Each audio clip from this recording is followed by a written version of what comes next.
Hello, everybody. Welcome on in. Welcome. Hope you're all doing fantastic tonight. Thank you very much for coming by. Appreciate it. You know me. I'm Undead Sloth, the Undead Mercenary. I play horror games, shooters, and occasionally retro stuff. Tonight we're going to be a guest on Dick's stream. He's going to be giving me some trivia, and we're going to be discussing guns and all that good stuff. Let me give a shout out to Dick here. Let's see. There we go. Definitely check him out. He's also going to be streaming this as well, obviously, because he's the guy in charge. But yeah, definitely check him out and give him a follow if you can. But yeah, we're just getting all set up and all this, so we should get the ball rolling anytime soon now. But hope you're all doing fantastic so far. Also, forgive me for any coughing and all that stuff. Despite taking medicine, and yes, I know what I was saying last night, it did not really help a whole lot. But yeah, hope you're all doing fantastic. And also, we are on the YouTube side as well, so if you want to check us out there, let me get that set up.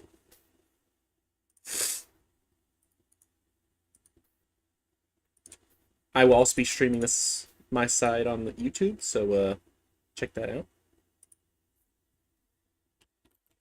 There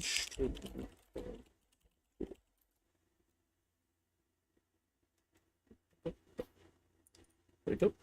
And then let me pin that just in case.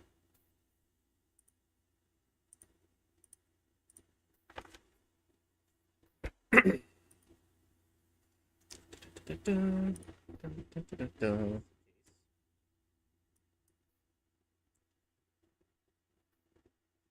see. There we go. Pinned. Nice.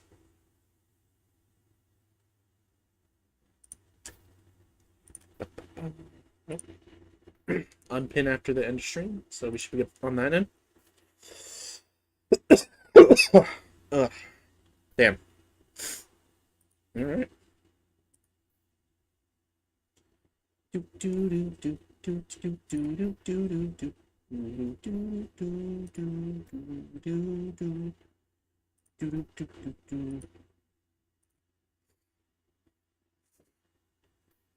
All right.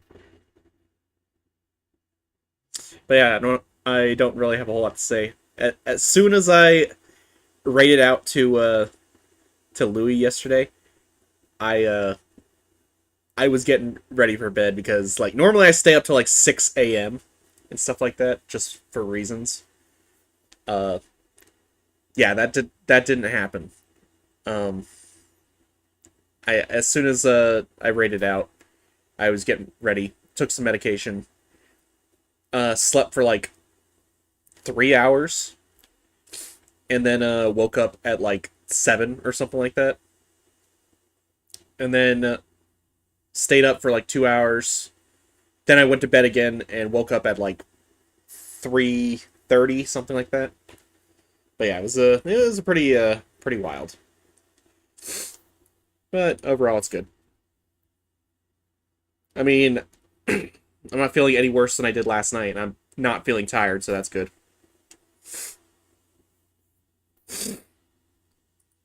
But yeah.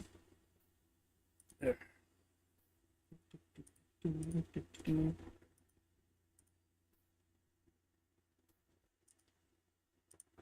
see.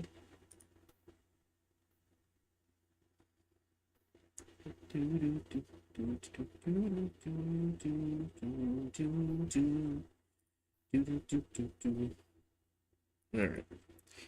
Mostly just waiting around for Dick to get started.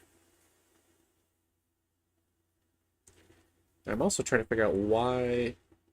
Well, my CPU's doing fine, I guess.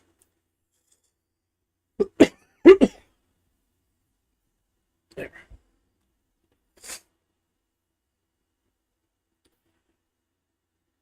Yeah, normally it never goes above 1%, but at this moment it is, so that's a little bit interesting.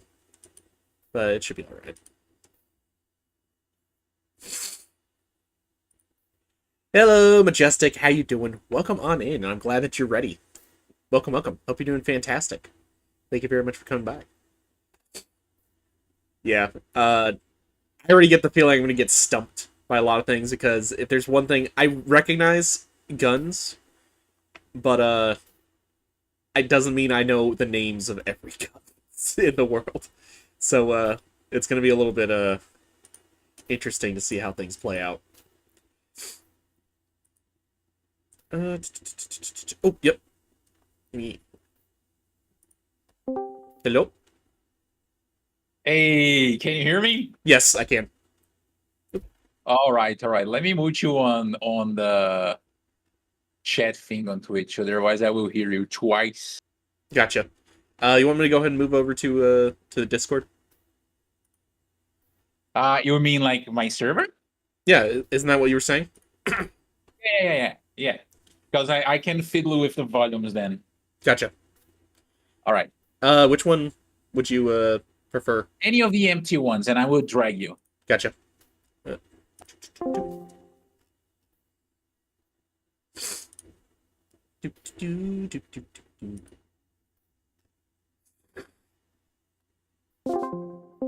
All right, all right. Now we are free. Hello. Hey, hi Slav. How are you, brother? I'm doing pretty good. Little sniffles and coughs here, but other than that, I'm perfectly fine. Yeah, I realized I could hear you. You do not sound very healthy, bro. What's happening? Allergies. Have you tried the white powder? No. No. I mean, some people say it cleans the nostrils very well, you know? I'm sure it does. You know, do what they do in what was it? Crocodile Dundee. Just like pour into a bowl and all that, and then just like breathe it all in. Right? Oh my god. Okay, say hi to everyone here on my end as well, because I just got like everything set up right here. I knew I forgot something, but I can talk about your introduction. Hello, everybody. Hope you're all doing fantastic. My name's Undead Sloth, the Undead Mercenary. I play horror games, shooters, and occasionally retro stuff. I've been playing some Souls games as well. But yeah, nice to meet you all. That's good. That's not. Sloth is one of the very few, very good, very selected VTubers in this platform that actually enjoys guns. So, we brought him here today because he's one of the best, I can assure you. I'm trying to figure out why your Fugi's not coming up. Do you have one? Just making sure. Sometimes my Fugi does not work properly. Then let me give you the link. Oh, Give me a wait. moment. I mean, I've got the Fugi tech set up. It shows that you've got an image there, so I'm just trying to get it to work. I know that some people every now and then, I don't know if it's because it loses like connection to Fugi or what. There we go. Authorize. It was working before. I mean, sometimes these things they just decide not to work properly. Come on, refresh. Wait, what is the link that I need to send you? I am good at it. It was working before? I mean, mine just lights up. I don't have anything fancy like a blinking or anything like that.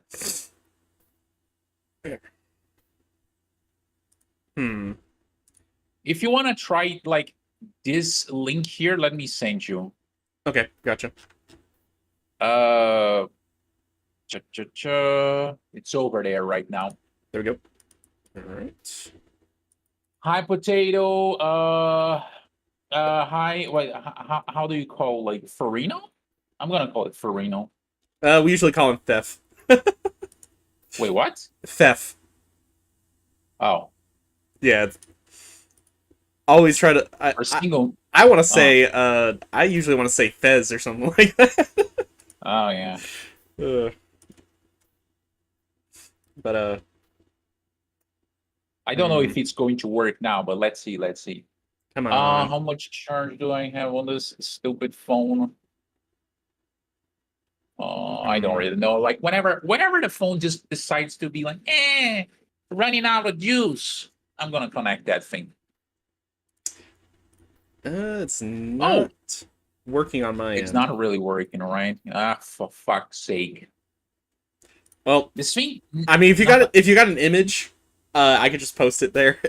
like a So people, PNG. yes, I just do a have a PNG. PNG. Yeah, Yes, let me send you the PNG.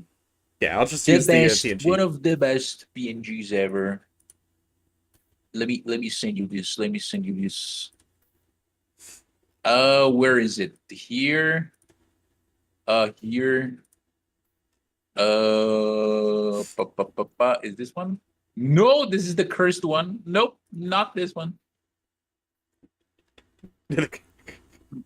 I mean, I'll take the cursed There. one. No, you won't. No, you won't. Uh, not, not, not appropriate for streaming. It's not even that, bro. It's the fact that it was this model that I got for a commission because whenever I went from like a PNG to like like the 2D model, I commissioned two artists because I wanted to see like different art styles, right? Ah, And one of them is the one that I got right now, which is from a girl, like a Mexican girl, right? And the gotcha. other one is from like an Indonesian. I think it is a girl. I don't really remember. It's been a while. And Okay. let's just say that she did not hear me properly whenever I was, like talking about some of the details and etc. And there is a couple of stuff like missing. Like there's not a lot of shading or anything like that. So it looks a little bit rough. Understood. Well, it's perfectly fine. Perfectly fine. Well, I got the image Is here, that so one good enough? yeah, that should be good. Okay. All right. I have one Image. with an open mouth as well if you want. Nah, that should be good. All right. Most important part is the Wait. mustache. Oh, okay. I was about to say, don't you want to see my beautiful Brazilian teeth? We are very famous for that, for our dentists. Really? I did not know. Yeah. All right, we'll put you right here between me and my little Fumo. There we go. Not yet, Snake. Oh, by the way, good evening, Snake. Hey, I didn't Snake. say any. Yeah, what I usually do is that I have Louie and Snake with me, right? But remember what I told you about the unsubscribe podcast and etc. Right? Yeah. I want to do like a separate episode with like some like guests first, and then invite like a bigger amount of people to just talk shit about like certain topics and etc. So who would I be in the unsubscribe podcast? To be honest, I don't know. Damn. I I I, I know that I would like to identify myself as the fat electrician, but I think the only thing that we share together is the fact that we are fat, and that's pretty much it. He has way too much charisma. Damn. Owen number one. We do not have quick spoiler. We do not have the Owen because like some time ago, I did went through a couple of tier lists with the boys right here in my community of World War II weapons, right? And I tried to avoid using the same weapons that I put to that list to this one right here. So let me tell you, I will be testing your knowledge. Gotcha. Well, again, I could probably recognize the actual firearm, but the names might elude me, so I'll go ahead and tell you that. Bro, to be honest, there were some of those things that I didn't recognize, like appearance wise. Uh, and some of these had like some very interesting stories behind. some of them are just weird, but some of them have like interesting stories. I gotcha. Also, can everybody hear I Dick all right on my end? Because Oh we yeah, that usually have a problem with audio on my side. I usually have to turn people up. oh really? Yeah. Nope. Hey Gabe, how you doing? Welcome on in. Welcome. Shout out here. Shotgun. Welcome Raiders, Raid Shadow Legends. Oh no, wrong band. Welcome on in, Gabe. Thank you for coming by. Appreciate it. You're playing Ready or Not? Hell yeah. I was playing that a couple of nights ago myself. But yeah, welcome on in, Gabe. Thank you very much for the raid. My name's Undead Sloth. What kind of shotgun is Gabe? That's a good question. What kind of shotgun What are kind of you? shotgun? What gauge are you, Gabe? That sounded a little bit wrong. That sounded a little bit sus. Asking like a fellow man what sort of gauge is he? Well, no, I I don't know. mean, like, I would say everybody is usually either a what is it, a 12 gauge. That's a good gauge to be. Okay. I guess it's the average, right? The average. There's nothing wrong on being average, Well, folks. Don't worry. not everybody can be a 4 gauge. Yeah, not everyone can be a KS-23. Yes. Oh my god, damn thing got stuck. Benelli M3. I'm a Benelli M3 shotgun. Hell yeah. Nice. That's taste right there. Yeah, that's a good shotgun. That's a good shotgun. Benelli shotguns are cool. But yeah, Gabe, if you need to get some rest, food, water, and all that good stuff, definitely get it. But we just started, so we've got plenty of hours to go. So don't worry about if you're gonna miss anything. Oh, we have plenty of guns either. Yeah. Oh my, for fuck's sake! Give me a minute. Let me just push something here. Welcome. Hey, thank you for the follow. Has joined the company. Give this mercenary a warm welcome. Oh yeah, by the way, everyone that is from my community, you guys are obligated by law to follow Sloth. Otherwise, I will throw you from a helicopter. Oh yeah, I was seeing the helicopter tours not that long ago. We gotta go back to giving like communists like free helicopter rides. Just saying. That's my statement. Sloth doesn't have anything to do with it. I don't want him to get in trouble. Nah, I mean, basically we just throw people overboard where I'm from. I mean, sometimes it's good. Oh, by the way, I actually wanted to ask you something before we start with our list. Sloth. So let me drag my fat ass out of the way, of course. Like, what about my gun wall? Like, what do you think about my gun wall? What do you think about my choices? Okay, so PPSH, always awesome. Though, I know what they say about the drum mags on those things. I like the look of the drum mag. Oh yeah. No matter what. I mean, hell, I bought a drum mag for my AK just because I like the look of it. Though drum mags are cool. Though it probably would look better on an RPK or something like that. Thompson, always based. Mauser, nice. Foul, nice. Carbine, nice. What is that? The MAB 38? That's below the grease gun? Yeah, that's you can call it a MAB 38, a Beretta Modelo 1938. Yeah. 38A2, if I'm not wrong. I mean, most of my experience with that gun is in enlisted, and I actually liked it a lot. It's so, bro. Even the 20-round variant that you get in enlisted, it's super useful. I love it. Damn right. You just get a squad full of guys armed with those things. You can wipe out so many people. Yeah. But and it was very well. It had a very good reputation in World War II, especially with the German paratroopers. Like whenever they had the opportunity to choose their own weapons, and they had those things available for them, even though if you think about it, when it comes to like SMG standards, they are remarkably big. They would choose because of the high quality of production these things had. Yeah. Uh, actually, talking about Enlisted, did you hear they're adding jets? Oh my fucking lord. I just saw the update for that. I was like, holy shit. It's becoming War Thunder. I don't like it.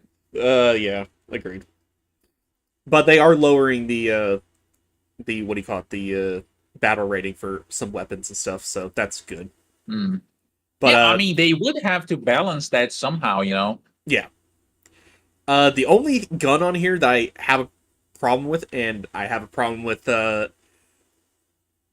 revolvers because a lot of them just look the same to me, except for the like older ones. What is that one next to the one in the middle between the bar and that other revolver? That's snub nose. Wait, you mean the smaller one? Yes. Yeah, I mean, it's a 38 special snub nose revolver. I don't remember if I went for a Smith and Wesson or I think it was a coated detective special. But like any sort of, because they do really look very similar among them. So like any sort of like not hammerless, because I do not like those revolvers with like hidden hammers, you know. Not a big fan of those. But any sort of snub nose revolver in 38 special, it's my jam. You know, the noir detective aesthetic. I love it. See you, Gabe. Thank you very much for coming by. Appreciate it. Thank you for the raid. Also, to answer your question there, or not question, your statement there, not enough Cold War guns. No, the only gun he needs is the FAL right there. The right arm of the free world, brothers. Damn right. Nothing else is necessary. Though, that gun's probably almost as prolific as, the AK is. AKs, yeah. Well, I wouldn't necessarily say he needs an AK. In this instance. Some kind of 5.56, maybe. And that's what I'd add to this. That's the thing. Like I was full autistic with this gun wall, right? I kind of did research on this, like the real size of these firearms, and I tried to make them like accurate in real life to the size that they have in the wall. I know like there is a little bit of an error margin there, but I've done the best I could, and there wasn't an infinite space there, so I kind of went through like my favorite ones, and then there wasn't enough time for there wasn't enough space for like more like 1950s 1960s guns, and I commit the cardinal mistake of not putting a single shotgun in the wall. I mean, I don't know. You usually keep your shotgun next to you, like either under your bed or next to your bed. That's the way I see it. I guess if I would have to choose a shotgun to put there, technically, maybe it could fit between that Mauser, like above the Tommy gun. Maybe one of those Ithaca M37s in the stakeout configuration. Yeah. I love no Ithacas. Stock, pistol grip, shortened barrel, a short tube magazine. Agreed. That would look fantastic.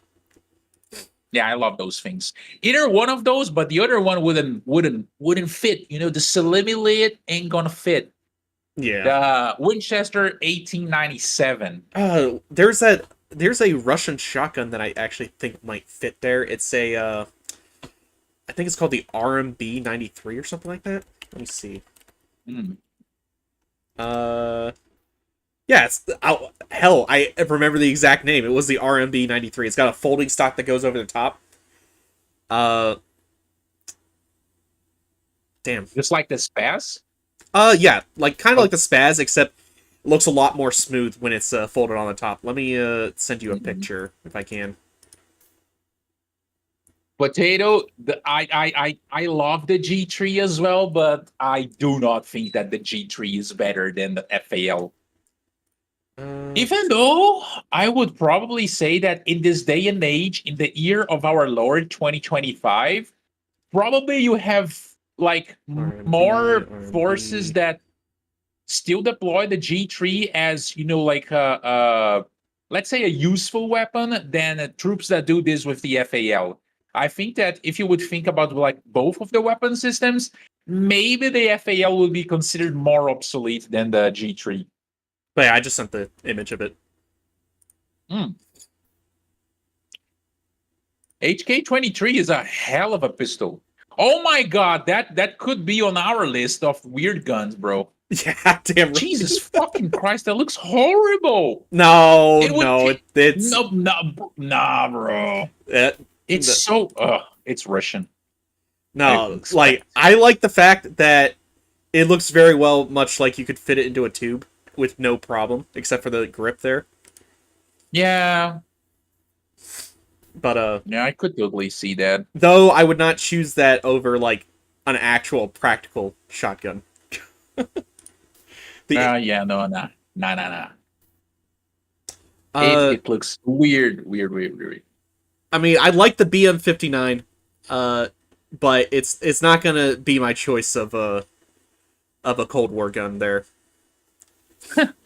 Snake is always the first person in the room to be like the BM-59 is a better version of the Garand, which I mean, yes, but you know, he's also the first person to in the room to be out there and say that the BAR is a shitty weapon. And I'm like, why are like this? What? Why do you No, hate? no. No, there were people. If the BAR was so shitty, why were people choosing that over the M60? Like that was a lot of the cases was people were choosing that over the M60. NAM? Yeah, in Nam. I think it's because, you know, even though the BAR is a hell of a heavy weapon, I think it would still be like lightweight if compared to like a fully loaded M60. And wasn't the M60 like a little bit prone to jamming in the beginning? That's when it comes to the whole production things of I'm not entirely certain, but I do know that it's like you got to think a guy's either carrying like links of bullets and stuff like that, or they're carrying the boxes. Though that's gonna be heavy as shit either way. Yeah. It's 2 pounds lighter. Wait, the M60 was or the bar was? Because I mean, either way, I could. The M60. The M60 was 308. Oh, by the way, Faf, I think you were talking about the HK-21. The HK-21 is also like really cool. Not a lot of those are around anymore, but they are really cool. Gecko, to be honest, here in Brazil, especially nowadays, the ones who mostly use the FAL are like military and etc.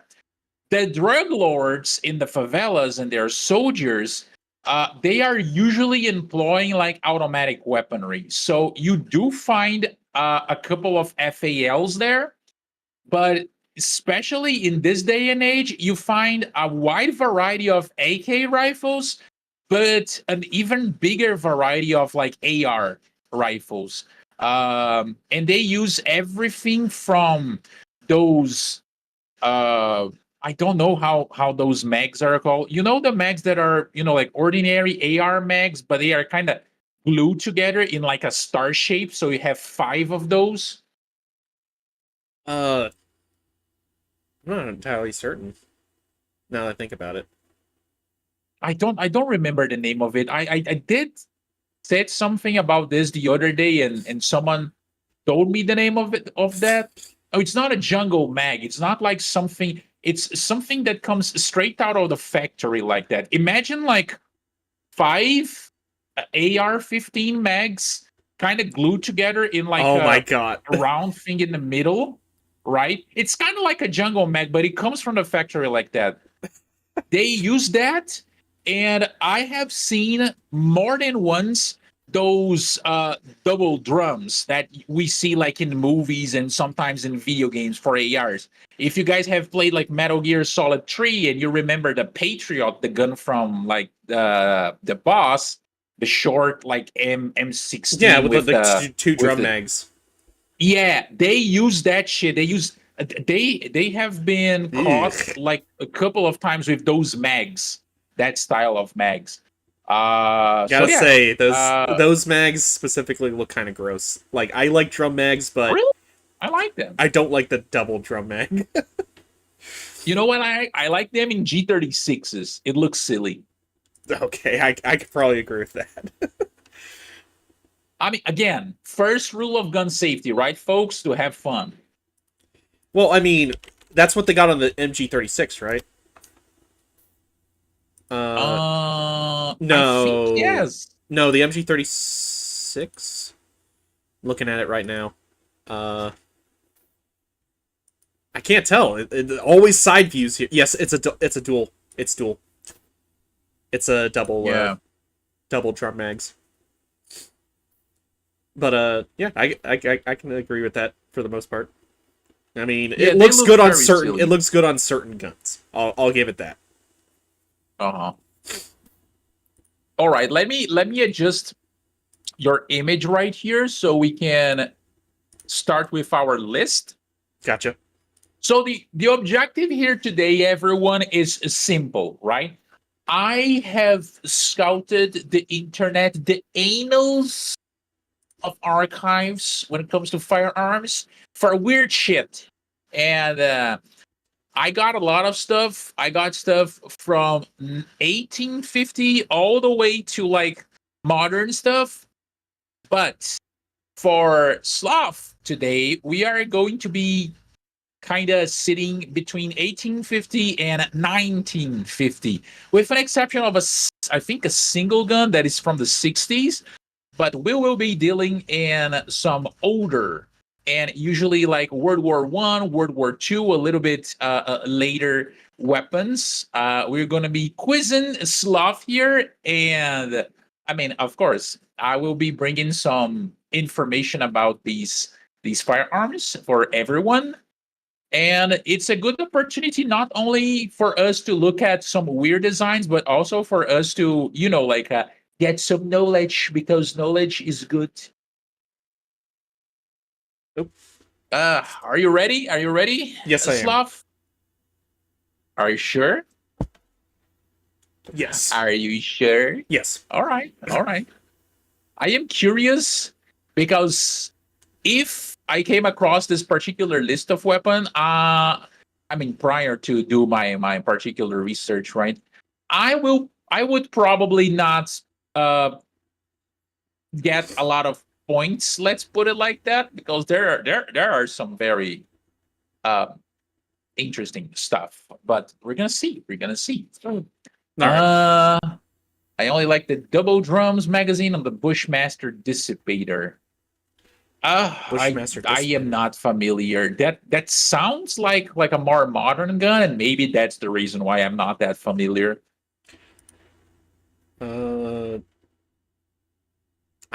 I don't. It's just showing me a bunch of AR-15s. It's probably an AR then. Yeah. No, don't worry, Potato. You are not ruining everything. If anything, we like to have like a very active chat, right, Slav? I'll warn you if he's sending me secret messages in the Discord. Wait, what do you mean? No, I'm just playing. Oh, okay. No, I'm just playing. But I remember last time with the Megalove now. Thought that was funny. Mega, like I want to grab every single like tactical VTuber under the sun to participate in these things. I gotta invite Bay. I gotta invite Razor. X Count is probably our next guest. But I need to grab like even more people. The more the merrier. No, I'm sure. All right. I'm sure X Count would probably get a lot of these. No. Count is going to have to deal with the same sort of shit that you are going to have to deal with, Slav. Like unorthodox weapons, let's put it like that. But he's getting the more modern end of stuff, like 1960s onwards. I'm doing a little bit of I'm giving people a little bit of a spoiler here, but at least in your list, I knew a couple of stuff in poor X Count. In his list, since it's like more modern stuff, I I barely know anything. I think there was like 3 or 4 guns from the list that I know, but I'm not gonna spoil like the list itself. I gotcha. I gotcha. All right, so here's what we're going to do. We're gonna have the picture of the gun, of course, and I mean, you're supposed to get like the name right, the kind of period, like historical period, right, and bonus if you get like knowledge about its usage, like the groups who used it, or like who designed it, or which country used it. Yeah, I gotcha. All right, all right. Uh, X Count was looking to do a firearms Jeopardy, but needs contestants. Oh, really? I'm gonna talk to him about that. Do I get like an American citizenship if I win? I mean, could use one of those. the thing is I already know there are some gun tubers and gun VTubers who are more autistic about firearms than I am. Like, so Bro, yeah, I'd get you destroyed need there. to be autistic to enjoy guns the way we enjoy them. Yeah. Okay, where's my list? Where is the thing? Could it? Oh, there it is. All right, first gun. First. I actually need to open my little thing here with the description of the weapons. Give me a minute. I completely forgot about that. No, press the wrong thing. Why does PC has so many keys? Why am I so bad at this?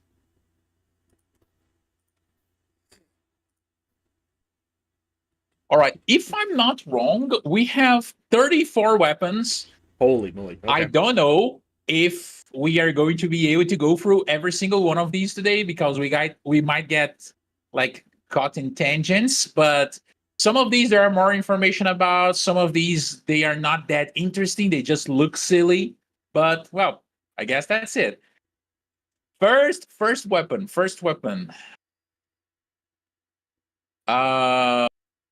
Boop. Oh, I need to actually share the. Oh, I've seen Wait, this how am- before. Is it called a Bergman? All right, you got it. You got it right. You got the name right. Uh, What about year of production? Decade of production. I'm gonna put it decade because it's going to be. 1890s? Yeah, you got it right. Yeah, I like I'm actually surprised. Right. I recognized it right off the bat, but I can't remember the full name of it though. I know it was a late. Just a Bergman. Yeah, just a Bergman. Okay. Yeah, Bergman, and the name of the year of the model. This one right here is a 1896 example. Ah, They had like 4 models. They had the 1893, 94. No, was it 93? Yeah, I think it was 93, 94, 96, and 97. huh. So, the funny thing is that this particular. Do you have any idea where it's from? Like country? Well, I would imagine somewhere in like Germany or something like that. Mm-hmm. Because You kind of got no, it. I mean look at the back half with the what do you call it, the hammer and all that. Because that looks very German in design, but the kind of curve in the actual grip kind of makes me think that it could have been a little more east of Germany, but yeah, the overall design like of it. Belgium, France. Well, no, East. I said east because Germany, east. I'm kind of thinking of because when I see the grip, it kind of reminds me a little bit of the what do you call it, the Nagant revolver a little bit. Oh yeah. But Mhm.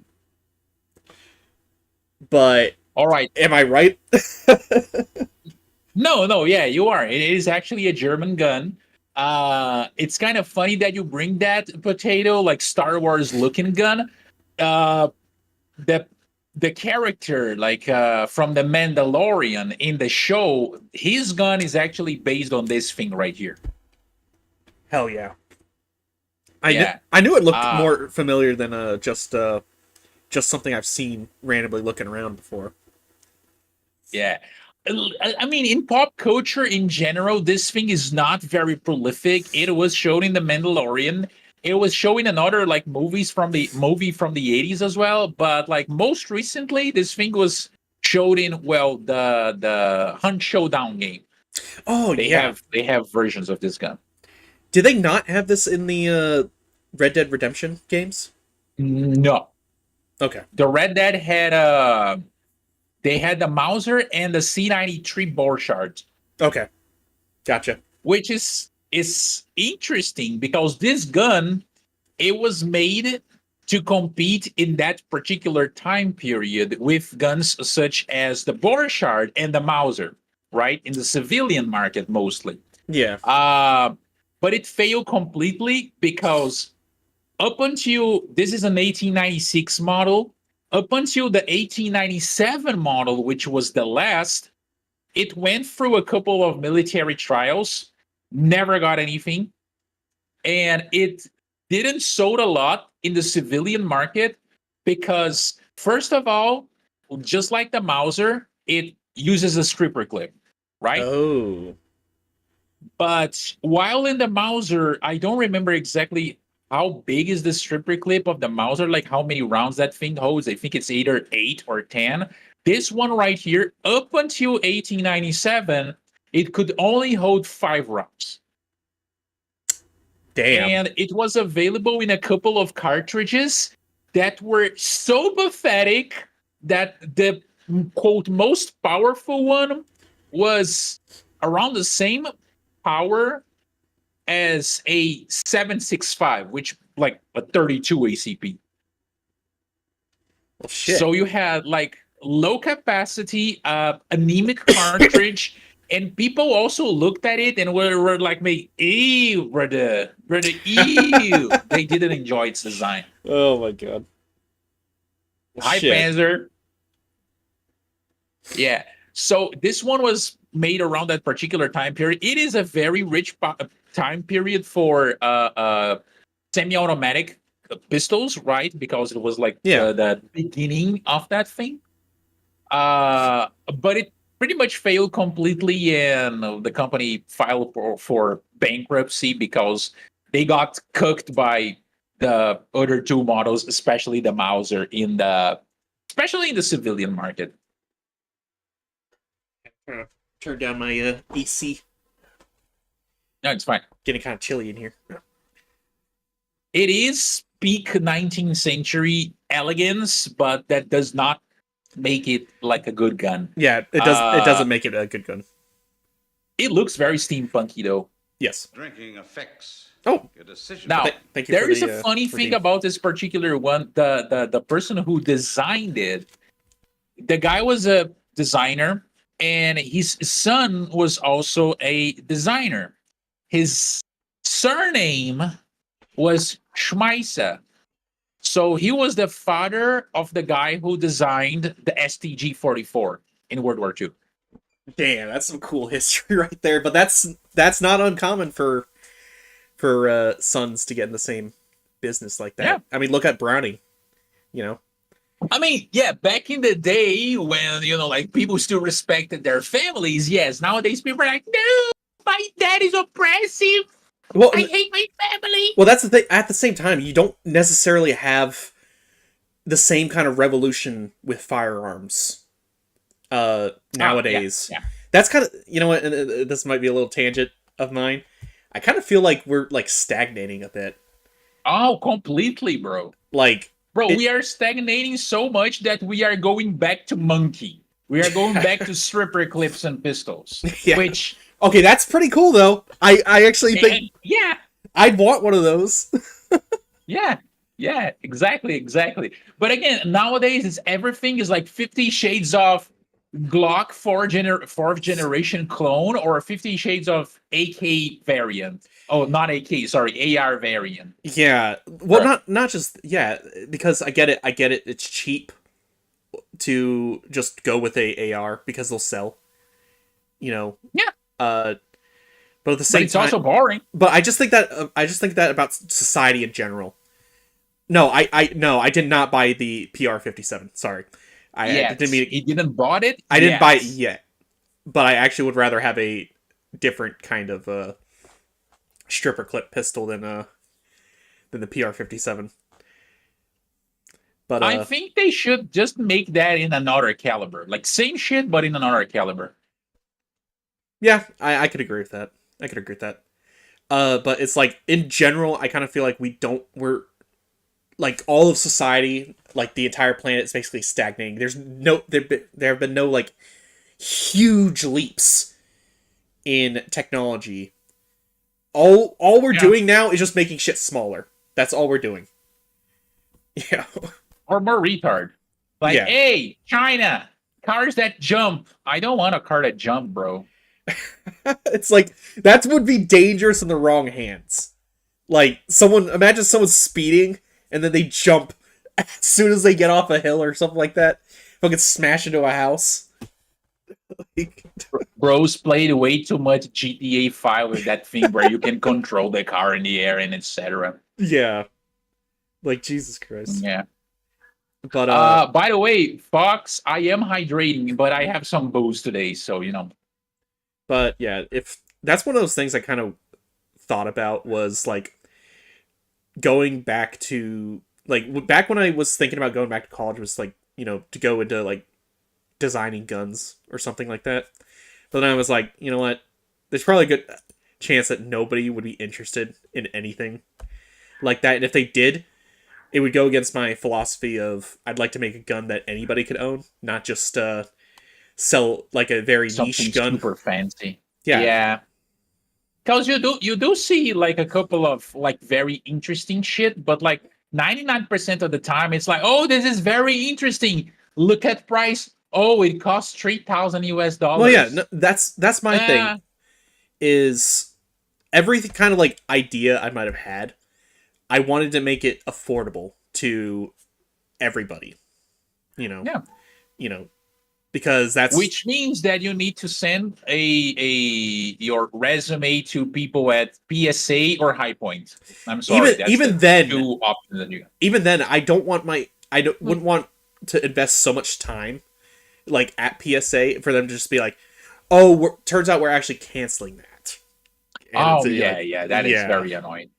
Which I would- one they canceled recently? Was it the it was the STG STG, one? and they canceled Ah. the MP5, the actual MP5 clone to make their own own what was it, an MPX clone, something like that. Oh, I don't know. I am not keeping up with like whatever PSA is doing, even though I kind of like what they do.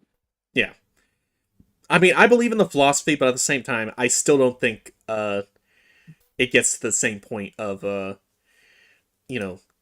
trying to help as many people as you can. Oh yeah. But All right, are you ready for the next one? The next one is an SMG. yeah. Let's see it. All right.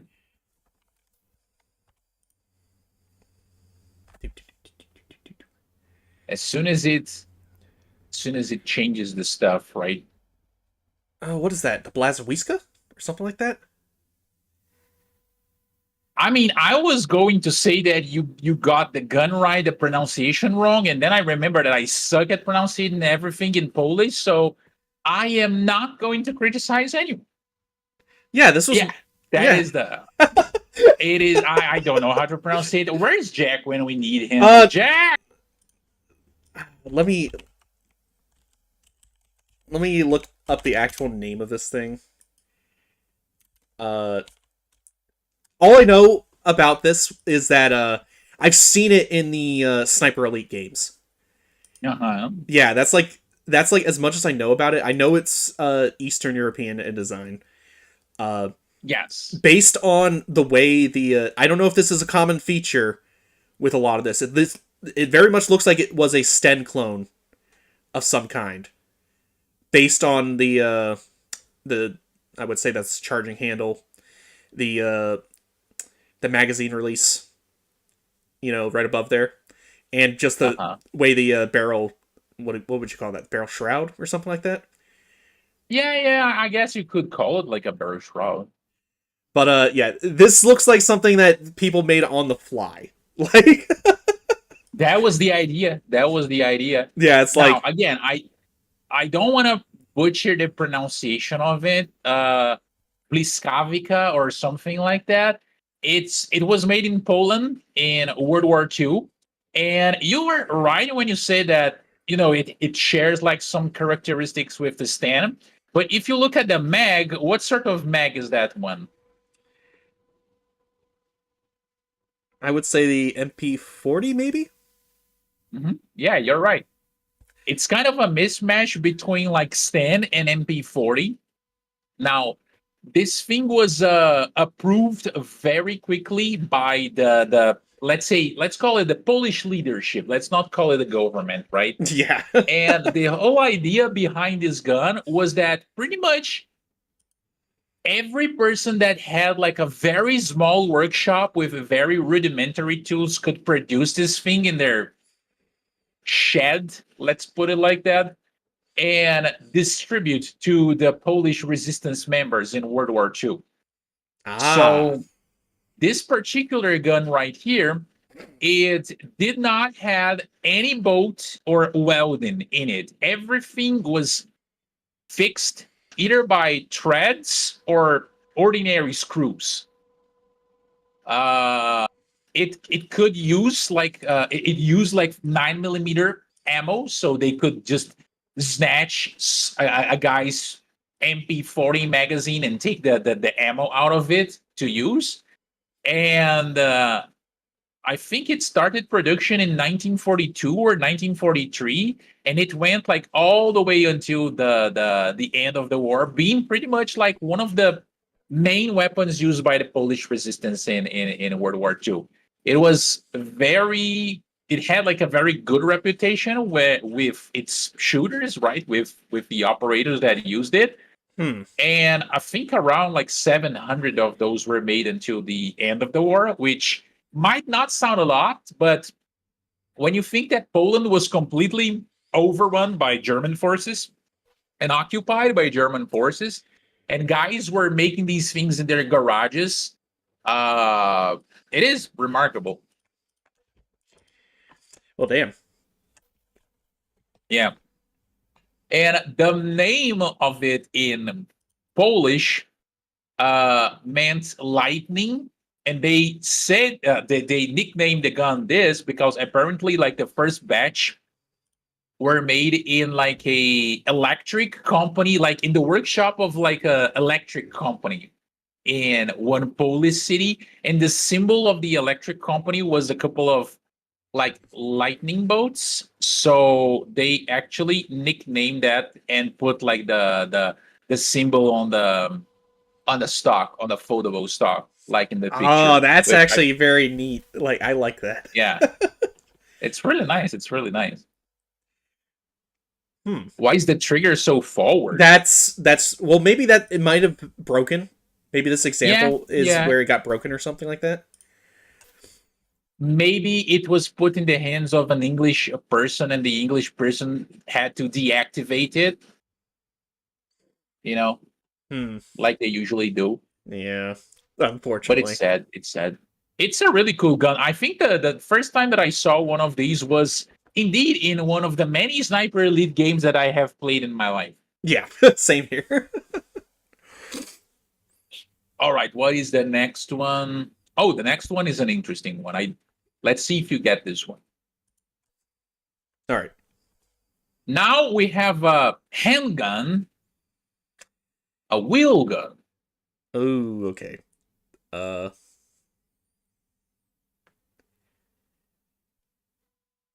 Remember, country, the name, if you know, fuck off, bot.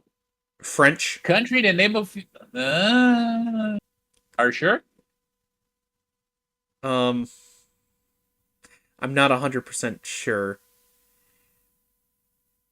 You know what? I might have jumped the gun on that.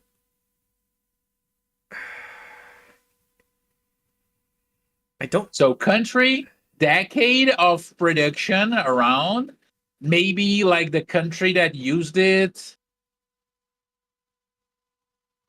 I'm gonna give you a tip. It was I only know of one game that featured this gun, Okay. Which and game it's an was that? FPS. No, I cannot say you. No, you can't say the game. God damn it. Yeah, going to be Oh. way too easy. But it's an FPS that both of us have played. I Hmm. know because we talked about this particular game before. I don't want to say it's the Nagant because I remember the Nagant having a trigger, like a trigger guard. Um, damn. It's not. Is it a gasser? No, it can't be. No. Damn. Fuck. This is why I this is why I hate revolvers. All So right, much. you don't know the name. I All don't know right, the all name. right. I don't know the name. I don't know the name. Try to get the decade of production and the country at least. It's not France. It's not France. Um,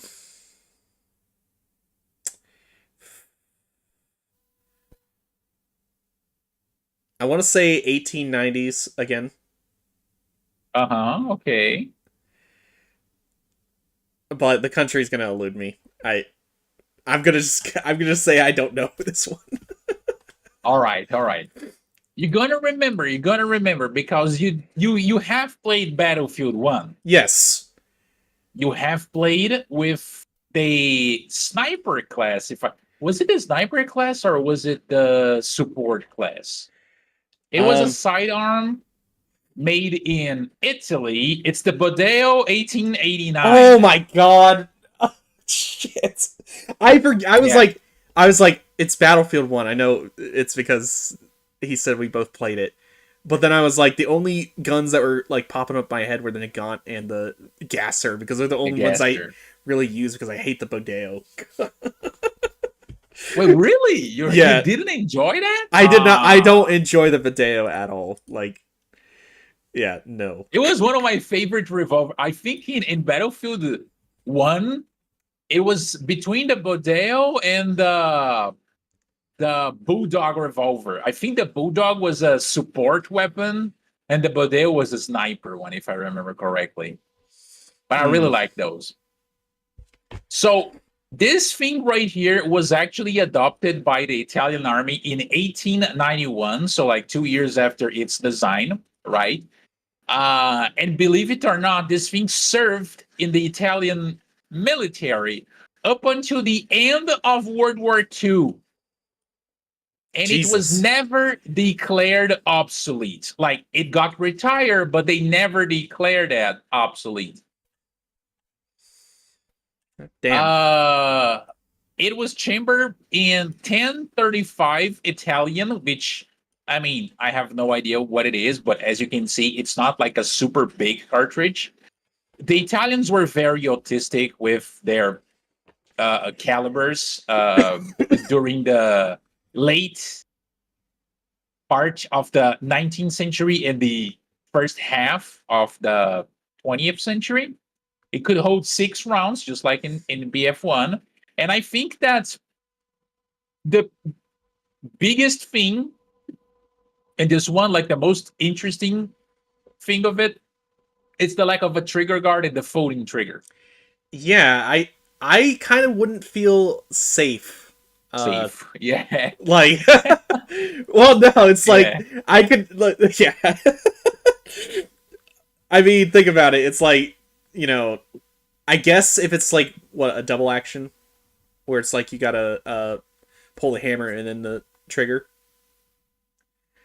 You know, Yeah, no, I think it worked both in double and single action.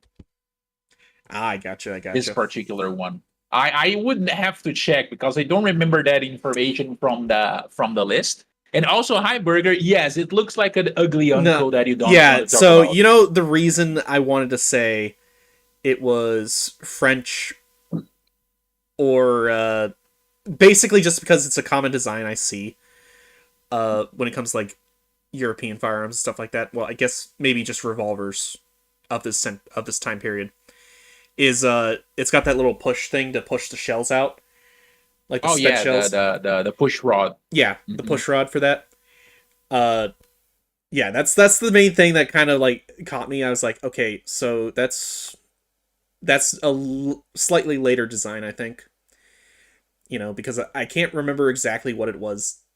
I don't. Did they have a push rods for like the single action army or anything like that? Or Yes, they. I know that. I don't know if every model did, but I know that some of the models did. Like right on the side. I gotcha. Yeah. The thing is, this gun was made in two variants. It was made in, I think was Model A and Model B.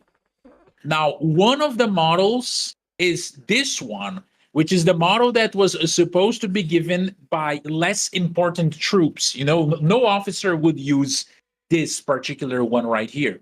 And the Hmm. way you can distinguish them is because the one for quote infantry had no trigger guard and the folding trigger, and their barrels were octagonal, as you can see. They are not like Oh, round barrels. And then you have the other model, which is supposed to be the officer one, the commission officer one, which has a trigger guard and has like an ordinary, oh like God. rounded barrel. So it's like, oh, the officers, hey, we're gonna give you like a little bit more safety when it comes to this particular handgun. God The damn. ordinary soldier, fuck you. Fucking damn it. Always screwing over the guys that are actually using the thing. Yeah, Nah, no, yeah. Officers they're back of the line and all that, but these guys, well shit, maybe I should have safety on this thing. Nope, yeah.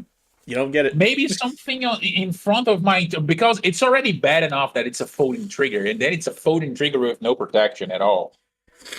Yeah.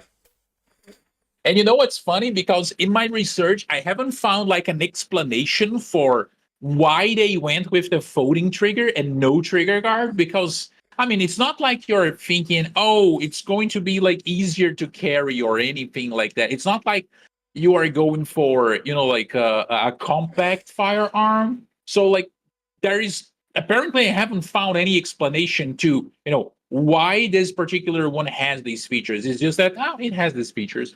Well, maybe we need to find somebody that actually used one of these things. That's the. I Uh, think you're gonna have to summon them, bro. all right, I think they are past their expiration date at this point. bet, Yeah. bet. Mm. I'll look for somebody. I mean, we are already losing. We already lost like the majority of World War II veterans. World Well, War One, sheesh. yeah, I know. I lost. I mean, heck, I lost my grandpa like more than a decade ago. Like, damn. Well, Was he like a World War II Sorry, veteran? great grandpa. Oh, okay. Yeah, he was a he was a airborne during during D-Day and all that. Oh, I think you told me about that. That is pretty cool. Yeah, I can't remember exactly where he jumped and all that, but yeah, I was like, but that's the thing is like there still are plenty of them around. I'm pretty sure he was 101st. I'm not 100% certain.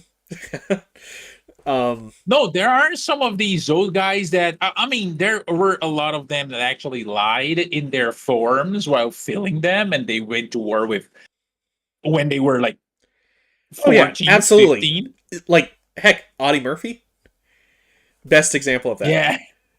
Yeah, yeah. My dad growing Uh, up, my dad growing up would not shut up about Audie Murphy.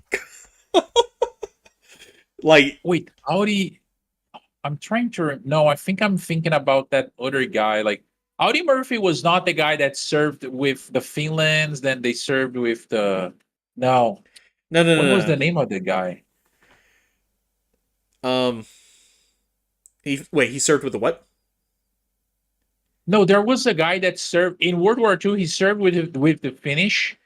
Then Oh, he served with the Nazis. Then after the war, he emigrated to America and he No, joined no, the no, no, no, no, military no. and he fought in Vietnam. Audie Murphy was a very young guy. I want to say he was 16, 17 when he joined, maybe 15. I do remember reading about and Nah, watching videos about Audie Murphy, but I'm he actually, confused. if I remember correctly, he actually held off a column of Germans on top of. He got on top of a burning tank, got on the M2, and held off a column of Germans, like by himself. Hell yeah, brother! Like, and he went on to become an actor after the war, too. So I don't want to be a World War III veteran, Burger. Heck, if I remember correctly, he even portrayed himself in a movie. Like that. Well, I know that's a little bit wild. there was no better person to portray that person than him. Korean vet gets no recognition. Exactly. The Korean War should be more mentioned and showed in stuff. Damn right. We need more video games. We need more media. Yeah. All of it. Heck, my best example of a Korean War vet in a movie was Gran Torino. Oh yeah, get out of my lawn. Oh, love it. Oh yeah, Potato got it right. I was thinking about Larry Thorne. Oh. Yeah. He fought in like 3 different armies, and then I think he died in a helicopter crash in Vietnam. Goddamn helicopters, always reaping people's souls. I saw the video for that accident that happened this past week. That was horrifying. And that's the thing, is that a lot of movies don't get what actually happens in a helicopter crash, right? Where the shit just like evaporate, like the blades evaporate or they fly off before you actually hit the ground. Like, rarely is it like almost fully intact when it crashes. I think there is only one vehicle out there that is even worse than a helicopter when it comes to, I don't want to be inside one of these things. It's like a fucking submarine, bro. You cannot pay me. No, you can pay me like definitely a good amount of money for me to get inside a submarine. But if you are like, oh, would you like to go on a submarine ride for free? I'm like, nah, bro. Okay, so I would prefer a kick in the nuts for free than riding a fucking tin can under the water. Here's a quick story about my granduncle who fought in World War II. Basically, he worked on a submarine. They fired a torpedo at a Japanese sub. Somehow, the torpedo turned around and hit them. Like, how? How is that even possible? Was that a boomerang torpedo? That's basically, somehow they were moving fast enough that when they fired it, they actually managed to curve around into its trajectory. Like that. That is kind of silly, bro. Yes, it is very silly. And the thing is, they I'm trying to remember. It didn't detonate. It embedded into the submarine, and they tried to play it off as they were hit by a. Well, they didn't know that it was necessarily, but they tried to play it off as it was a Japanese sub fired a torpedo at them. But then they're like, nope, this is American. So the only explanation there is that that they got hit by their own. Bro. Imagine. Yes, doctor, we have guns today. Many guns. Hello, doctor. How you doing? But yeah. Silly war stories. Men always find a way to have fun in wartime. Yes. All right, next weapon. Next weapon is a, well, I think you might know. All right. Wait until this thing changes. The well gun. Oh, yeah, you got it. You got this one like really quick. I've seen it enough. People love putting this thing in the fucking games. Wait, really? The Yes. last time that I remember seeing this was in Battlefield 5. and Yeah, I Battlefield barely played 5. with it. It was in one of the Sniper Elite games. It was in Call of It was Duty in Call of Vanguard. Duty as well. Yeah. Yeah. Vanguard. Yeah, you throw up there, but I bought. What will make you throw up even more is I bought that thing almost like day one. Oh no, everyone commits some mistakes in their life. I know. Worry not. Oh my god. But yes, I American recognize the feels well gun very immediately. This thing was actually pretty good in video games. I don't know how it actually was in real life. Yeah. No, we're gonna talk about that. I do remember playing with it in Battlefield 5 just for a very brief moment because I think they introduced it in that huge patch they did right at the end of the game when they killed the game and they were like, "Oh, we have a bunch of unused content, unreleased Oh my content that was God. ready, and we're gonna release it with a bunch of like American guns and etc." And then in the middle was the well gun. But again, they already had introduced the M3 grease gun in that game, so I already have Yeah. had my favorite. Right, I wouldn't Yeah, trade it why for would anything else. again, why would you like why would you use the well gun when you have the M3? Like that thing was the M3 is already good enough. Like Yeah. it's hard to compete. My great grandfather fought the COD Vanguard War. What do you mean, Atomic? World War II, Atomic. Don't disappoint me like that, my brother.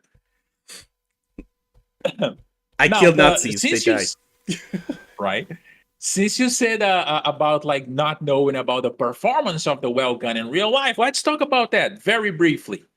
Now, the well gun was supposed to be a alternative to the stand, right?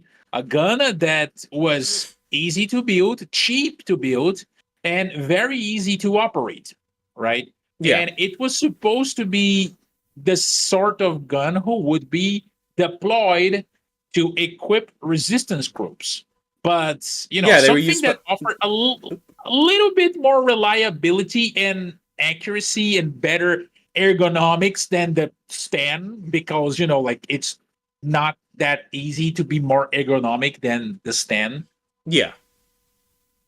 The thing is, during the trials, it was good enough, right? But it performed worse than the stand when it was actually produced. When they put it into production, it performed worse than the stand, even though it had like a better ergonomics and would be like more accurate because of like the wooden furniture in some parts and etc. Yeah, the It thing had that like a worries 30 me there is that big old opening right there above the trigger. Like Yeah, it's like I would be like probably dirt and shit and all that getting in there, and it's like yeah. that does not look like it would hold up pretty well to even a little tiny pebble. Yeah, that thing was let's just say that it was a huge disappointment and they did not made like a lot of those. Yeah, which is why I'm 9 always so. millimeter. Sorry. No. Just talking about like random shit, like 9 millimeter, 32 round mag, 500 per minute fire rate. That's it. It did not live up to what it was supposed to do. Yeah, I'm always surprised when they feature this in video games now because it's like I get it. You want to show off under appreciated guns, make them seem like they were better than they actually were. But Yeah. I actually think it would be hilarious if they actually had a game where every single one of these like what do you call them? These underused firearms, stuff like that, these rare firearms are actual complete like shit instead of how badass they always try to portray them as. Yeah. It's like, oh, the game gives you a stand and you trip and drop that thing and you just hear the Lego noise like disassembling. Yeah. Falco was actually right. This thing was also used by a couple of OSS operators. And the recorded combat usage, the guy went to ambush like a German car and he jammed. And then he he said that the issue was not a gun, but he said that he gave the gun to an armorer to do like some maintenance on it, and the armorer fucked up with the gun. So he Damn. did not blame the gun. He even gave like the benefit of the doubt. Wait, SOE to be a bit on the pedantic side. Oh yeah. He's right. He's right. Damn. I was thinking about covert operations, and I could only remember the OSS. Yeah, same here. But Yeah, but it's an interesting gun. Even though, again, it's the British show that the British angry tube was shitty, but it was better than a lot of the other stuff around. yeah, I mean it's certainly an interesting design. I personally don't like it. I think it's weird that it's like it's been in a good couple of games, despite its reputation. Like Yeah, I but think video games love do that. yeah, I love love to do they that. love doing that. They love doing that. It just means more content to put into a game. But yeah, Mhm. I would love for them to be like for them to portray one of these guns and then it actually like jams or just like keeps on jamming. No, and you know what's funny? Even though video games love to do that if there was something that I took from this particular list, and bear in mind that I left a lot of guns. I haven't looked through like all of the categories. You're gonna see like a lot of pistols, especially a lot of submachine guns, a couple of rifles, but you're not gonna see a lot of revolvers. You're not gonna see a lot of shotguns. You're not gonna see a lot of light machine guns because I didn't manage to check like all the categories of weapons that I have like written down, right?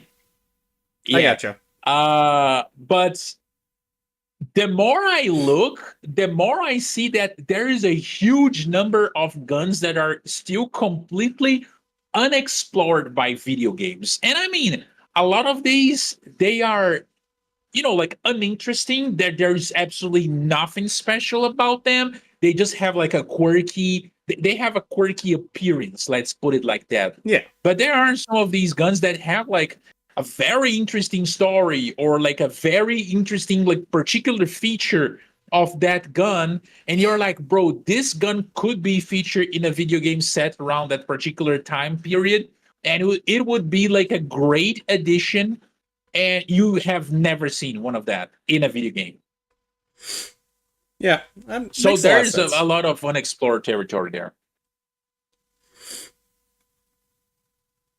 Alrighty, what's Now, what's the next unfortunately, fire? our next contestant is one within that list. One gun that does not have anything about special about it, doesn't have like a special history, a special feature, or anything like that, but it has quirky looks. All right, let's let's see it. Oh, Again, particular time period, country. You will probably not know the name. I wouldn't know the name. Astra. No, that is not an Astra. Oh fuck. It is. It is. Let me take a look here. It is from the same country as the Astra. It is actually. Oh, okay. So, to be completely honest with you, this one was the predecessor to the Astra. The Astra was I think it was the Astra 400 or Astra 100. I think it was 400. It was the successor to this gun. Damn. Okay, you know how to pick. You know how to pick them.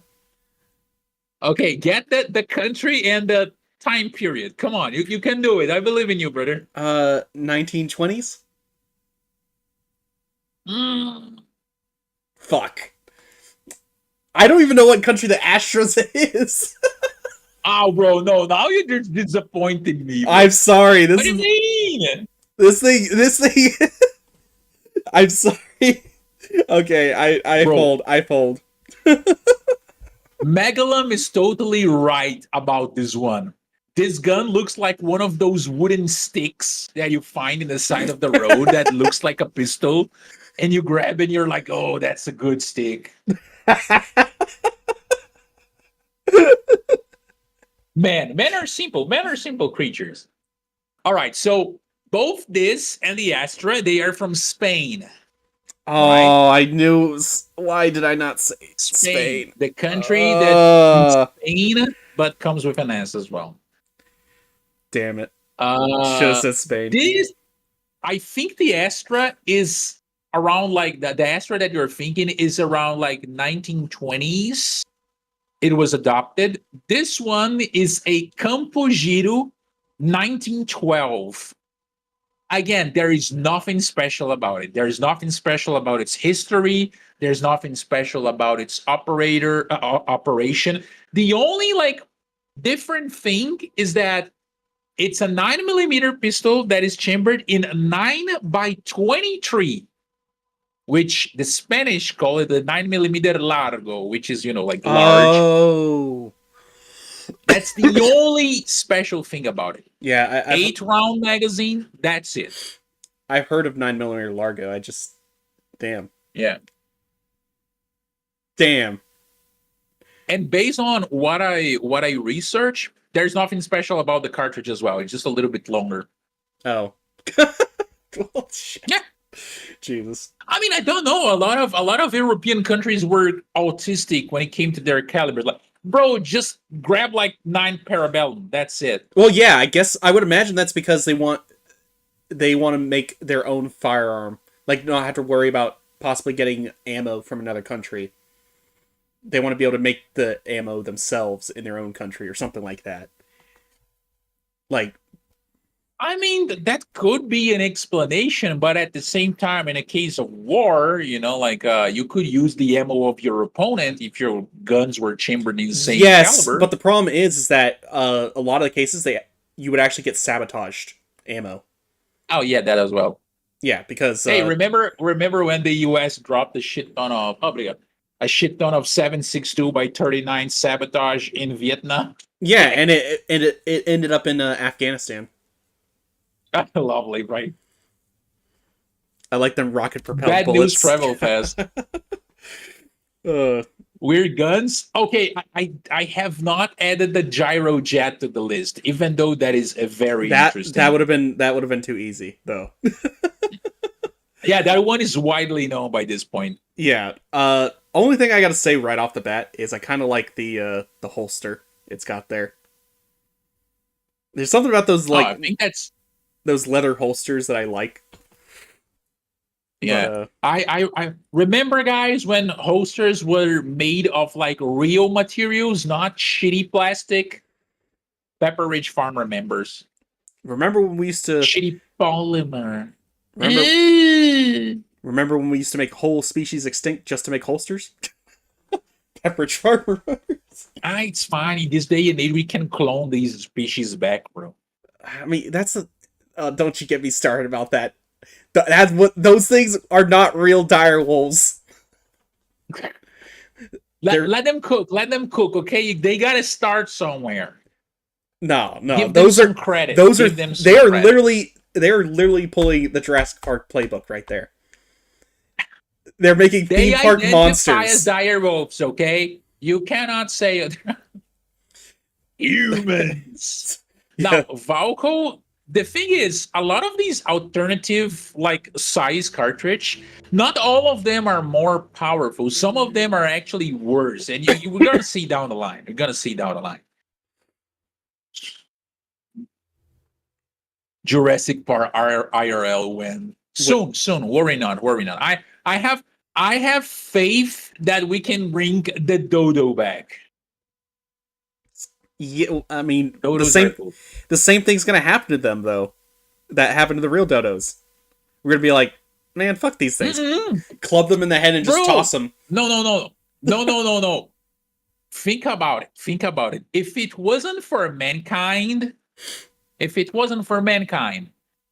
pandas would be long fucking gone. Yeah. I mean, that's true. That is true. Dodos, you're gonna look at a dodo. It's going to be like a funny looking, cute bird that is, I don't know, the size of like twice the size of a pug, and it looks silly and retarded, and people are gonna like, oh, it's so cute, bro. If people look at pugs and they are like, oh, the pug is so cute, like, don't you think they're gonna be raising Well, dodos as pets? have you heard about the people that are trying to reverse uh reverse breed the pugs to make them look like their original selves? Oh, they need to. Those poor little things. Yeah, I mean, They suffer so much. I love pugs and all that, but I do want to see them be healthier. Healthy. Yeah. Yeah. Hey, hi, Lieutenant. Megalum is also right. We are talking about this. It's all fun and games, but they are wasting time. They could be making like bunny girls, cat girls. They're wasting time. Yeah. You know who's also wasting time? Galapagos. Elon Musk. We. He's the one that promised us that. Yeah. I'm gonna let him cook. Galapagos tortoises, apparently they are very tasty. But let's see. If there is something, is that I believe in humankind's power to spend their money in ways that we don't need. We are not probably going to benefit from there, but it's interesting. So I give them my vote of confidence. Supposedly, researchers would pay sailors to take some tortoises for study for them. They would take 4, 2 to eat, and 2 to bring. They would arrive back at port having eaten all 4. That's fucked up. Yeah. You know what? That is one of the things I firmly believe. I believe in conservation and stuff like that. But I'm not a hippie though. I'm gonna make it right there. I'm not a hippie, but I do believe in protecting animals and shit with deadly firepower. I mean, depend on the animals. Depending on the animal. What? Yeah. Depending on the animal, bro. Yeah, animals, not insects. Those are not the same. Yeah. No, fuck shark fin soup. Seriously, fuck anyone who eats that too. Okay. Like a little tangent here. I mean, we are already on a big tangent, but who cares? I don't know if you guys are familiar with a manga called Toriko. But it's a story of this very strong guy that is a warrior, and he's a hunter as well, and he has like a chef that accompanies him, and he is like his sidekick, and the chef prepares like all the food. And that it has an anime, it has a manga. I think the manga was canceled. Oh yes, I've heard. I've seen the character in those crossover Shonen Jump games and stuff like that. Yes. Yeah, exactly. I've seen them. That show has like something that I think it's a very nice philosophy, which is, whenever you kill an animal, you gotta use everything from the animal as possible. Because you are already killing it to eat or like to do something else with it, but at least make sure to use everything, because you are not going to be disrespecting that animal that lost its life for you to achieve your objectives. Yeah. So if there's meat, you eat the meat. If there's leather, you use the leather to do something. If there's blood and you can use there will be blood, and you can use that thing for something, you use that thing for something. That's why, the pure concept of the shark fin soup is something completely retarded, because you're going to grab an animal, you're going to take like the parts of his body that he uses to move around. He's not able to regrow that shit, and you're going to make a dish that apparently, based on what people that have eaten said, like people who are not from, Asian cultures, it's not even special. It's not even like, oh, it's not the fucking Galapagos tortoise, which is fucking tasty as hell, that everyone couldn't get their hands off of it. Yes. Yes, Clouds. It's cartilage. Exactly. Like, it and to answer your question there, Valco, I would use like orbital lasers to protect elephants. Like, fucking, you see a poacher, blow up the fucking poacher. You know how you protect the little animals? You shoot the guys trying to shoot at the little animals. Nah, It's like with a dog. If you're walking with your dog in the street and someone tries to attack your dog, you shoot that person. damn right. You know, That is illegal advice. You can quote me on that one. but it's like I believe in hunting, I believe in fishing, but I also believe in being responsible when you're doing these things. Yeah. Like, you know, it's like there's a huge difference between taking out wild hogs and stuff, for example, which the only way to make things even, like for the ecosystem and stuff like that, is to kill, exterminate every single one of no, them. well, I was gonna say like even exterminating 80% of them is not enough. Yeah. Like, No, but it's right. It's right. This is okay. So I already realized that this is a subject that we can talk a lot about. Yeah. We can make like an entire stream worth of that because I have a lot to talk about. You know, both Brazil and like a couple of projects that I have seen on like African countries with poachers and hunting and whatnot, and that would be like very interesting. We can write that down as an idea for like a future stream. Yeah. That would be really fun to talk about. Hey, hi, Raijin. We are on a tangent about like hunting and consuming animals. Someone was very desperate to eat a Galapagos turtle in the chat. I don't remember who it was, but we are looking at some weird weapons tonight.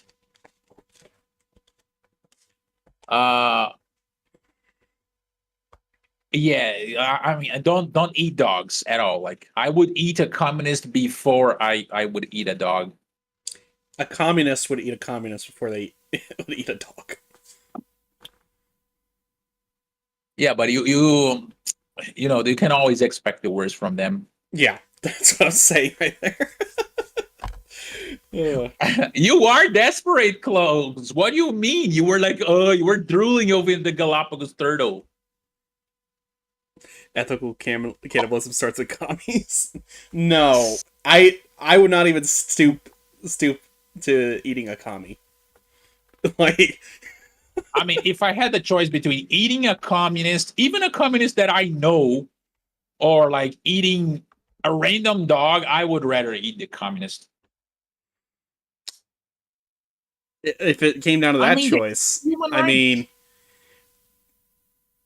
yeah, I could probably do that, but for depends on. I mean, also depends on the dog too.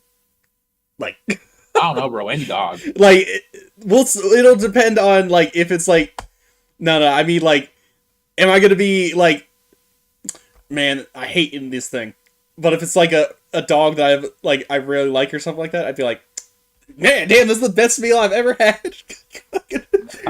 Like, the level of enthusiasm for me eating that communist. Okay, so the next gun in our list is also a handgun. Again, you're going to see a lot of SMGs and handguns in this one. This one is, I'm not going to say famous, but iconic. Nice. You might recognize the gun, but I don't know if you're going to know the name of it. But let's go. Okay.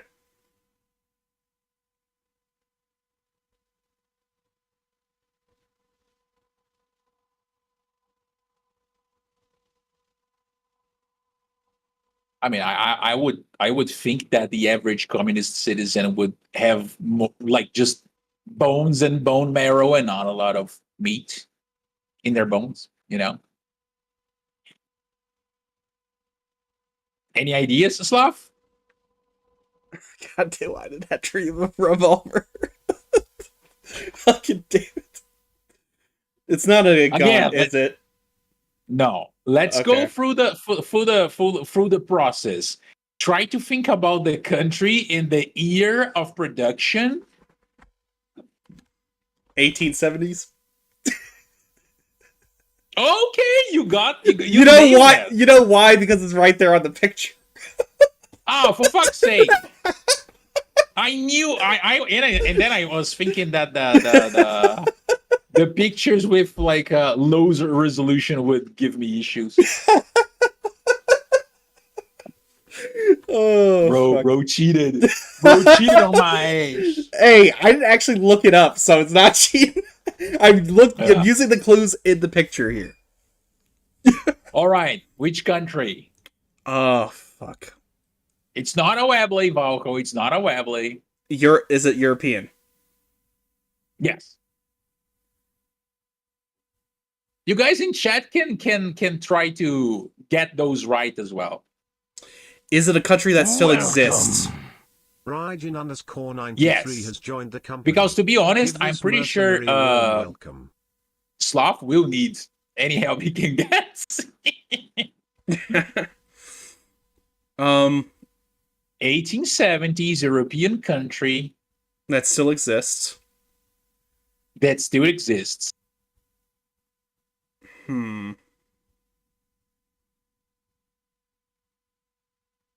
Fuck. Yeah, right, Valko? It does look like a Nagant revolver, but I'm also trying to think, Nagant got his design from somewhere. He didn't just make it straight off from, I want to say it's French. It's not English mega. I'm gonna what'd you say? say it's French. All right. Yeah, it's French from the 80s, 70s. Now, can you think about an entertainment piece that portrayed this particular gun very extensively? What is it called? Amnesia the Bunker? No. I mean, I know which game you're talking about. I don't know which revolver is that one. Yeah, you got it right, Raging. It is a French ordnance revolver. It was officially adopted by the French army in the 1870s. Okay. I don't know then. This isn't a gun. This isn't a revolver in. No, there wasn't a French revolver in Battlefield 1. I tell you the truth, I don't know. I don't think there was. I don't know what media it was portrayed in. Okay. I think you will know. So let's go through the little details of this thing. This revolver was produced between 1873 and 1887. So, not a lot of years there, 14 years of production, but they made more than 300,000 of these. Holy. Yeah, they Damn. produced a lot. It was chambered in a specific cartridge that was kind of anemic. You can see that the cylinder is not that big. What is it right? with the Europeans and anemic color cartridges? Bro, in my stream with the boys with the guns that like world leaders hate, we came to the conclusion that the most deadly caliber for world leaders in the history of mankind was actually 32 ACP. So, doesn't take a lot to free your country. Just saying. That makes sense. It is chambered in 11. I don't remember the exact caliber, Clouds. I thought that I had written that down here in my notes, but I did not. This is a Chamelot Delvin, 1873. This thing was used like in World War I and all the way to World War II. The French resistance used it widely against the German forces. Oh. Yes. Damn. Again, not very powerful, right? Well, But it I doesn't have to be guess- powerful to press it against the back of someone's skull. Yeah, but that's the thing. If you use it in pairs and if you use it against a resurrected Egypt mummy, No! that is very effective. Oh! Fuck, I should have known that. Fuck. I fell in love with these things after I actually... O'Connell was French learned Foreign what they Legion were. too. Ugh. Yeah. Damn it. Damn it. Oh, fucking damn 11 it. by 17 millimeters, yes. It was the official designation for it was the mass it's 1873, if I'm not wrong. I just don't remember which armory in France produced it. Was it the Saint Etienne one?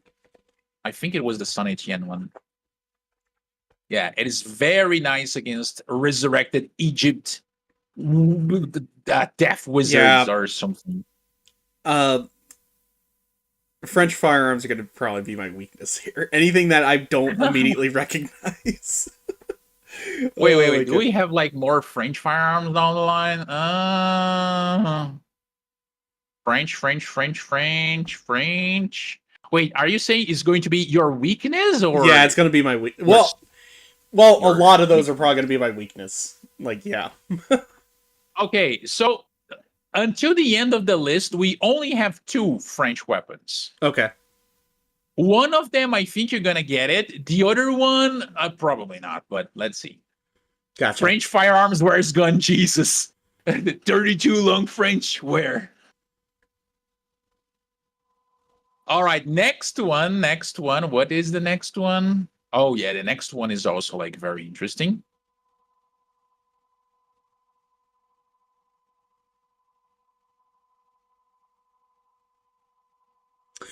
What the fuck is that? Oh, you don't know this one? I thought you were gonna not know it. No. It's not. No. Yeah, the chamelot was not very. That thing very looks like like some kind of glue gun. It's for those students that eat glue in the corner of the classroom. Oh my god. This also kind of looks like it would be used by some kind of like spy organization.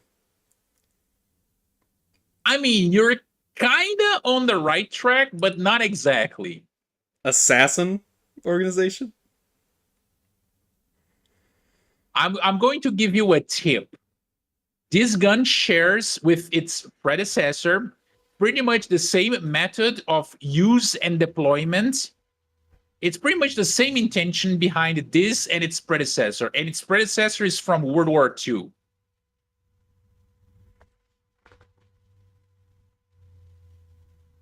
So you already know that this had a predecessor, and this is not from World War II. That's after World War II. So this came after World War II. Yes. So country, decade, and let's say name. U.S. All right. 1950s. Close. 1960s. Okay. Valco got it. Valco got like very close. Are you familiar with the Liberator pistol from World War I was trying to remember the exact name of it. I know what I know. I would recognize it. I don't think about the Liberator not all that much. That's a good thing. You get to sleep like very good sleep without thinking about the Liberator. This thing right here, was literally called Deer Gun. Oh. And it was a successor to the Liberator that was deployed, but it was supposed to be deployed in areas like Vietnam, for example, in the 1960s. And it was actually a project by the CIA. This thing... Fuck the CIA, that's all I gotta say. It was pretty much the same thing as the Liberator, but instead of using 45 ACP, it uses 9mm. The idea was that you would like drop like boxes, unmarked boxes of these things into an area where there would be like dissidents from the, like a local force that you were trying to overthrow. And the dissidents would grab those guns. The guns had absolutely no markings at all. And they would use those 9mm rounds to put a hole in the back of a communist head, and acquire better weapons to be used. Now, again, they were supposed to be dropped in Vietnam, but then taking into consideration the nature of that particular conflict, they were like, I guess these are not going to be that effective. So not a lot of them survived. But hey, it's funny because we have an operations manual on how to use it. Jesus. So, like you see, you unthread the barrel, you put the round inside the barrel, you put it back, you pull like the firing pin back, remove that little safety, and then you shoot a communist in the back, right? As you can see right here. And then you proceed to reload and look for another communist. Yeah, That's how it's done. that is exactly why I say fuck the CIA. CIA. Yeah. Cuz They couldn't drop better guns. God yeah, damn it. exactly. It's like could you have made a gun that would be more effective at fighting for a longer period of time instead of just being like, oh, use it to take a gun from somebody else. You realize that typically those guys that have guns by themselves are not by themselves. Alone? Yeah.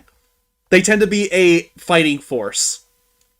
That's because the guys at the CIA, they used to play a lot of video games, so they saw like those guards like patrolling all alone while carrying like an assault rifle or an SMG, and they thought it would be possible. Yeah, the whole PvP idea is enabled. That is what they thought would happen, Clouds. But then they realized that, based on what they were seeing in Vietnam, it wouldn't work. So they kind of dropped the idea and destroyed like the majority of these. Yeah. Again, I have a disdain for a lot of OSS and CIA weapon designs. Like, it also begs to wonder how effective the organization is when they come up with such goofy ideas. Like, I'm surprised they actually get anything done. Like, bros, you guys are already using my taxpayer money. At least do something that will make me proud.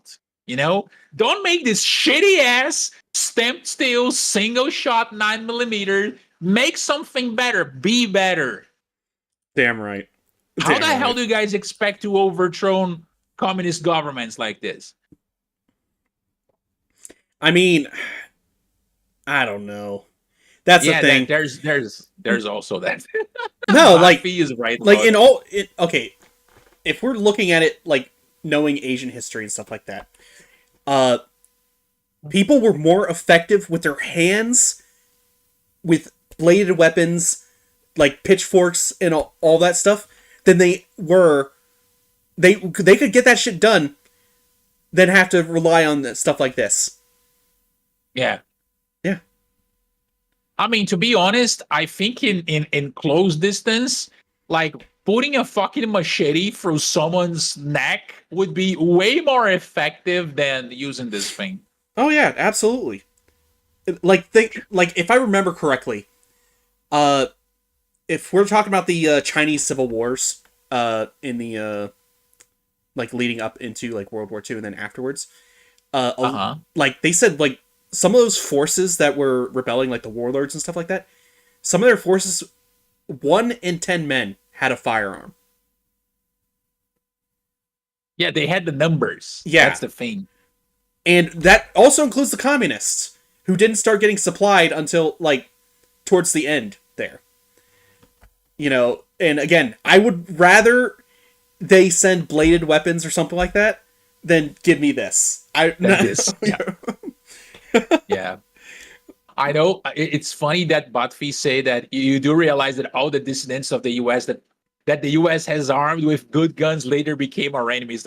Only reminded me of the Rainbow 3? And they were like, oh, the Mujahideen, they are our friendlies, our allies. I'm like, that aged like milk, brother. No, well, that's how a lot of fouls got into like Central and South America, is because we were arming dissidents and stuff like that to fight against like communists, and then the communists got a hold of the fouls, and then it's like, Oop. Okay, that didn't work out No, too this is good. good. This is good. Yeah. Yeah. Well, I mean, at least it I means don't that. know about that one, Warlord. Well, I mean, Brazil's like one of the only. I mean, I think it's Brazil and Argentina are the only countries that actually have a. They can actually manufacture their own versions. Of the FAO, I don't know Yeah. about Argentina. I know that Brazil does Well, make I our I own. only guess that because Argentina had their own. It was like the only conflict where both sides were basically similarly armed to each other with the The yeah, Falklands? the Falklands War. Uh-huh. Yeah, they're basically armed similar to each other, except I'm pretty sure the Argentinians, whatever you want to call them, uh, were actually had full auto on theirs compared to the British. Oh yeah. But again, the Brits had planes and, and Well, ships. technically, so did Argentina. Just Eh, more effective.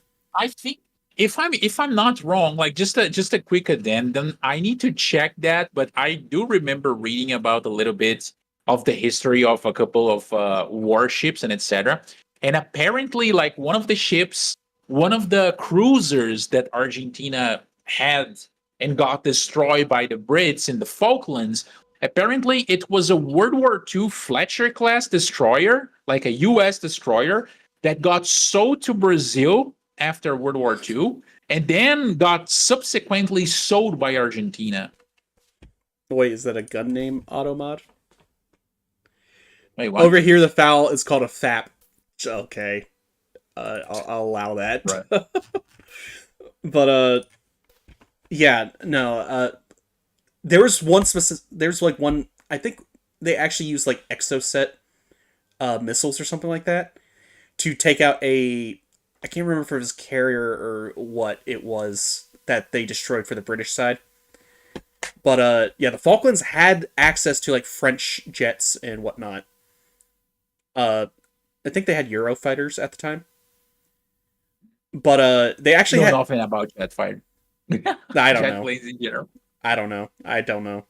All I know is that they, whatever it was enough that the British were actually concerned about them taking out more ships. So they proposed a plan to destroy all the jets, kill the pilots, and destroy the missiles. Yet the plans never came to fruition because the British fucked it up. It's always the French. But It's always the French. but the plan was, and this is gonna sound pretty crazy. Basically, they were gonna take a C-130, land it on the. They were gonna fly straight on the landing strip where these jets were based at, or the airfield. They were gonna roll out in jeeps, basically destroy the jets, get out, go into the barracks, kill the pilots, get back onto the jeeps, roll back onto the C-130, and then fly off. They tried to mimic the raid that the SAS did in World War II in that German airfield with all the jeeps armed thank you with for that, Lewis and etc. Yes. Hey, hi, Lilith. Actually, more specifically, they were replicating something that the Israelis already did. Basically landing a plane, driving out in vehicles and shit, and then getting the mission done and then driving back. But yeah, the operation failed. Like Argentina already knew they were coming because they had shot down a helicopter. They had captured like multiple scouts and stuff. But basically, the idea was if they could not get back onto the C-130, they would have to hike all the way to a neighboring country. Like, it was that wasn't going to happen because they were in enemy territory like that. You know? But, yeah. It made French plans. What do you expect? Mirage 3s and A4 Skyhawks and a few others. I gotcha. I do gotta read a little bit more about the Falklands. Like I don't know a lot of information about that particular conflict. And as everyone kind of realized already, we are autists down here, so we gotta get some more knowledge. Hey, thank you very much, Lilith. I appreciate that. All right, are you ready for the next one? The next one, Yes. I don't know. I don't know. You do have experience with a game that portrays this weapon, but it is a very unorthodox one. Let's put it like that. Gotcha. I had to grab like a 3D model version because there is not a lot of pictures of this particular firearm around.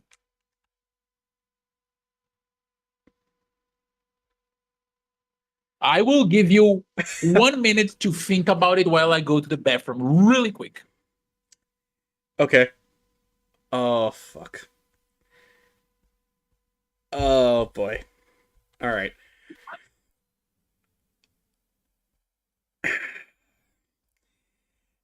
He says I played a game. I'm going to guess it's Enlisted because Enlisted has a bunch of crazy shit like this. I don't know any other game that has anything like this. I'm going to guess this top part here. Let me see if y'all can see me. Can you see my mouse when I'm anyways, this top part here. I can't tell if these look like the sights, but at the same time, this also looks like the magazine. So I was going to assume it's not a top-fed machine gun. Okay. It's all right. It's all right. I don't know why the fuck this thing has these things right here.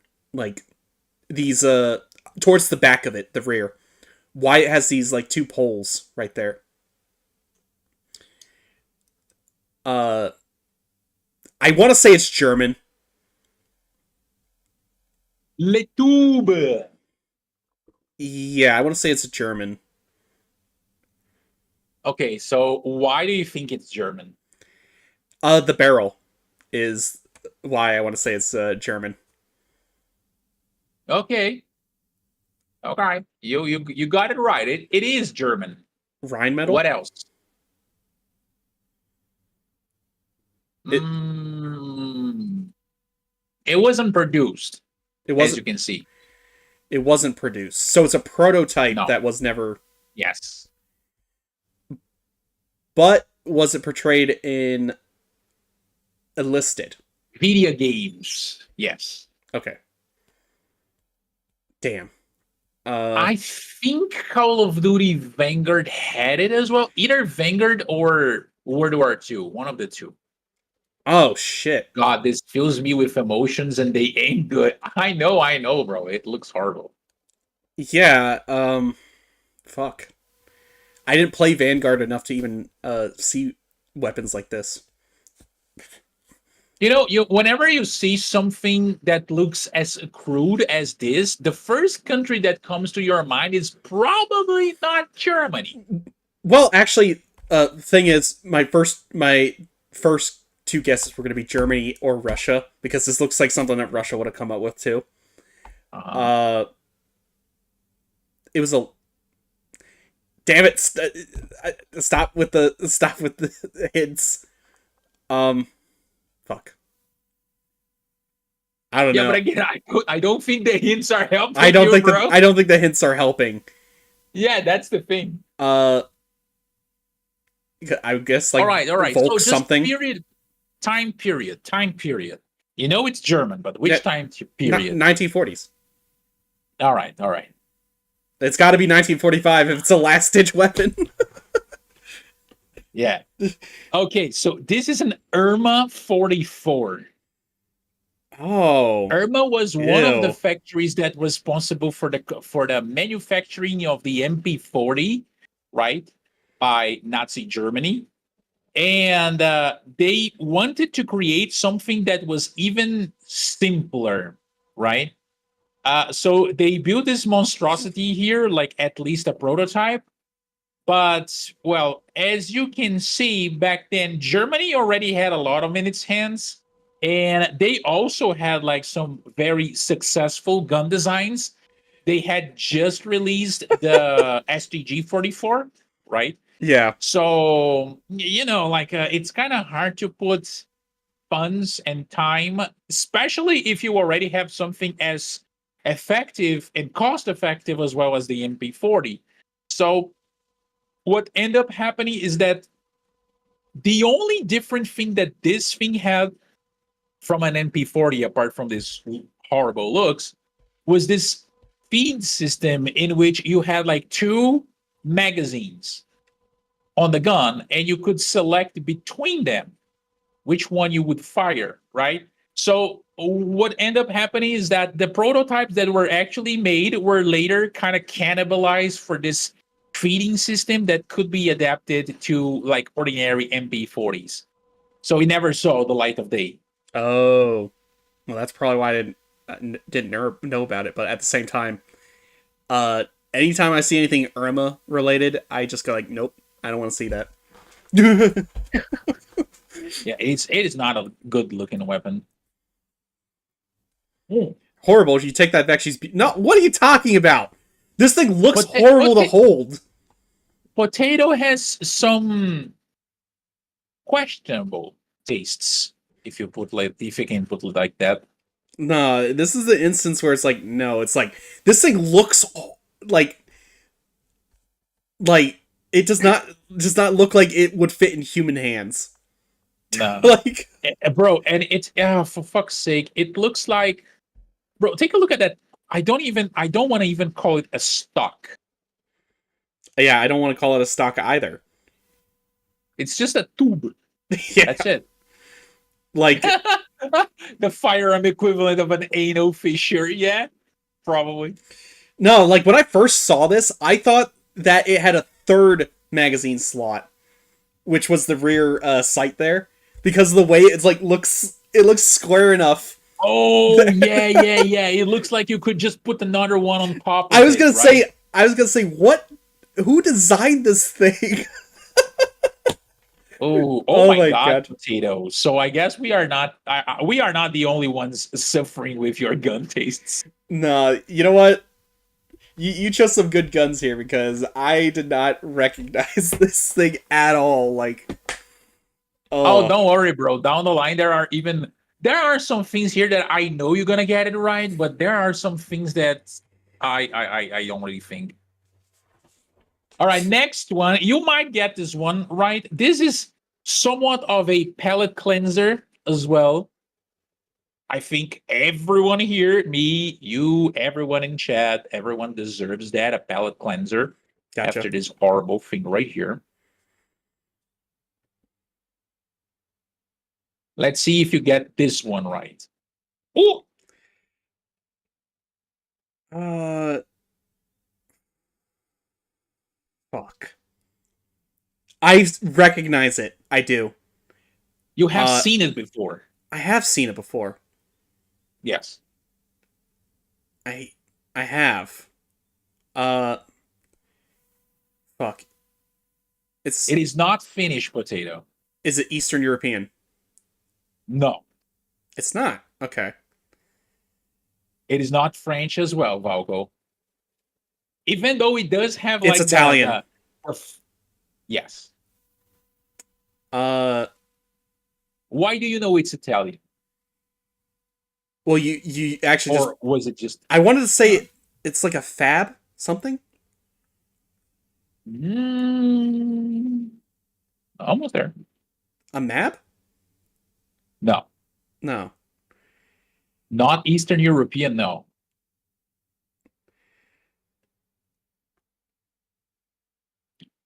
I did not wrote down the name of the manufacturer though. M38? No, bro, the M38 is the fucking Beretta. Oh, fuck, you're right. Oh, fuck. Damn, what is this thing? Nah, like, I want to say this is late war for Italy. Now that I look at it.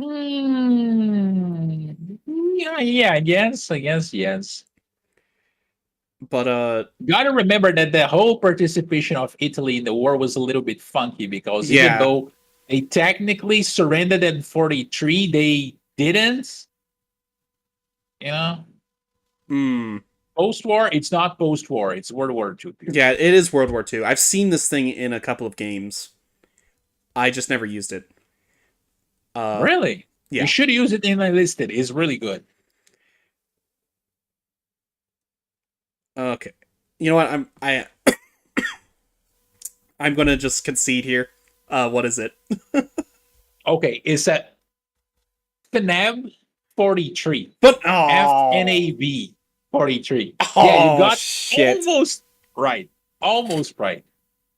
So this thing, like back when I first started playing Enlisted and when they released the Tunisian campaign, when it was still just Italy and the British, you actually got the FNAB. I think it was the first like proper submachine, like decent machine gun, submachine gun that you would get your hands on for the Italian side. And Hmm. a differential of this thing over, like the MP40 or like over the stand and etc., is that in the game it comes with the 40 round magazine, which was Oh. available for these guns in real life as well. Because here's the thing: it uses the same magazines as the Beretta 38. So you had magazines that could range from 10 all the way to 40 rounds. All of them were like box magazines using 9 millimeter. Fire rate from between like 600 and 800 rounds per minute. And well, again, it's a very compact submachine gun. It wasn't cheap to make, even though it looks a little bit cheap, but it wasn't cheap to make back then. And it has like the folding what do you call, like the magazine well, Oh. magazine I catcher, just I etc. just realized why I recognize it even more. Yeah. Sniper Elite 4. It is in Oh yeah, Sniper I Elite think 4. they had it. Yeah. But the one of those things that kind of like made me like the why I recognize it a lot is it kind of reminds me a little bit, just a little bit, of like a Italian version of a PPSH. Like just a I little mean, bit. yeah, especially the barrel shroud and that the tip of the barrel there, it looks like a lot like a BBS. Well, I mean, like also kind of the way it's rounded on the back there with the stock as well. Uh-huh.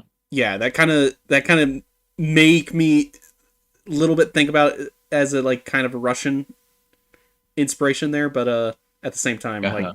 yeah. Oh Valco got a interesting thought process there. Hey, hi, Anjo.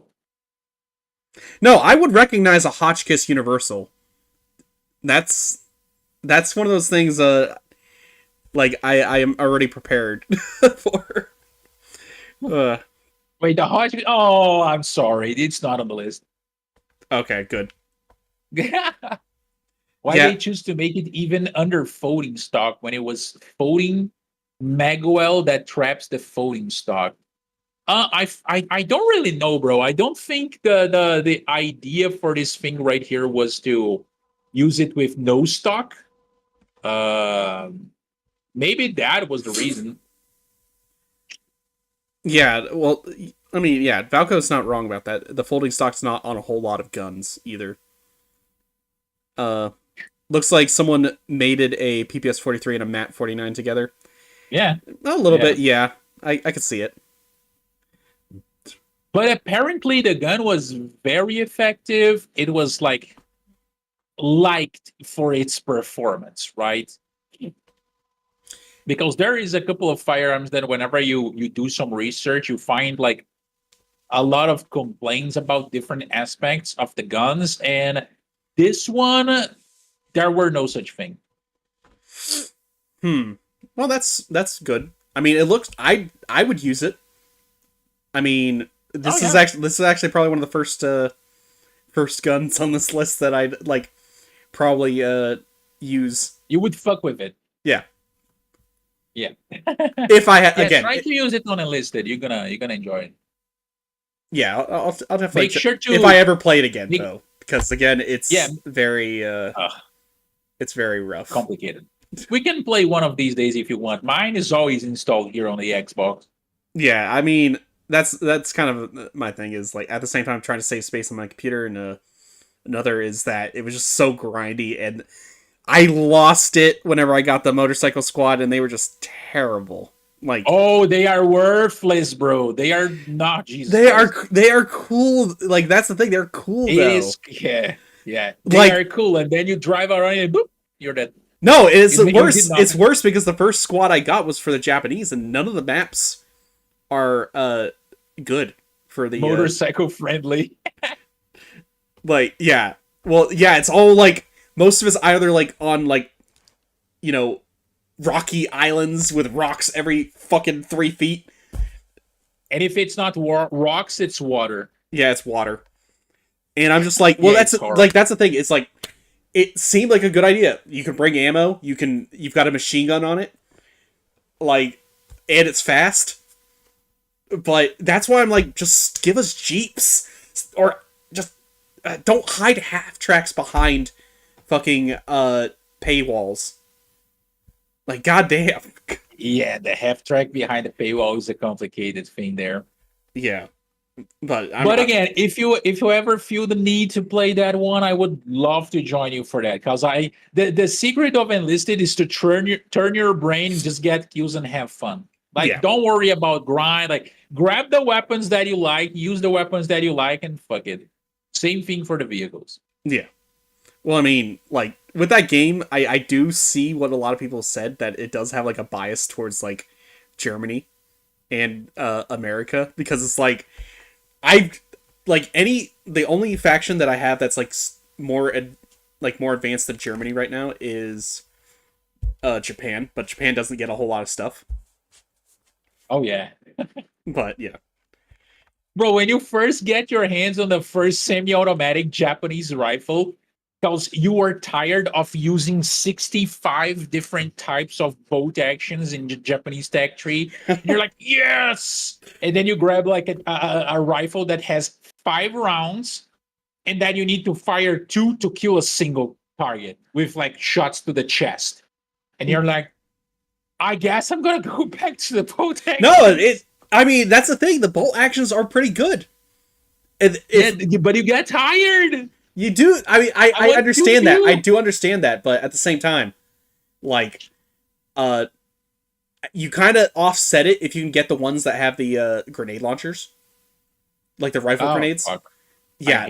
I don't use that. Nah, I do. I do. No, I don't. It's against my ethics. Nah, like, no. The way I see it is like, you get some of the best bolt actions on top of rifle grenades. You can use that effectively. All right, for the next one, we have like a pistol again, another handgun. Oh, of course, another handgun.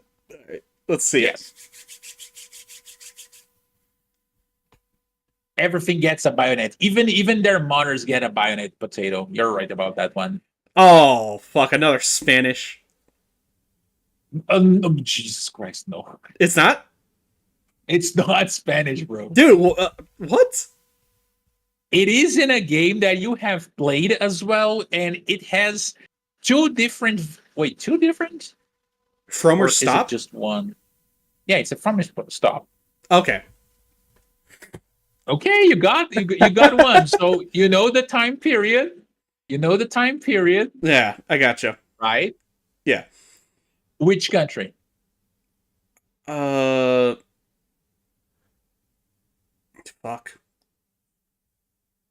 Fromer doesn't tell me a whole lot. Austrian? Stop also doesn't. Yeah, Austria, Hungary. Okay. World War One, of course. So this thing right here, you know, one of those cases in which people, they want to make something and they achieve the result that they want, but they overcomplicate things way too much. Yeah. This is Day from a Stop. Now, even though the version in Battlefield has full auto fire, these guns were not made in this configuration right here in full auto. These are semi-automatic guns only.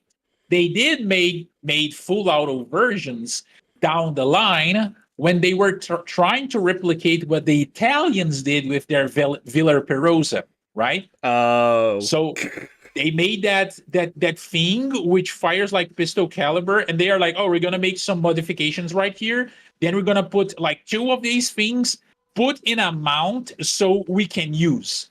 So they made this. I gotcha. They made this, which is I What the barely know how to describe that. Yeah.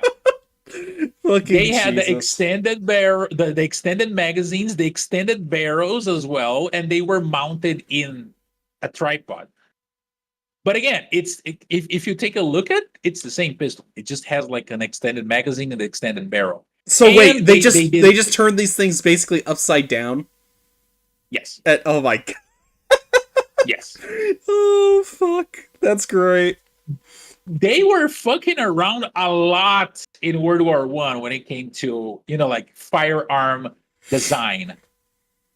Yeah, I mean I get that, but still that is like I would imagine like you just try to bring this up to the to your generals, to the generals and all that. And it's like, what the fuck is that thing? And it's like it's the new machine gun. Get that shit out of here. Yeah. Why did you smoke, brother? It's like we'll just stick with our current MGs and the MG08s. yeah, our MG08s. No, and the worst part is that the Italians had success with the Villa Perosa, so much so that not only they first started using that in airplanes, right? Then they made like all the versions that had like stocks and etc. for infantry use. Like the Beretta 1918 is pretty much like a derivative of like the Villa Perosas.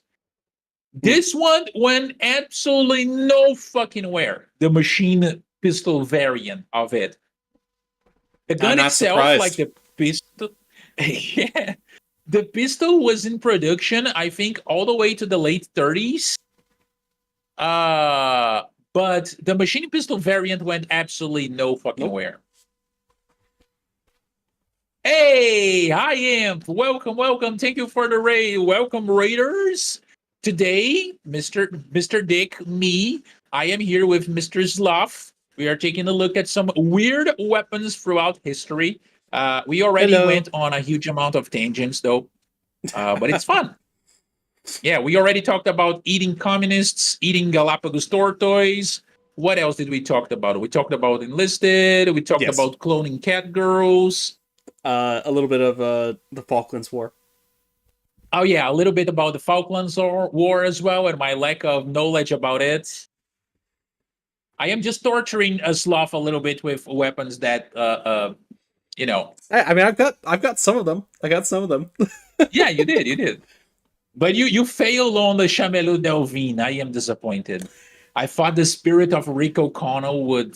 True, but at the same time, I didn't. Blast you. I felt at the same time, like when I was watching those movies, the revolvers were not the things I focused a lot on. He was using the fucking shotguns and all that great stuff. So. Oh yeah, Rico Connell always had like a very good taste for firearms. Yeah. No, like that's what like it made me cringe a little when I watched the third movie and his son's like. Oh yeah, and his son's like, yeah, they're comparing their guns to each other. I'm just like, I'm just like, son decided to go like Germany and Russia. Yeah, how dare you? I was like, okay, first off, they're both good. They're both good guns, except take the drum mag off that thing. But yeah. Wait, no. He had like he had like a PP. Wait, he had a PPS or a PPSH? He had a PPS. No, he had a PPSH. No. Rick had a Tommy gun with the drum mag, and his son. PPS. No, his son had the PPSH, didn't he? No, it wasn't. I don't think it was a PPSH. I think it was a PPS 43, if I'm not wrong. Because I don't remember like both guns with drums. I remember Rick having the drum on the Tommy gun. Sloth ain't the one being tortured. Yeah. Yeah. I mean, I am being tortured as well, AV. Even more because I had to see that shit before. Well, I might have to watch that movie again because it's not my favorite out of the trilogy. Oh yeah, definitely, definitely. But yeah. All right, next gun, next gun. You said that you have a weakness for this type of weapon when it comes to knowledge, but I think you're gonna get this one. Okay.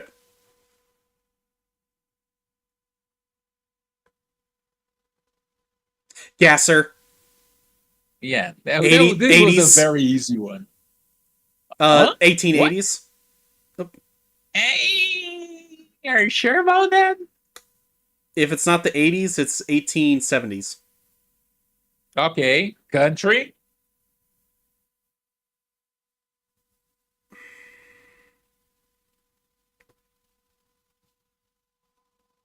I don't want to say Austria or Germany.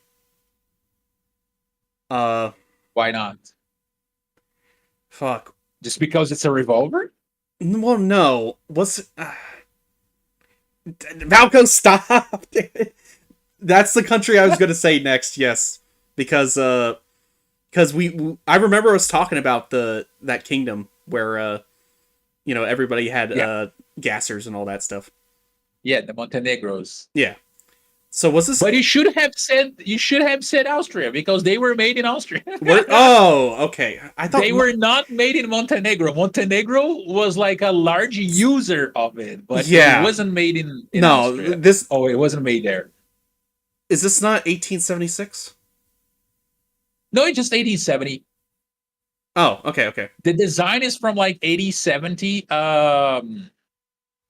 Again, we already talked about this, but just a brief summary, folks, for those who are not familiar with this mammoth of a revolver, because this thing is humongous. I think that if there is a old gun that could be considered like an equivalent of the Smith and Wesson 500 today, that would be the Gasser, the 87 Gasser. Damn right. It was chambered in 11 by what millimeter? It was 11 millimeters something. It was a huge cartridge, a huge frame revolver. And this thing right here was or not originally, formally adopted, not exactly adopted, but the Kingdom of Montenegro, the king was, let's just say that he had a couple of stocks in a particular firearm manufacturing company of Austria named Gasser, right?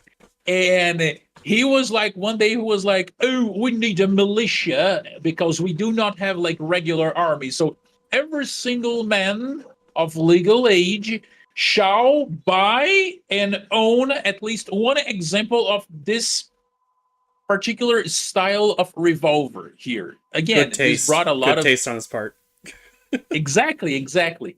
Now, an interesting thing that I've read is that the law only required people to buy a Gasser pattern revolver. So it didn't necessarily need to be one made by the Gasser company in Vienna. Ah. Yeah. And what happened was that this became like a staple of Montenegro culture in that particular time period. And people, man, they bought so much of these revolvers that the original manufacturer had to sell the blueprints for other manufacturers, like in either Belgium, mostly Belgium and Spain. So other companies could supply the huge demand that appeared out of fucking nowhere for these particular guns. They helped develop the gun culture in that particular part of Europe. People would customize their weapons, and their weapons actually became like a status symbol. And like guys would walk around in their not former, sorry, in their like local attires, carrying the revolvers, like these beautiful gentlemen right here, carrying their gassers in their hips. Damn. Take a look. Wouldn't you like to date one of these guys? Take a look at the 1,000 yards there that they have. No, I like their fez hats there. Yeah. The coloring is a little bit fucked though. Nah, But the gun itself is pretty cool. Yeah, if I had to, if I was setting a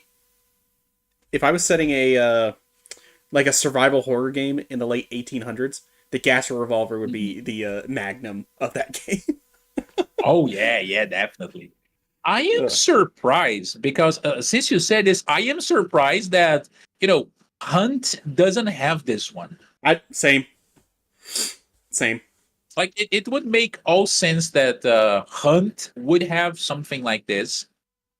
But at the same time, with the way Hunt balances stuff, sometimes I would not want to love this thing 1 minute and then hate it the next. Oh, yeah. Like, Hunt is kind of retarded when it comes to balancing stuff. yeah. All right. Next one. And I will leave you here to go to the bathroom because I drank way too much booze. Gotcha. Actually, I might need to go to the bathroom too, so I'll be right back. Okay. Let's do like a bathroom pause, boys. We're gonna be right back in like, I don't know, like maybe 1 minute, 2 minutes. I'm gonna take this opportunity to grab some water as well. And we're gonna be right back. All right, I'll be right back. I'm gonna leave you guys with my beautiful advertisements here, my old school advertisements.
All right. All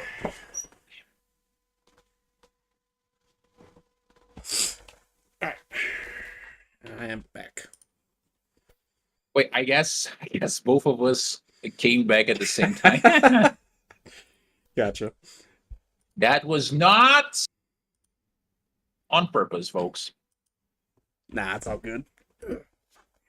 All right, let me take a look here.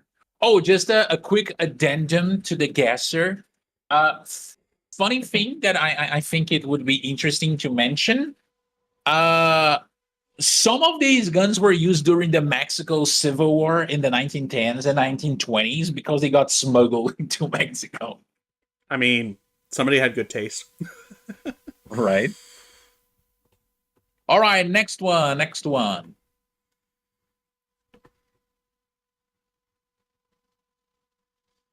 Let's see if you get this. Okay, I well, wouldn't. Yeah.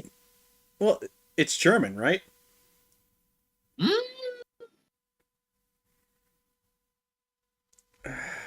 are you sure about that? No, not 100% certain, but it looks. It's got the styling of it, though. You mean the retardness? Okay, Gecko said something. I would say that this thing looks more Japanese than German. But it's not Japanese, Gecko. No. Well, yeah, I would agree, Gecko, because the trigger and the trigger guard there. Trigger guard. It looks a lot like the Numbo trigger guard. It's not that I mean, it looks kind of like the Type 94. A little bit. But I know it's not. Oh, damn ads. I was looking at that. Oh, you got ads on your end? Yeah, I'm watching your stream as well. But Oh, I see. But oh shit! So everyone got said. God damn it! Oh yeah, there's like 30 seconds of ads. God damn it! At the same time, it's not that as well. Okay, I was gonna say. Falco. I was gonna say, stop guessing, people.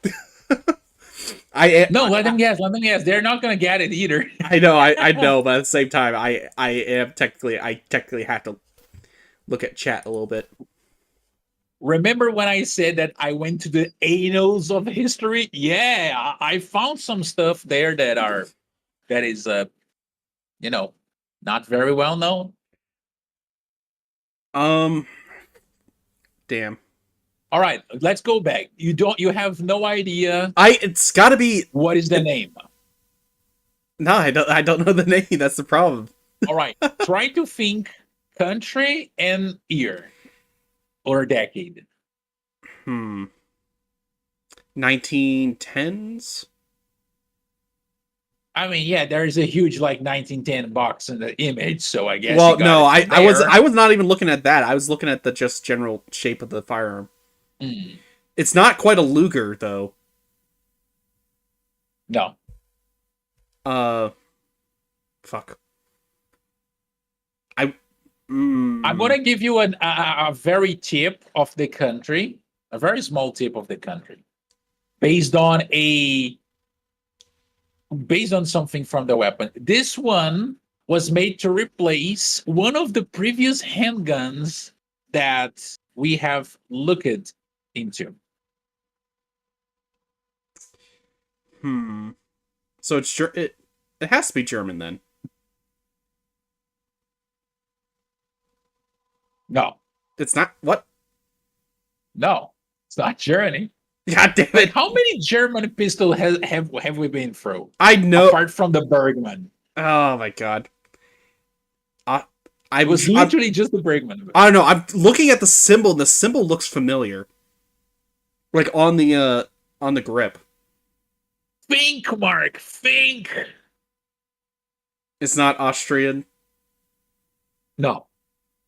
Fuck. Polish? Semi-automatic pistol. Around that particular time period that you talked about. And it was supposed to replace one of the guns that we looked before. Albania? No, of course not. Belgium? Don't even knew that Albania had a local firearms industry.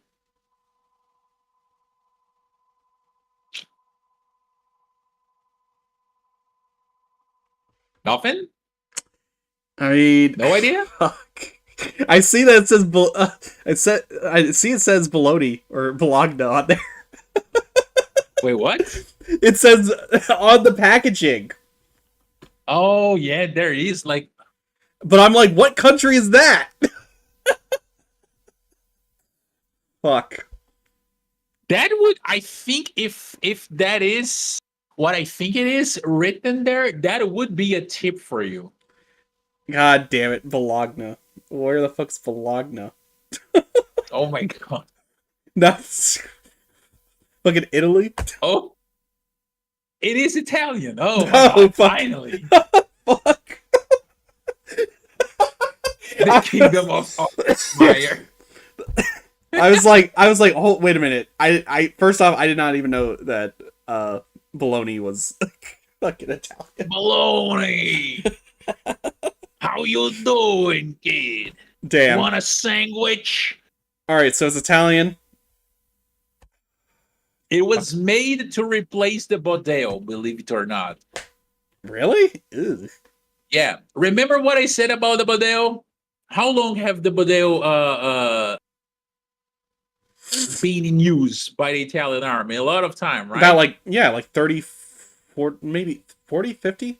Yeah, like 40 years. Like, so you can imagine that this thing did not replace the Bodeo. But it is a magazine. It's not a stripper clip. It's a magazine, right? It's a removable magazine. Yeah. Well, that's the thing. I'm not gonna get the name. I'm gonna concede here. No, it's fine. It's fine. Yeah, you managed to go through the country and the date. This is called the Glicenti Modelo 1910. Ooh. But this thing was so pathetic. Its inner components were so weak that they had to grab like a 9mm and tone it down to prevent the pistol from grenading itself. Well, I'm not surprised. So it was a special version of 9mm, and structurally wise, the cartridge was pretty much the same, but it had like less gunpowder. It was still adopted, believe it or not. It was still used all the way to like World War II by some very small groups.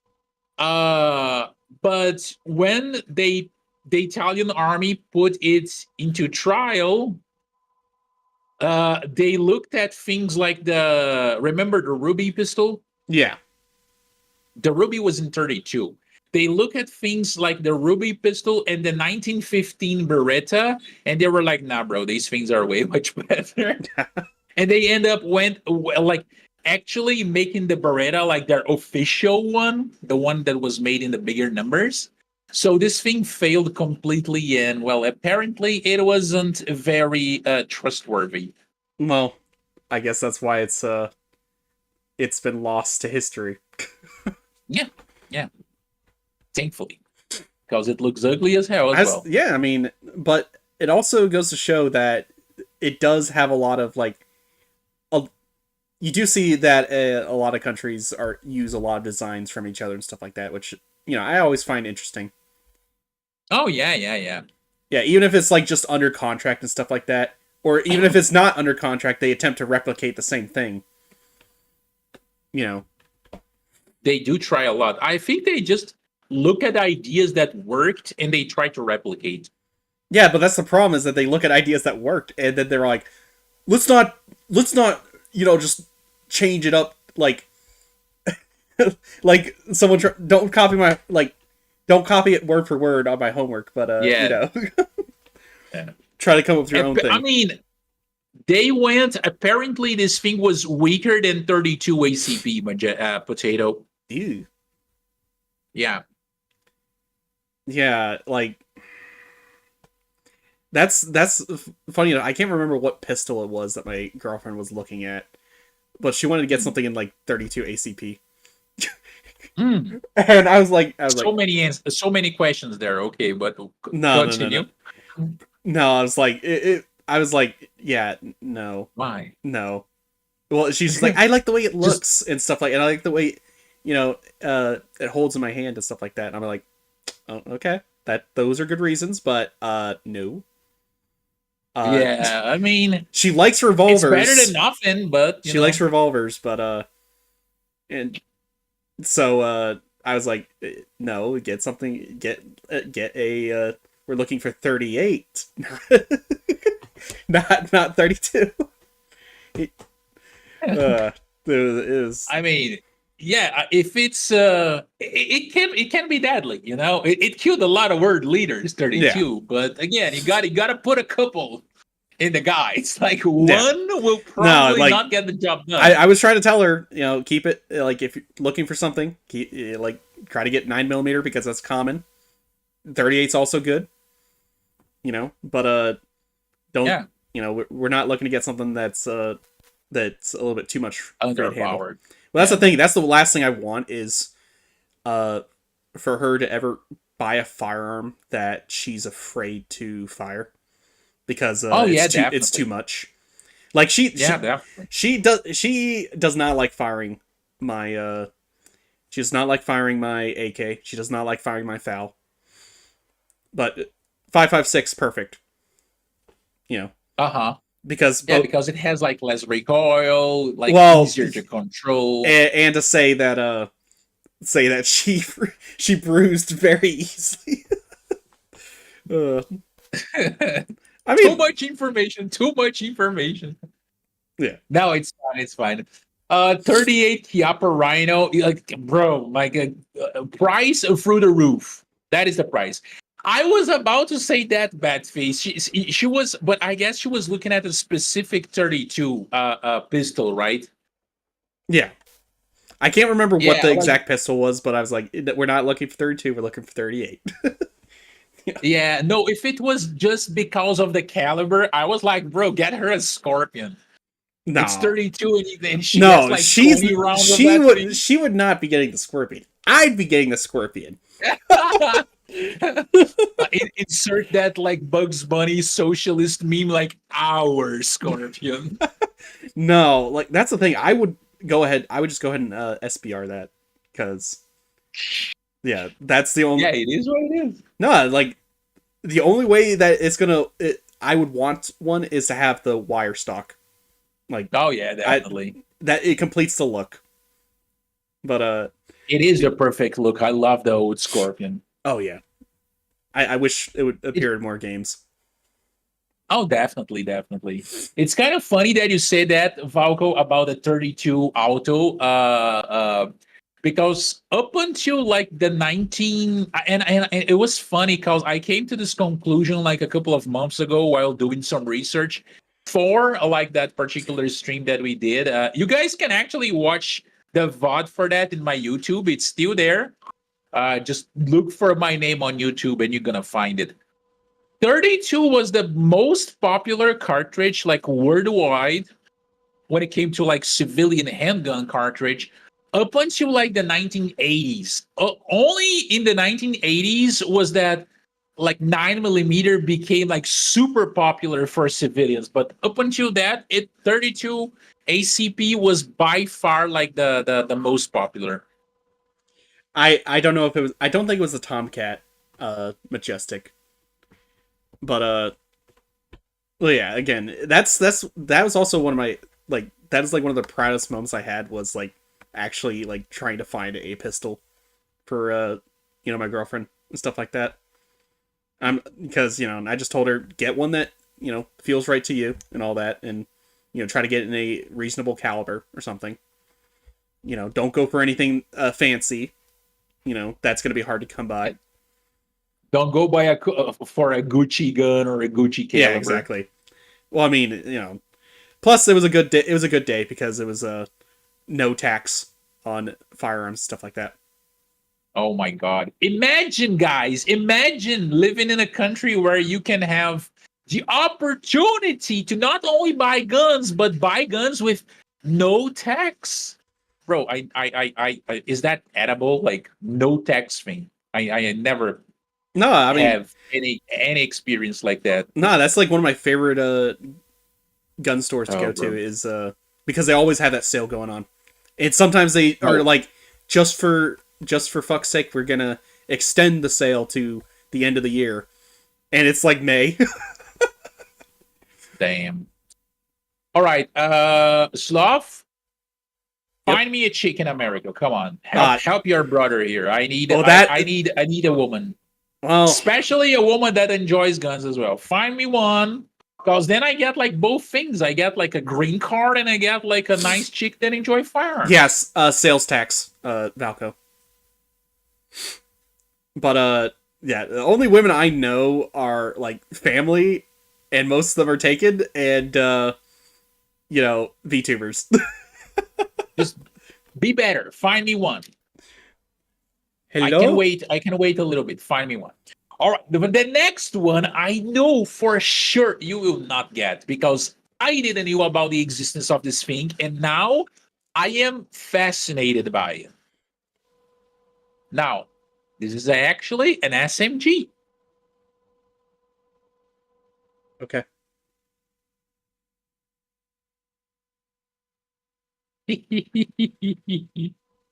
Ah. What the? And you won't be able to get any information from that little thing that is close to the weapon because the resolution is way too bad. Okay, it's got a folding stock. Yes. Hide. No. Valko. The fuck is that? I don't think anyone in chat Russian? will be able to get it. No, Hmm.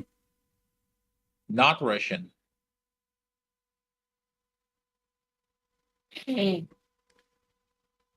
U.S. Also, no. Japanese. No.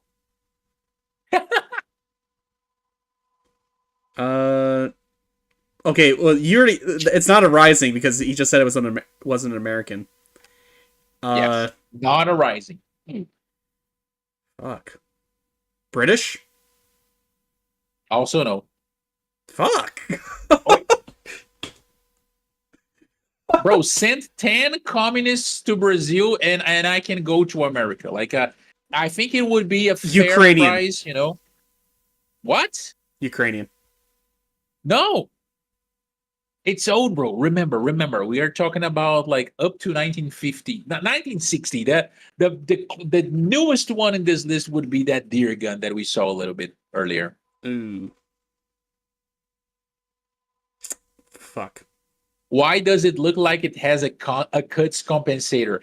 It is a compensator. It is inspired in the cuts compensator, but it's not necessarily a cuts compensator. But it is a compensator. Okay, so is that mag angled? I can't really tell. Not exactly based on other pictures. Like, No, it's a straight mag. no, this thing's fucking ugly. That's what's. Like, oh my Looks god! like the brick fucked up with a thumb. It can't be French. Really? It can't be French. No, it's not French. God damn! There isn't a whole lot. All right. No country, no name. Can you guess? Can you try to guess like the period? 1940s. Yeah, I mean, I will give you that because Post it's World like War II? late 30s. Oh wait, what? No, it's late 30s. Late 30s? Late 30s. I was gonna say Polish, It's not but Polish. Not Polish. Czech, Nope. Finnish, Also no. Swedish, No. Norwegian. It's not European. It's not like from Australia? North America. Is not from Oceania, Australia, New Zealand, whatever. It's not from Asia. It is Argentinian. Fuck you. I knew I was going to. I told you I was going to try some God damn it. curveballs at you. No, bro. If wait, did we actually? I think we have. Oh no, we don't have any Brazilian guns on the list. But Brazilian guns are always horrible. They always look like shit. This is an Argentinian submachine gun. It's called a Hafdasa. And let me, I will explain that. Hafdasa was actually the manufacturer. This is their C series of submachine guns. It was made again in the late 30s. Let me actually pull out my explanation right here. Wait a minute. So this thing was made to be used both by local law agencies and the Argentinian army, right? If there is something that I've learned about Argentina in these last couple of months, like doing some research on like their history and etc., is that they are nationalist as fuck. They love to have things made in their country and to be proud about that and etc. Now, this thing here was made in a wide variety of configurations, including a short version with no stock, like a very short barrel. I think this one right here in the picture is Oh, the C2. oh, disgusting. Yes, yes. It is not. It is not pretty. It is not pretty. Believe me, I know it's not pretty. Dude, that That frame looks variant before. horrible. No, no, but hear me out. Hear me out. This is the thing. It looks horrible, but it was surprisingly effective, and it had like very interesting features. So in this image, for example, I think this is a C4 variant, the variant with the folding stock. They also had the C1 variant, which had like wood furniture all around. The lower receiver, do you see that it is kind of metallic, right? Yeah, Take a guess which material is this? steel. Aluminium. Okay. Yeah, I'm not gonna. I wouldn't be able to guess that. Yeah, aluminium, whatever you guys It want looks. to It look. call it. How I was gonna say it looks very chunky though. Looks very. it is very chunky. And you, okay, take a guess. Why is the receiver so chunky? I would assume because it fires something pretty big. No, it fires either. It had versions in 9mm and in 45. If I remember correctly, the 45 was the one for law enforcement, and the 9mm was the military version. Hmm. These are the mags for it. It's a double feed, double stack magazine in both calibers. Oh. Damn. Yeah, so the 45 ACP. No, I was gonna say which is it looked chunky because I was thinking like it's got to be compensating for something. Like no, like Valco's probably right there. Lack of structural reinforcement or poor metallurgy and shit like that. That's what I was thinking too. I was like, yeah, this thing's probably like a pile of crap or something like that. They needed to keep it from falling apart. Yeah, no, but apparently it was very well built, very well regarded by those who used it in Argentina. Again, that might be a little bit biased there because they are very nationalistic. But like the right side one, that is the 45. That thing holded 40 rounds of 45, and the 9mm one holded 50 rounds. Hmm. So the way these things worked is that these are kind of like jungle mags. But remember the Irma one? These submachine guns, they had a system in which, in order to choose which side of the magazine you were going to be using, you flip the bolt on top of the weapon. So, like, you rotate it from one side to another, and then the gun feeds either from like the right feed or the left feed. Gotcha. But the interesting thing about this stuff right here was that the company making it was not even like mainly a gun manufacturer. It was made by Hispano Suiza of Argentina. Not Hispano Argentina. That was the name of the company. Now, for those who are familiar with like World War II weaponry, especially World War II aircraft, you guys are probably familiar with the Hispano cannons that equipped a lot of fighters in the war.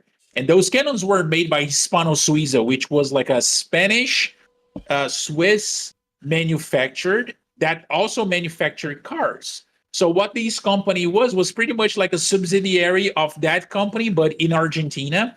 And they mostly made cars, both like ordinary passenger cars, buses, and etc. And suddenly they were like, "Oh, we need more source of income, so we're gonna start making weapons," and they did.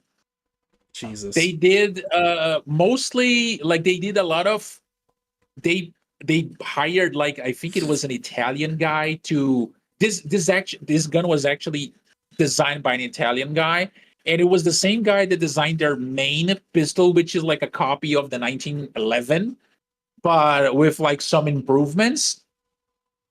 And they were responsible for pretty much like when it came to firearm, their biggest success was this submachine gun and the pistol in 45 ACP. But I was like, damn, bro, this thing looks ugly, but it has a lot of very interesting features. Yeah, I was gonna say, with the way it looks like it's constructed, I would have assumed it was made by somebody that had no idea what the fuck they were doing. Like, the way it looks just from this image alone. Like, Yeah, it looks rough, but then I mean, especially the this version looks super rough. Like yeah. there's no stock version. I was gonna Like the say, very like, small, the ghetto blaster. Jesus Christ. No, like I would imagine this looks like something that somebody would make for like a low production sci-fi movie. Like for the aliens to use. Yeah. Or like, To be honest, let me see if I can grab like one of the versions with the wooden stock. They look very cyberpunky. claims Is this like a good Sloth one? claims to want innovation, but hates it when he sees it. Chick, no. That's not what I'm saying. But there needs to be an elegantness to innovation as well. Show me a good-looking design. Is what I'm saying. All right, so there are like two images here which are kind of interesting. Let me save those two. Oh, why are you like this? Just so you guys see like how thick this receiver was with the magazine on it. Give me like a moment, very quick. Save. C4, and then let me grab the other one because I want to show you guys the wooden stock as well. To be honest, the one with the wood furniture, the entire wood furniture, does not look like that bad. It looks a little bit steampunky, but that's it. Oh, why was this one posted on a enlisted stuff? I'd be worried If now. they added this to enlisted, I would use it. No, you'd never see me touching this thing. Oh, come on, bro. It's not that bad. No. I mean, I would guess the this small variant is bad. Super bad. No. All right, take a look here. Like, take a look at how thick this thing is. I oh my God, I don't know It's thick. I don't know what's worse. Seeing it in like a higher, like high in like almost full color now. The resolution is shit, I know, but come on. No, like this just looks. This just looks so. This looks like a last ditch effort gun. Like, it's kind of crazy to even think that this is like, oh, we're not even fighting for like an actual war or anything. This is just like us fooling around, like for our own fun. And this is what you. No, but they were serious about that. They were serious, and this thing again, it had like very good reputation. That's the thing. You know what? Hey, hi, Leffy. I want to find an actual Argentinian that has used one of these things, and I want to actually ask them, outside of Was this Argentina. any good? Like, was this any good? Because it's like, I kind of get the feeling someone would have be like monitoring I their got it. Bro, communications. based on what I've learned about them, like they would stick to talking that the gun is good even though the gun was bad. And take a Yeah. look. This is like the version with like the full stock, like the entirety of it. Hold up. Now this one actually looks pretty good. This one actually looks pretty good. Yeah. I actually like the design on this. I still like the aluminum receiver. No, It doesn't look you're that fun. you're crazy. The color the receiver, goddamn it. Oh no, some of them were colored. Some of them were colored. I do remember reading about that, but I did not pay attention that much to that particular thing because if I remember correctly, they did the coloring based on like the sort of units that would be using the weapons would be sent to, right? So they would color the aluminum receiver in different colors, but it would be like white and yellow and some crazy colors. So I guess it would look even worse. I gotcha. That I don't know why I just think like color coded like firearms like that. Hey, thank you for that, Malcolm. I just think of like color coded firearms like that. I'm just like, that's a little bit cute that they colored it like that. Oh, I can only think about a very stupid like Call of Duty skin. So that's a no for me. All right, next one. All right. Another handgun, and I need to go to the bathroom again, so I'm gonna leave you here looking at it. Gotcha. Just gonna say out from the gate, I don't really find those ugly, and the history behind them are kind of interesting. So up, next one. I'll be right back.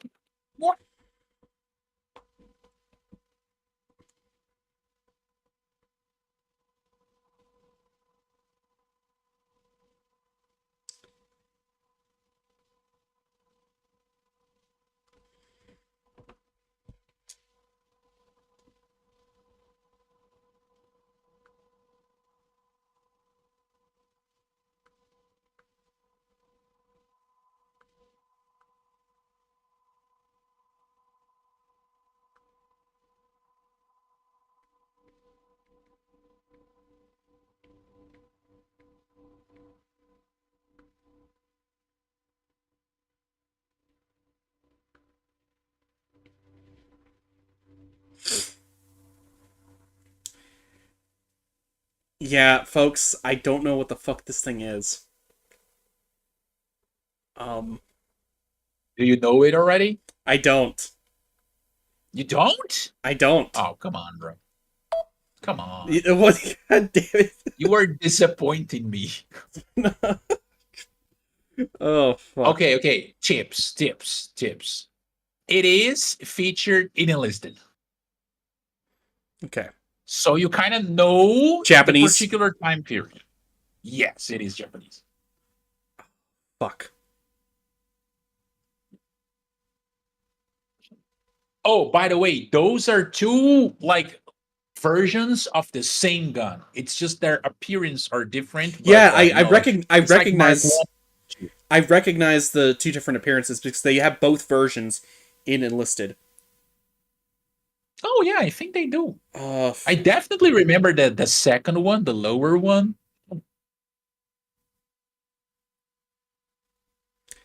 God damn it. I know they always do the typings for these things.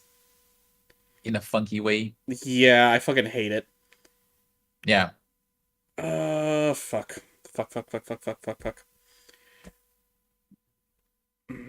I'm also trying to remember what the actual what typing actually means. Like, I know it relates to their Japanese, to their like Japanese, the way the Japanese do years and like crazy shit like that.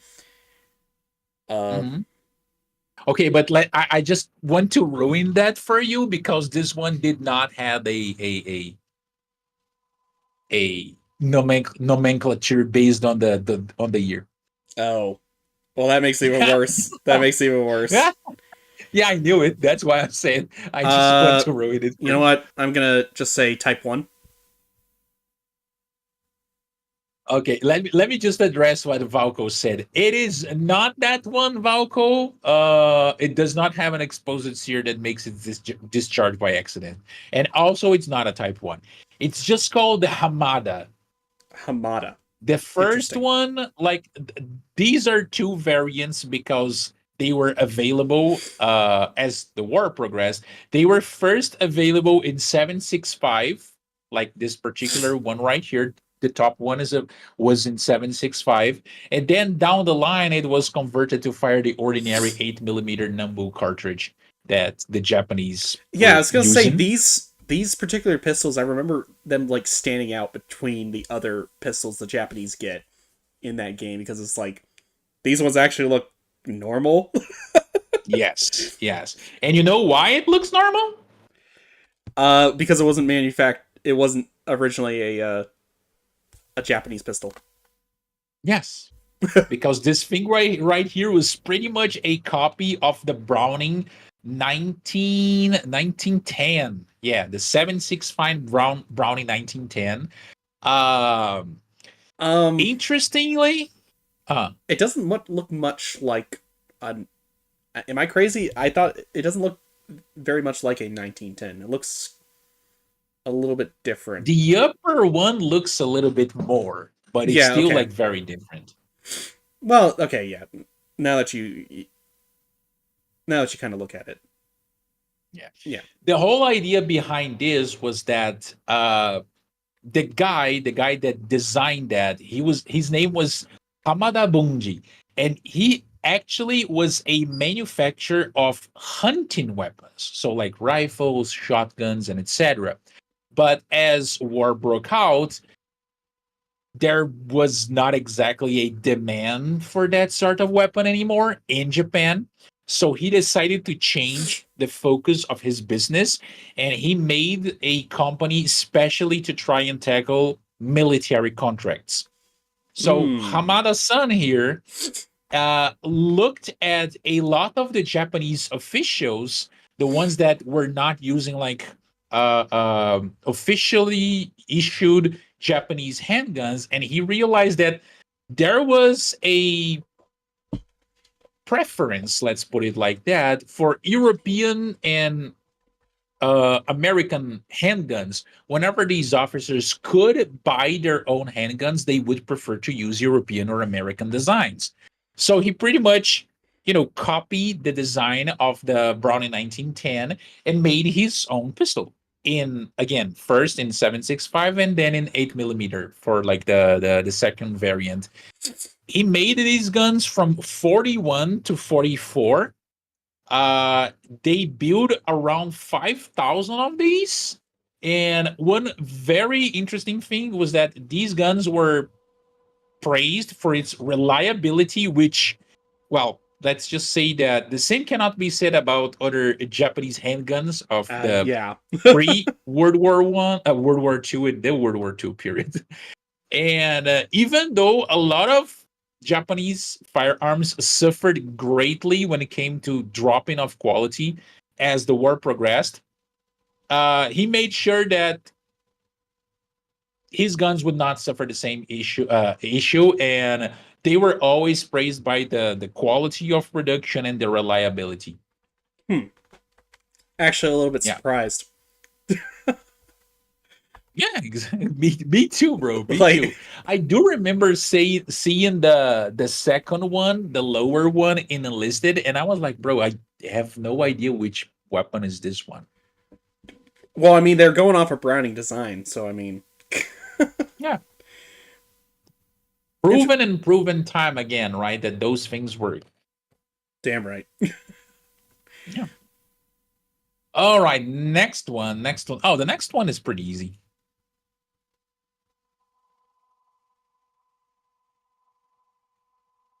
Sloth. Sloth is pretty Hell, easy. Sloth, come Hell on, Regal. don't do that to me. Oh my god. For a single moment, I thought you were gonna drop the soap there. Not even drop the ball, just drop the soap. Yeah, this is a No, Hell Regal. where the fuck did you get? I thought they didn't have an actual. It's not a photo, bro. That's No, a no, fucking no. 3D model. No, I know, but I'm like, how do they even make a 3D model? If it's They like, made a 3D model based on the picture. They had a picture, like a very similar picture to this one right here, like on top of a table. oh, I And they didn't. made a 3D model I thought they only had around like, that. I thought they only had like one actual like piece of media like depicting this thing, like, and it was a video. No. Actually, again, not a lot is known about the Hell Regal. The only information that people have, like the developers from Battlefield 1, whenever they were like, oh, interested in it, is a couple of pictures in a library in Austria, right? Hmm. Including like this picture right here, which was, like a digitally colorized. Thank you, ads. Ah, for fuck's sake! Again, I was like, I hate I you, was like, why are ads. you showing me a trailer for Andor? That is not the picture for the Hell Regal. Oh Just my wait god. 30 seconds or give me a subscription, give me money. No, I'm just kidding. Yeah. Don't worry about that. Oh my god. Oh. But there are not a lot of pictures. That is not a lot of pictures around this thing. I think there's either like there's one picture of it on top of a table. There's a picture of it with a guy holding it and like another guy with like a backpack and a couple of mags on it. And there's this picture right here that I was showing with the guy like going prone to shoot the weapon. But pretty much all information that people have from it, it's like conjectures, like it's just Mm. a thought process behind like the things that they are seen from the pictures. To be honest, there is not even like a picture of the guy. They don't even know the name of the guy that designed the gun. Like they know that apparently the guy was a military that had like a Hell Regal surname, because like more often than not the guns are based on the name of the guns are based on the name of their designers. But people have searched in like official records, and the people that they have found with that particular surname have nothing to do with the particular regiment that they think that the guy came from, right? Because the information in the picture describes the gun as being developed by this particular guy from this particular regiment, but they couldn't find information about that guy in that regiment. Also, hi Tutor, welcome. Alright, I've got two things to say about this. First off, the image makes this gun look like it was decades ahead of like anything else that was Yes, coming out at that time. yes. Second, um Hellregal is a badass fucking name. like It is. like I don't know what the fuck regal means, but damn, like it just kind of like the whole name rolls off the tongue. But And it looks like something that if it was actually developed and deployed in World War II, it could bring hell for those on the other side of it. oh yeah, like Uh look at the way it's connected to the actual like the drum mag is connected to the actual submachine gun there. Like that looks like something that you would see in like in like modern day. Like they yeah. had those big old like ammo backpacks that you can attach to machine guns and shit like that. Yeah, and it's kind of funny because I haven't grabbed the image with the guy that has like the backpack with the mags, but pretty much he's carrying like a backpack, which is a wooden box with placing for like 5 of these drum mags. Jesus. And so pretty much this whole thing right here was, again, like based on what people think through the pictures. It was supposed to be used like the for suppressive fire or even walk-in fire. Like the BAR, they had tactics Ah. with that in mind in World War I. The Shoshaw, they used that for that as well. So if you think about it, you have a gun with like a high capacity with a caliber that is based on the pictures something similar to a pistol cartridge. So you can imagine that a drum like that would have like a very huge capacity, right? It was water cooled because you can see like the little hose and Yeah. the jacket around like the barrel. They had like leather around the barrel so the guy could actually hold the weapon. And apparently, based on the pictures, apparently the person who designed the gun used the buttstock of a 1895 bolt action rifle in this whole contraption, right? So technically, since this gun was originally developed in 1915, and by that point in history, we only had things like the Villa Perosa, and we did not have like the version of the Villa Perosa, like we have the Beretta 19. I think it's 19. Is it 1915 or 1917? The Beretta that pretty much has like the entire action of the Villa Perosa, but enclosed in a rifle stock. If this thing was actually developed and put into production, it would be the first submachine gun to bring this design of a submachine gun, right? This Yeah. conception of a weapon that is supposed to be fired from the shoulder at the enemy. Again, with a huge capacity and etc. But people speculated that this thing right here was a similar story to the Stinger in the Pacific, right? The American Stinger, in which like the guys grab like a bunch of like they grab like parts from Browning. I think it was a Browning. Was the Stinger? No, the Stinger was a 50 call, right? But the 50 call, the air version of it, the version for aircraft, and they slapped like an M1 Garand stock on Jesus. it and like some BAR parts and etc. They imagined that it was a similar idea to that, but a more refined one. But it never went anywhere, and we do not have a lot of information about that. But it's still fascinating. It's still Nah, fascinating. I It looks what cool as I would have fuck. used this as is the answer to the Americans' use of shotguns. This would have been the Oh this yeah, should have been the answer yeah. to that. No, probably since because wasn't the Americans they first deployed in World War I in like 1917, wasn't it? Um I'm It not was later in the war. It wasn't like I know right in the I beginning. know it was there were American I believe there were American volunteers that were going over there, but they didn't send the expeditionary force until like much later. Yeah. Yeah, in the shenanigans with the shotguns were only when they were officially like in the conflict. So I would guess that probably is if this thing had been developed and had been put into action, the ones writing the little letter being like, "Oh, that's unfair," that would probably not be the Germans because this thing would like wreak some havoc. Like, well, again, that would have been like a something that most people were not seeing, you know, which Yeah, it would be very terrifying to deal with. absolutely. And apparently it had like box magazines as well, just like these ones in the picture.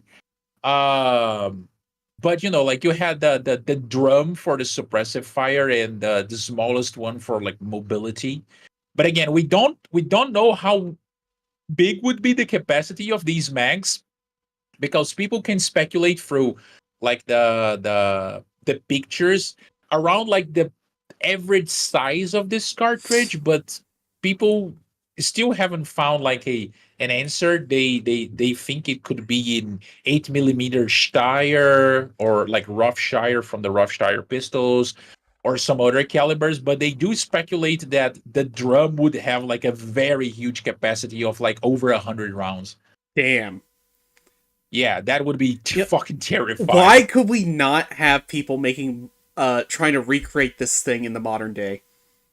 Like, Yeah, don't put PSA to it though. They're gonna fucking cancel it. No, that's what I'm saying. At least someone out, like the guy who does the Halo weapons. Like, Oh yeah, I've seen that one. yeah, like why not have somebody actually like just try to recreate, like make a working copy of this? Like, that would be great. That's the thing. That's the thing. Like billionaire people, they should start putting money where is actually interesting things. Like stop. Like I don't know. Like stop wasting money trying to turn people into I don't know, like fucking vegans or something. Fuck. Uh, but the thing is, Potato, the Pedersen device, I don't think that thing had the capacity of full auto. It used like pistol cartridges, but I think it was semi-auto only. All right, so you got the gun this time. That was good. Yep. That was good. That was a nice change of pace. All right, next one. Next one is also like very simple, and it's one of the very few rifles that we have in this.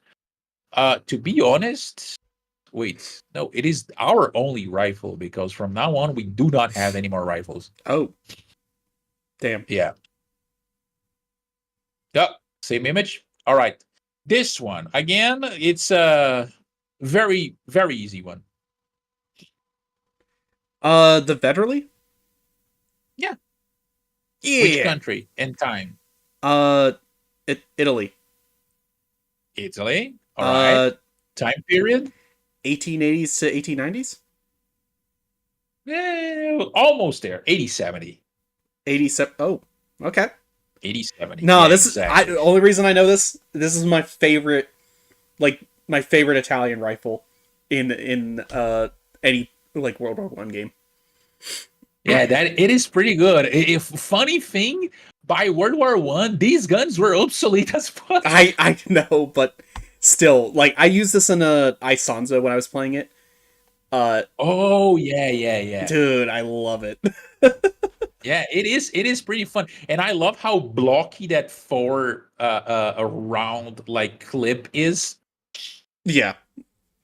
It's so blocked, and then it has like a little rope in the end so it can No, pull that thing there's a out. website actually selling these. Oh, Recently. really? Yeah. But they're in rough shape, like really rough shape. Yeah, but those were very simple. Like you can easily manufacture those if you Yeah, if but you I was need. like looking at it, I'm like, should I buy this or should I focus on getting a new model? Or like new model art and stuff like that. Yeah. But do you have a Veterli? I don't.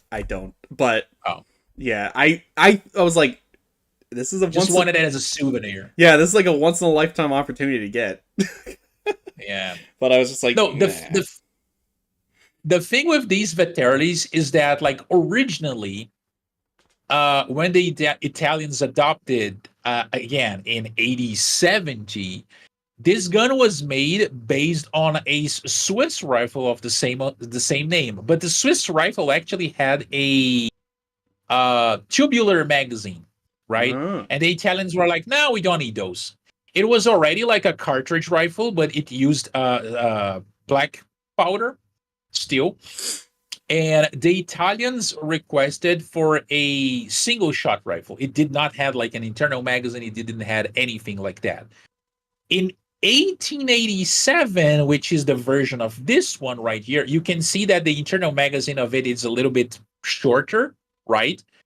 Because if you look for pictures of this thing, you're gonna find some versions with like a larger, like a longer magazine on the lower part of the gun. Those were the ones that were converted to fire 6.5 down the line, right? But this was the first conversion. They converted to fire to have like an internal magazine, right? That is the one that we have in the battlefield in Battlefield 4 and in Isonzo with the 4 rounds. Hmm. And In 1890, they started using the smokeless ammunition for those. But again, they still retain the same caliber, which is a 10.4 by 47 millimeter. And it was a very obsolete in World War One. In World War One, this thing was already obsolete, but they still use that through in small numbers, of course, through World War One, where some of them got converted to 6.5 to fire like the same round that was used on the Carcanos. They were Ah. pretty much like supplementary rifles by then, though. Yeah.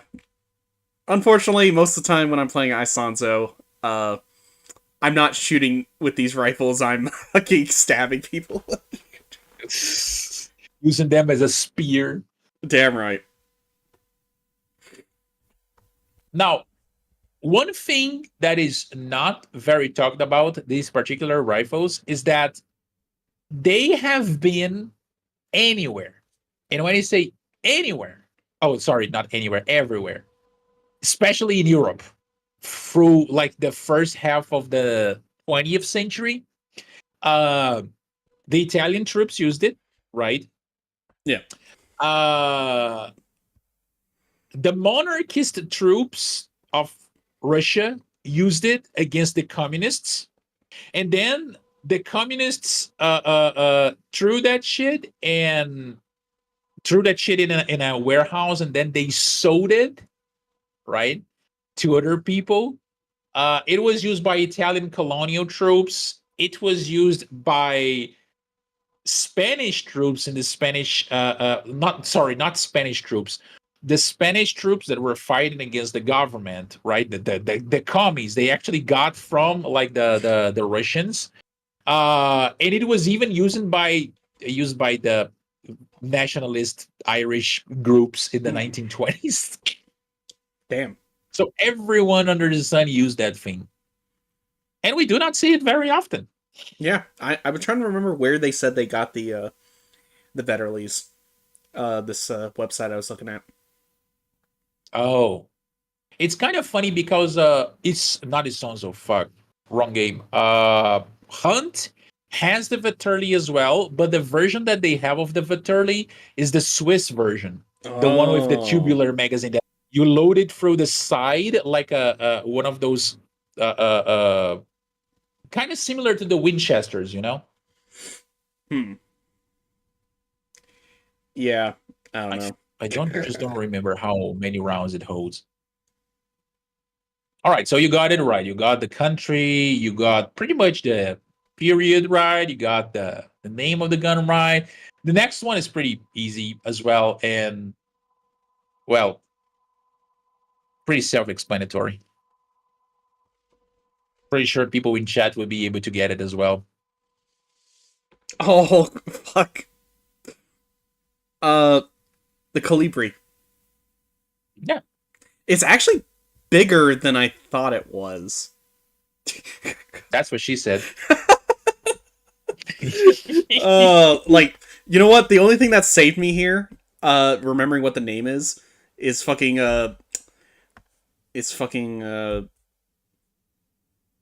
what is it called? Ian? No. There's a video game. Signalis. Battlefield Signalis. 1. Oh yeah. Signalis has a androids that are oh yeah. that are named Calibri. Yeah. I never managed. Oh yeah, I would say it was a watchmaker that made these, wasn't it? Yes, exactly. This was one of the first things that I noted down here. A firearm designed not by a gun designer, but a watchmaker. Damn. Now, believe it or not, this thing it was chambered in 2mm. I'm sorry, the bullets Bro. are kind of cute. Bro, that I'm pretty sure like the nail from my pinky is bigger than that round. It's like you'd have to use tweezers to load the magazines. And I mean, I guess to the surprise of no one, the fact that the gun and the rounds were so small was actually one of the things that people were like, It's kind of hard to reload and operate this thing right here.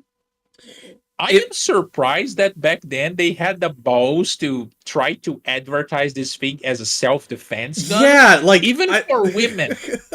Like maybe for mice, but for people? Yeah, no.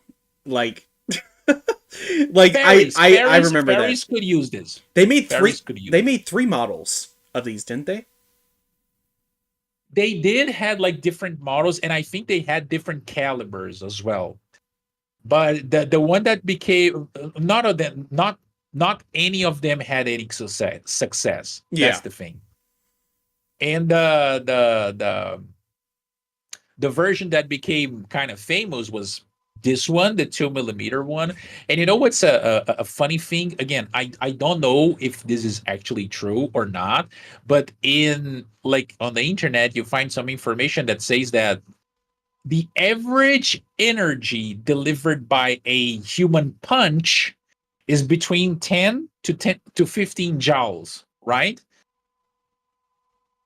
Being hit by one of these 2mm rounds would deliver 4 joules to your body. So that is less than half of the energy of a punch. I don't even think shooting someone in the face with this thing would do a lot of difference. I would imagine it would just get stuck. Like if like it might just embed itself. Like a yeah, it would just embed itself or something. Maybe you might actually be able to use the same tweezers to pull out the bullets. Yeah. The same ones that you use.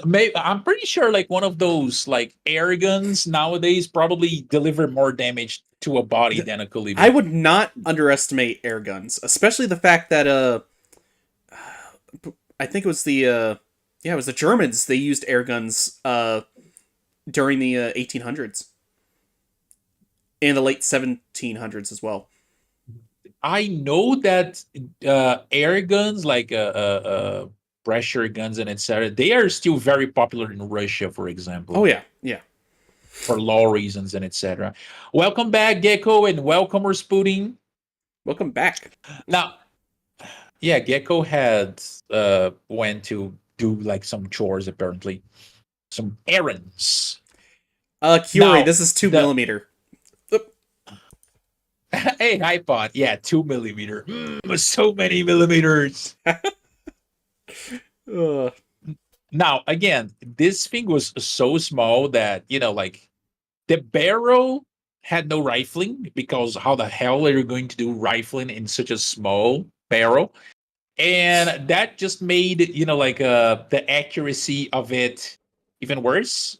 Not that someone buying something like this would be worrying about accuracy, to be completely honest. Potts, today is one of the episodes for the Guncast, so I usually have just the gas. But I can invite you for one of these things one of these days.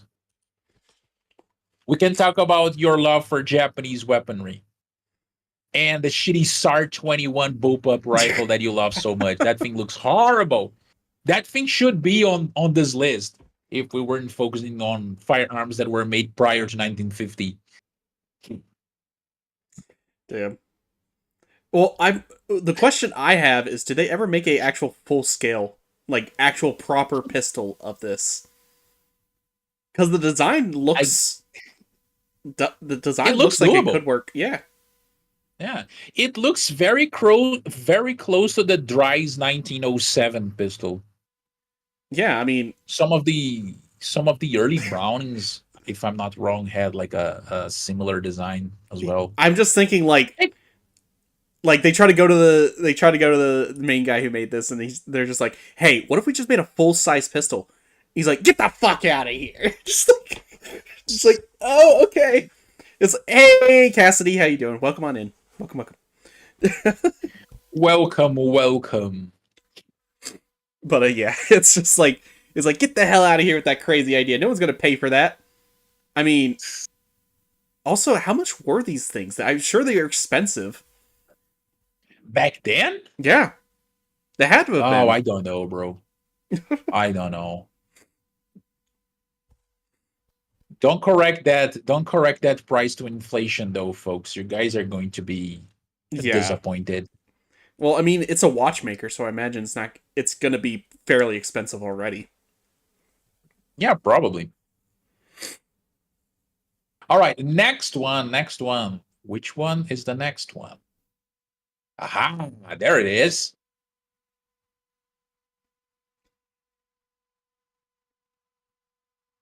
Ooh, I've seen this before. Mm-hmm. Ain't I know you've enlisted. seen this before. Mm-hmm. It is Oh fuck. available in that game. So you know it's probably a gun from that particular time period. Russian? All right. Yeah, Russian. Um. No, it's not an RP-44, is it? No. Shit. Fuck. God damn it. No, I don't think it's the LAR either, Majestic. Is it belt fed? Yes. Was it made by Degtyarev? Based on the denomination, maybe. I don't know. Hmm.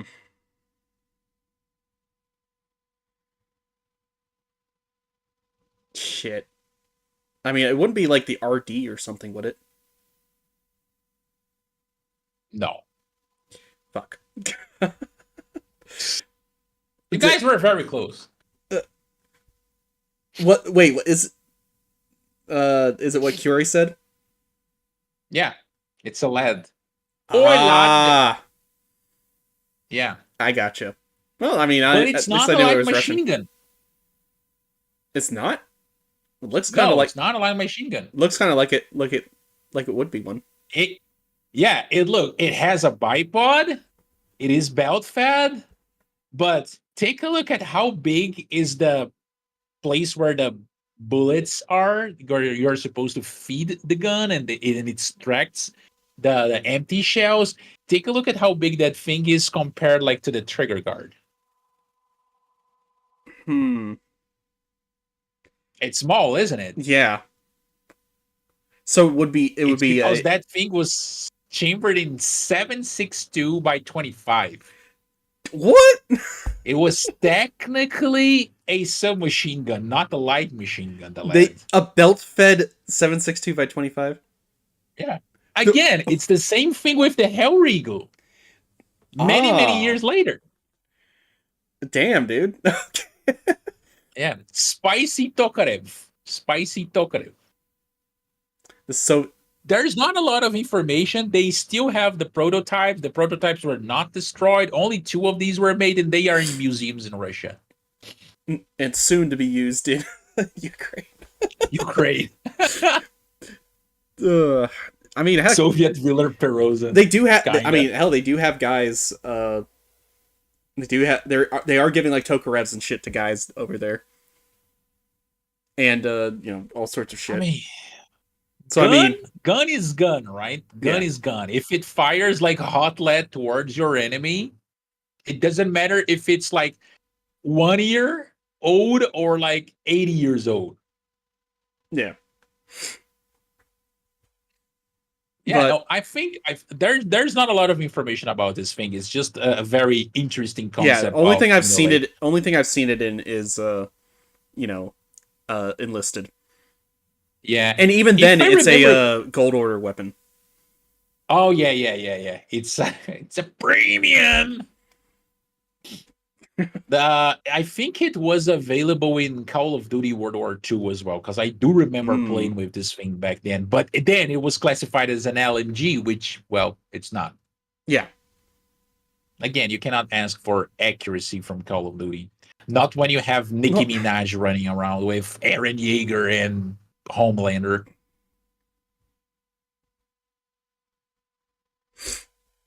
I want to Dushkas melted in my headlights for people who drive. Jesus Christ. All right, next. Okay.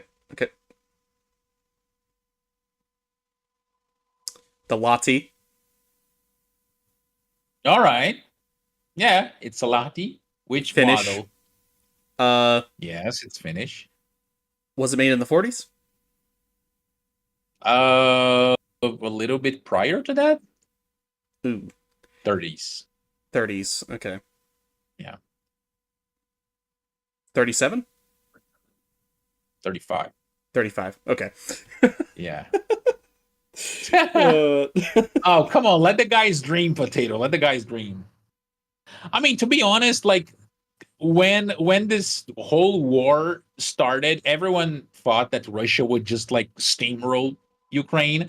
And then when they showed that it wouldn't be like that, I was like, bro, this shit is going to be just like the winter war with the Finnish. It's gonna be a war of attrition, and no side is gonna be able to make any sort of progress, and a well, lot of people are going to fucking die. And no, what's oh, that's the problem right here is that I already see it kind of. I do see parallels here, like between the Winter War and the Continuation War, which a lot of people forget is that technically Russia did end up winning against the Finnish. yeah. After many years and, And a shit ton of soldiers and the died. Finnish even had German help, but Oh yeah. yeah. Don't forget, and at the same time, this is also when they were still fighting mainland Germany too. Like, Yeah. so what caliber Again. did this fire? Oh, did I actually wrote that down? Oh, I do not. Oh no, I did. 90 millimeter, ordinary 9 millimeter layer. Good. Yeah. The thing is, the Finns, they wanted something that was domestically produced and something that was, like more suited for the harsh conditions of the Finnish winter. So they designed a gun specially for that. And the final result was the L-35. It was very sturdy, very reliable, fed from an 8-round magazine, detachable magazine, as you guys can see in the picture. And it was overall praised. Uh, it had like a special feature on it, which is not common in handguns, which is a bolt accelerator. And that was the main reason why it performed so well, even in very cold conditions, right? Ah, Again, since I am not that versed in firearm like innards, right? The mechanical part of firearms, I actually got the description of the bolt accelerator here, what it does and why is it important. So it says that they are mostly common found in machine guns or weapons that have like that are big and have a lot of recoil, a lot of mass, right? Um, it works by having a crank lever strike the bolt of the pistol as it unlocks from firing. Distrust the bolt mechanically instead of relying on the momentum of fire alone to move the boat back. And then they say that the value of the addition of the boat accelerator to the Lati was questioned at first, but then they made a batch of weapons without those boat accelerators. And as soon as people tested it, they instantly sent it back to the factory to be put for the boat accelerators to be installed on the weapons because apparently it did make a difference. I mean, it's got an interesting looking safety there too. I noticed. Oh yeah, the one in the rear, right? Yeah. Uh-huh. I mean, I don't mind it. It looks interesting. I mean, as long as it works. But yeah, Megalum. This isn't part 5 JoJo's where you have sex pistols. But have you Ugh. watched JoJo's? Guns have magical gnomes. This reminds me of that whole meme with the cup ramen, right? And people being like, "Do you really believe that like noodles can get made in 3 minutes?" And then they show like the cutout of like a cup ramen, like a cup noodles cup, and there's like a very tiny lady inside of a kitchen cooking with like a timer on the wall. Jesus. Oh, it's very funny. It's anime shit, of course. Yeah. I mean, you were right about that, Potato. You are right. The main reason why the Ukrainians, sorry, managed to, they still managed to fight the conflict. It's because they had like outside help. If it was just them, they would probably have lost like many months ago, years, to be honest. But I mean, World War II troops, like Britain could only fight in the war because of American help. Yeah. The Soviet Union also could only keep fighting because goddamn America sent them a fucking shit ton of Studebaker trucks and a shit ton of sugar and lard. Remember that. Exactly. Don't forget that. But Every single everybody time that everybody one of wants to say that Russian production was good, which it was if you're counting wartime, but at the same time was nowhere near the U.S. Oh no, You know, not at all, not at all. and at the same time, U.S. mostly was and nobody had actually invaded it, so Yeah, that helped a lot. yeah, To be honest. Yeah. Yeah, that helped a fucking lot. no, and it's like that's actually one of those things I like.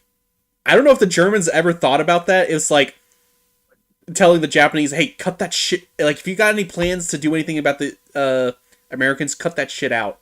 Like, The America. Don't touch the American boats, for fuck's sake. yeah, I mean, it wasn't the first time that like there was a German that got involved with whatever the Japanese were doing. It's like, yeah. And it wouldn't be the last. yeah, I'm just like I would have been thinking like, hey, we already know who's in charge, so cut that shit out. Yeah. The thing with Japan back then was also that Japan was being very naughty in the last couple of decades in Asia, right? And then people were like, "Bro, we are tired of your bullshit, bro. Here, have some sanctions, have some stuff." And they were like, "Okay, so I'm gonna keep grabbing territories because I need shit, and if I cannot get through like ordinary commerce, I'm gonna take it by force." And then it just escalated. Like it was impossible not for that conflict to happen. Yeah, Impossible.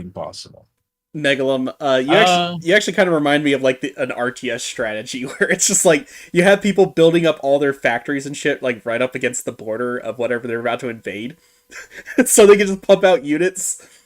But it's like you realize you're also putting them within reach of the enemy. It's like you're not putting it in their yeah, heart. it's a very stupid strategy. Yes.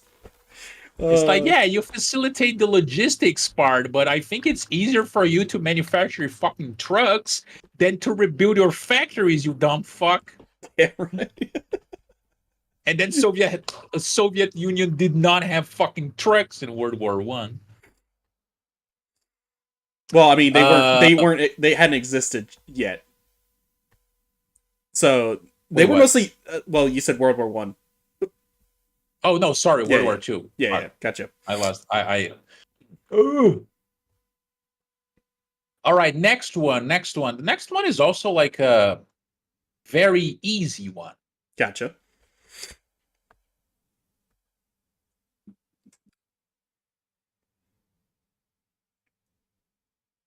Ooh.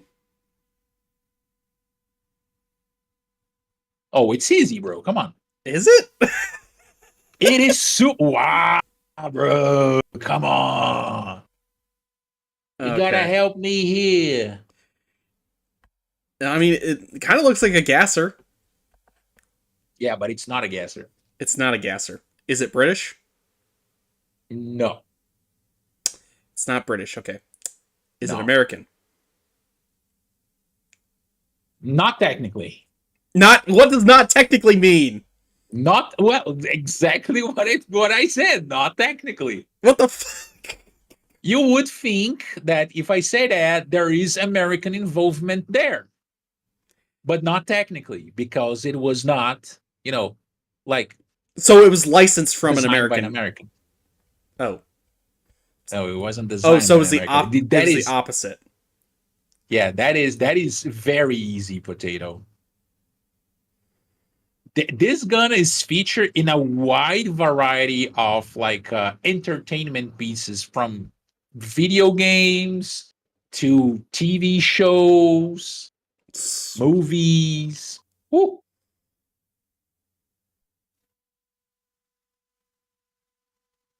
Nothing? Really? I, give me another minute.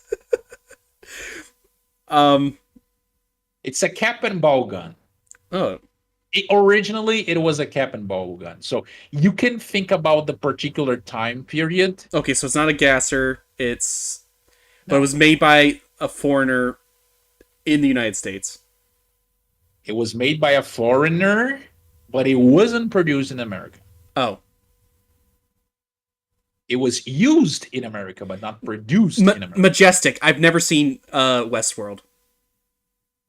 There are other entertainment pieces that you could see this thing at. Fuck. This isn't the one that also fires a shotgun shell, is it? I don't know. Take a look at it. Guys, anyone in chat, have you guys played Hunt? Is this thing available in Hunt? Because I don't really remember. I mean, it's not. I mean, I'm gonna probably sound stupid. It's not a Schofield, is it? No, bro. Fuck! I told you, fucking revolvers. Fucking damn revolvers. Bro does not know the way of the wheel gun. Oh my god. Damn, bro. All right, you're not gonna get the name. Forget about it. Just think about the time period. Okay. Well, you said it used to be a cap and ball gun, so it's got to come out like 1870s, like maybe 1860s. Okay, the proper would be 1850s. Really? But Damn. it was mostly used in the 1860s. Mostly used in the 1860s. Okay. Yeah. During any particular conflict? Yes. I already gave tips on that. Oh. Damn. Damn. Chat, what sort of punishment does Slav deserves for not knowing this one?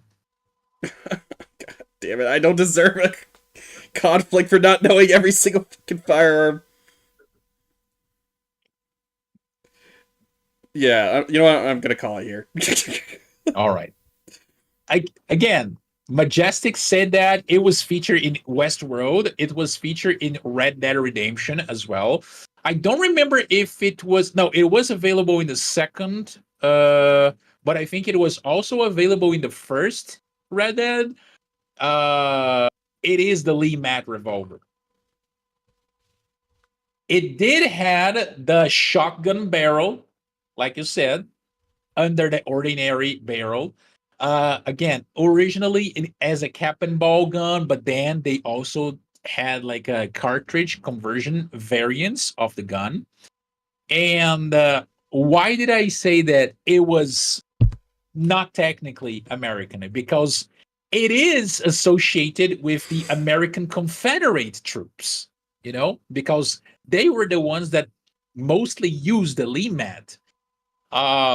But it wasn't an American gun. It was a gun that was designed by a French gun designer, and it was actually produced in... Wait, where was actually produced? It was actually produced in France and then smuggled into America through Britain, believe it or not. They would ship it to Britain. They would be marked in Britain, in Birmingham to be more precise, and then they would be smuggled into America to the Confederate forces. Hmm. Damn. Yeah, it was a very, very, very easy one. Very, very nice. Very nice. Apparently, they made around like 2,500 of these. And well, let's just say that it wasn't the most accurate gun. So the whole I idea was mean, that these things would be given to like cavalry troops. And what Confederate guys would do is that they would carry more than one of these things. well, yeah, Because, that's typically the case with cavalry around then. yeah. And the worst part is that they were kind of made in a caliber that was not necessarily available in America back then. So the guys actually had to make their own bullets, their own caps, like cap and ball, that they're little ball thingies.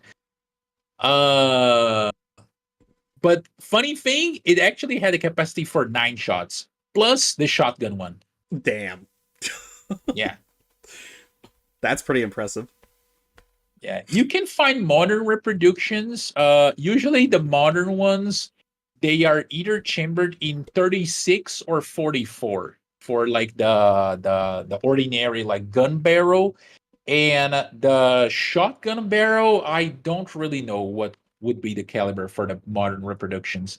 This is a gun that could you even I don't know if you can actually even own that if it's a if it fires a shotgun shell. I could stand corrected though. Yeah, no, I would have to check, but I know that the modern reproductions, yeah, they are the majority of them are black powder. The reproductions, they are. I think Uberti makes them. I don't remember if Pieta makes them as well, but they are expensive. Keep it black powder and you can. Okay, that makes a little bit more sense. Yeah, this is something that if I managed to move to America and I would be like, oh, I want to buy black powder guns because I have a soft spot for those. I would instantly buy a repro of one of these things right here because even though they are expensive. Yeah, exactly. They are not legally firearms. Well, That is again, so silly. I definitely felt I was not going to get this one. Oh, bro. And you know what? I do not know. Again, it's my weakness. Okay, to be honest, you are lucky because there's only one more revolver in the list. Damn. Yeah. All right, next one. I think you are familiar with this one. I think you're gonna get this one. You think too highly of me. Nah, I believe in your potential.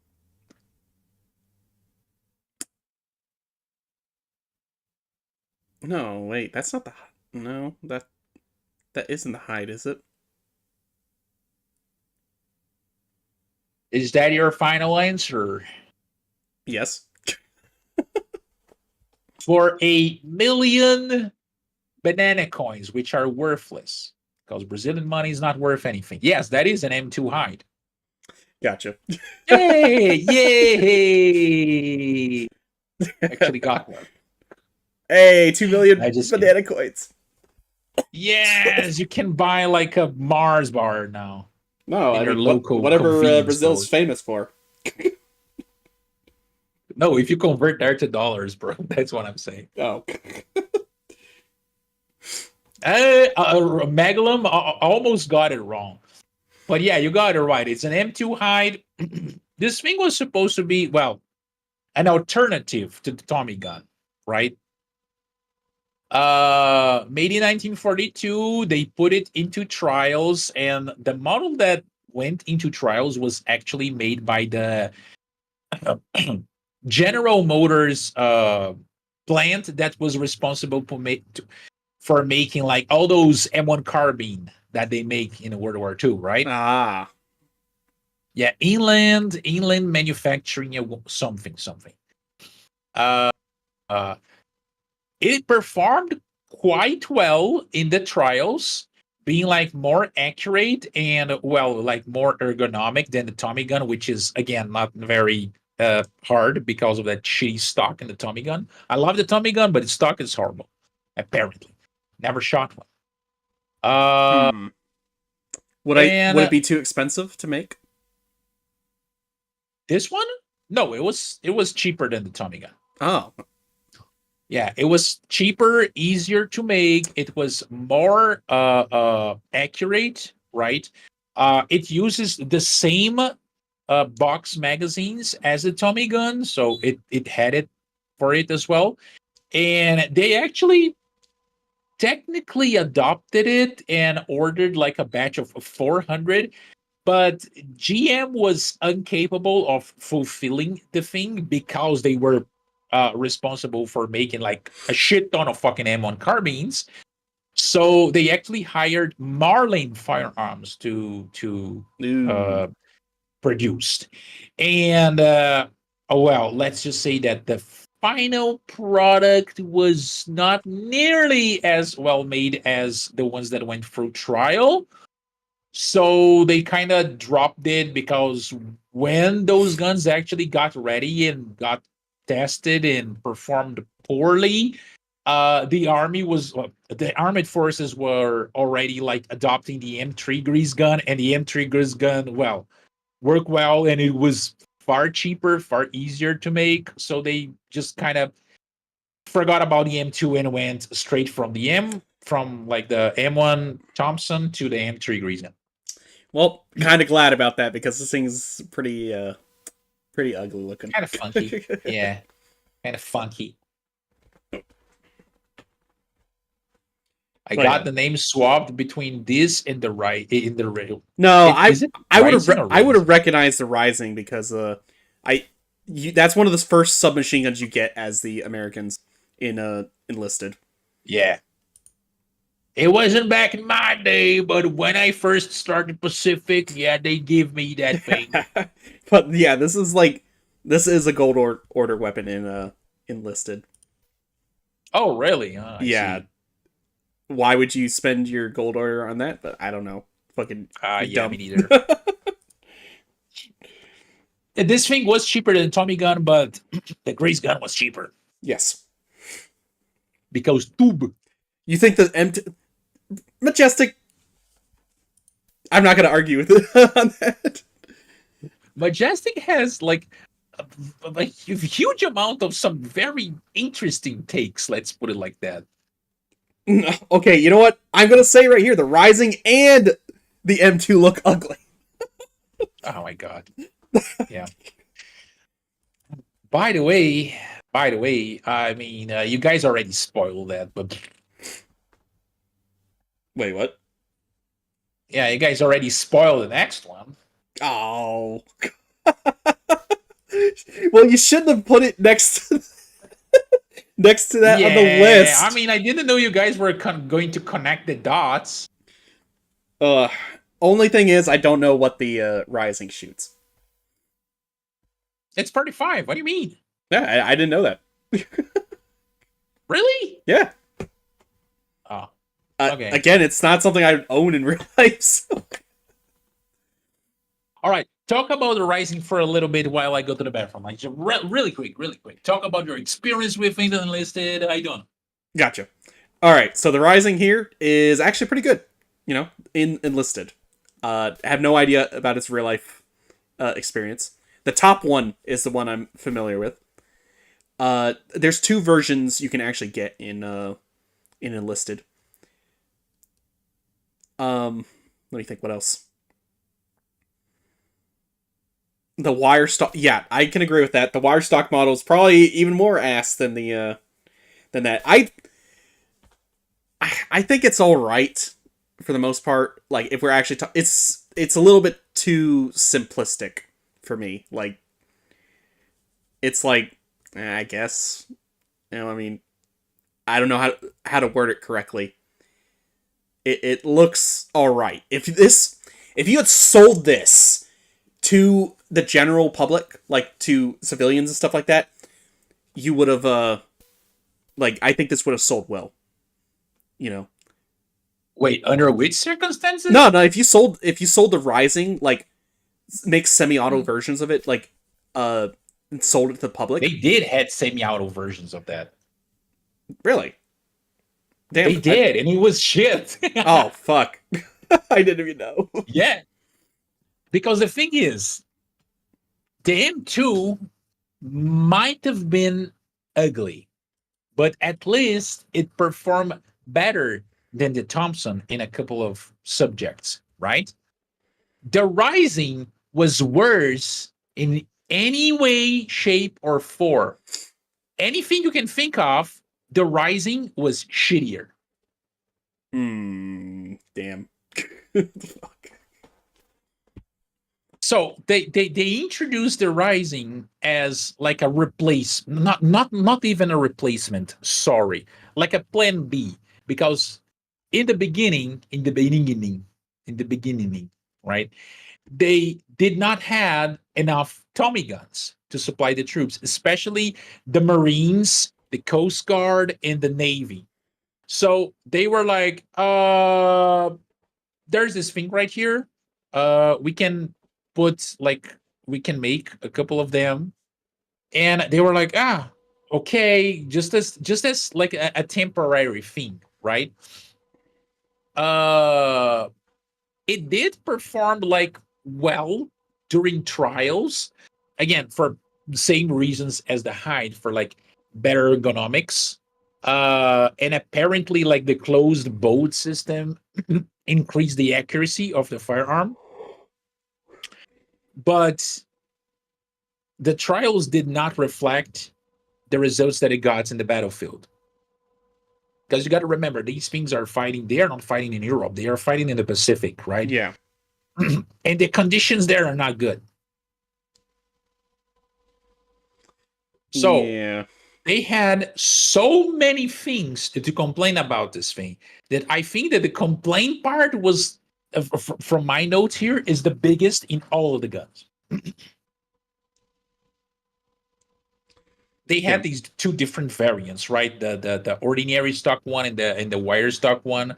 They gave it to like different groups of people serving in the Pacific. But first of all, for some reason, the manufacturing company did not think that it would be like a good idea. I mean, they didn't have the technology for that as well. That didn't help. But they didn't think it would be a good idea to have a gun that had like interchangeable parts between same guns from the same type. So these guys, these soldiers in the Pacific, they would sit down to clean their firearms, and they would throw like all the different parts inside of a fucking bucket, and then they would reassemble the parts, and then they would have a fancy club made out of wood and metal the next time that they come across a fucking Japanese soldier. Fucking yeah, the gun wouldn't work.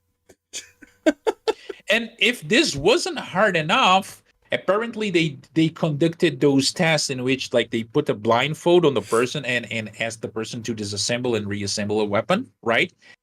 And this one performed bad at that because apparently it was not as simple as like other models, I guess, especially if compared to something like the grease gun, even though the grease gun was like later down the line.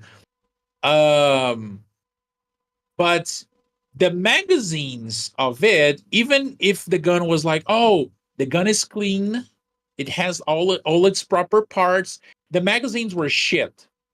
Apparently they dented like really easily, and that would constantly create jams. And bear in mind that they only had like 20 round magazines for these things. They did not have like bigger mags. Mm. And you know what they did down the line? They rebuilt the magazines with stronger materials, and people, the soldiers using it, already complained that the 20 round mag was like a little bit complicated, right? It was way too little ammo, and then they reduced from 20 to 12. Hey, what the fuck is this? Why are you giving us less ammo? Exactly. Oh, I Uh, completely forgot about that. Apparently, it would be the entire action of the gun would get dirty like pretty easy. And if it wouldn't get dirty for like external stuff, it would get dirty because of fouling. And it what? would jam the gun as well. Yeah, and again, you're in the Pacific. There's multiple ways for that thing to get dirty. Yeah. Let's just say that there is no shortage of ways to get your gun absolutely obliterated by dirt, mud. Well, I don't know, like all in all, Christmas I field. still, it does look ergonomically better, you know. Yeah. And actually taking a hard look at it, I do think the Rising looks better design wise. But again, it's just something that it does not even cross my mind. Like, something I'd actually want to use. Like, Yeah. give me a pistol, give me give me a grease gun, give me an M1 carbine. But no, I'm not taking that thing. Yeah, not only that, Valko, but also the fact that, they wanted guns for now, and the company could supply the Ryzens for like now. They didn't have like Thompson's enough in inventory to cover everyone. So they had to do what they had to do. As soon as they got their hands on like either more Tommy guns or like the grease gun down the line, those things were replaced. I think they kind of got sent to like the Coast Guard or something like that. I mean, that kind of makes sense.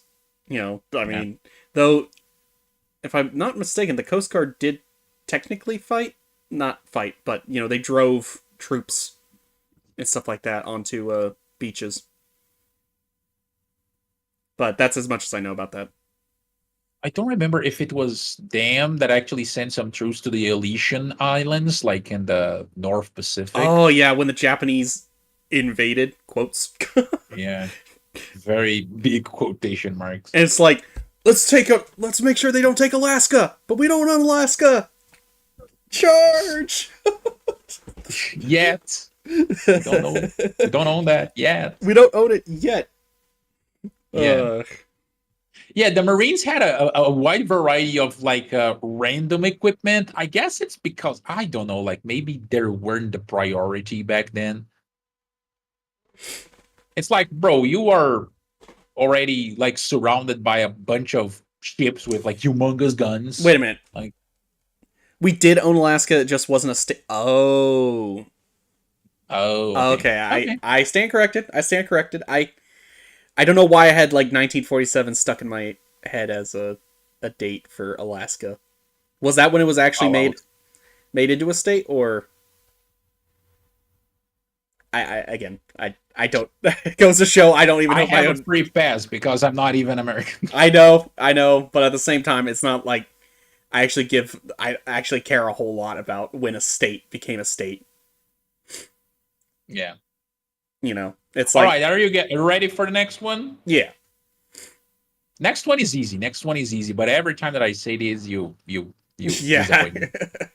Hey, I'm a Just disappointment. kidding. That's what my dad said. But this one is pretty simple. A little bit down the line as well. It's not a. It's a more Oh, the modern Mat weapon. 49. Yes, made by who? French. Liberation. No. I love this thing in Rising Storm 2. Yes. Okay, do you go with the original one or the different version that they have? Oh, you talking about the one with the stock? No. No. In Rising Storm, they have two variants of the Med 49. They have the French one, Oh, the and they have the 762? Viet Cong one. Oh, yeah, the Yeah, 762 the by Viet Cong is 25. the 762 with, yes, exactly. Yeah, no, I'd rather take the French one. Yeah, the French one. Yeah, I prefer to use the French one as well. I love this gun in Rising Storm. I clap so many Americans. Yeah. No, I mean, like, that's the thing right there is, like, again, if I was making a Vietnam War game, this is going to be one of those guns in there. Yeah, it needs to be. Yeah. This is also in this terrible World at War ripoff game I played. Uh, it was a couple months ago actually. Huh. I can't remember what the fuck it was called. It was like 7554. Must have been like, 7554 is what it's called. is that the name? What the fuck is that name? Yeah. Those are numbers. Yeah, I know. The numbers, Mason. What do they mean? It was like its title is complicated. It was called 7554 Glorious Memories Retold or something like that. And it is pure Vietnamese propaganda. Basically, you got to play as the Viet. The hell did you found something like that, bro? You got to play as the Viet. It's one of the few Vietnamese games where you actually play from the perspective of the Vietnamese. So you basically fight the French from 1945 to 1954. And I see.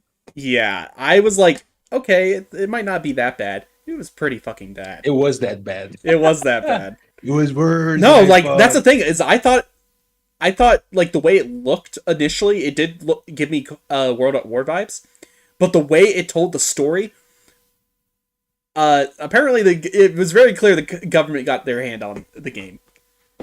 Oh yeah, of course.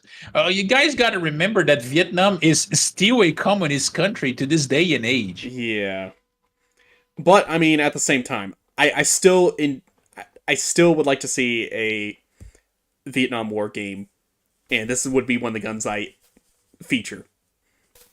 Oh yeah, definitely. And I mean, to be honest, there were not a lot of wrong things with the Med 49. The French developed it again in the late 40s, right? Hence the name Med 49. Very French in its looks, collapsible stock, the foldable, designed for the airborne. Yeah, exactly.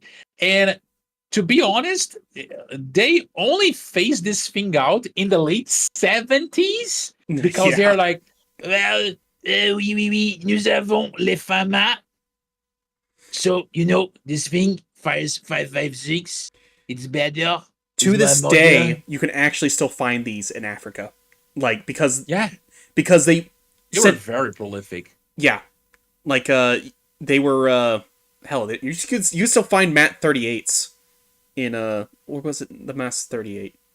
MAS 38. Yeah, MAS 38. You can still find the MAS 38, all over, like, parts of Africa.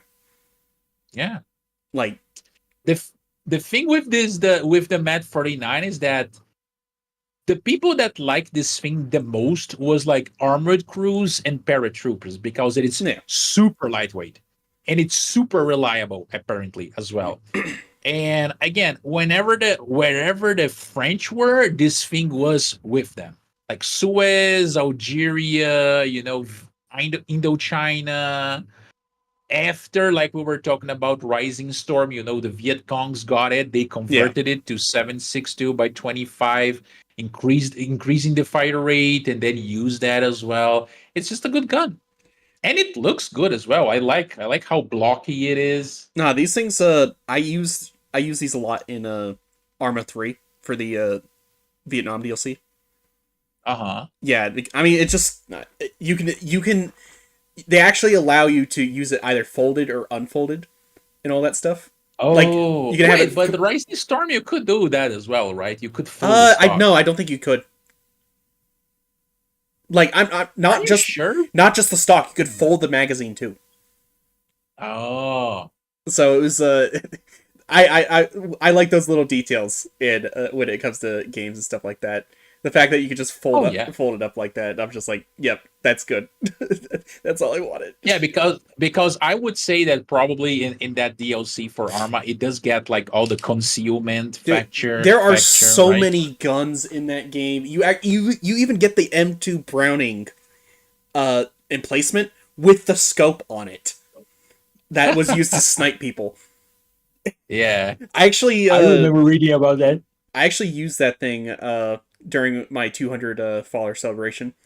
I set up a bunch of explosives and Viet Cong, and I just like started sniping the explosives to set them off. That sounds cool enough. Yeah, it was great. Oh, Valko, you fucking son of a bitch. Why did you do that? Why? Why are you like this? An MGD PM9. What?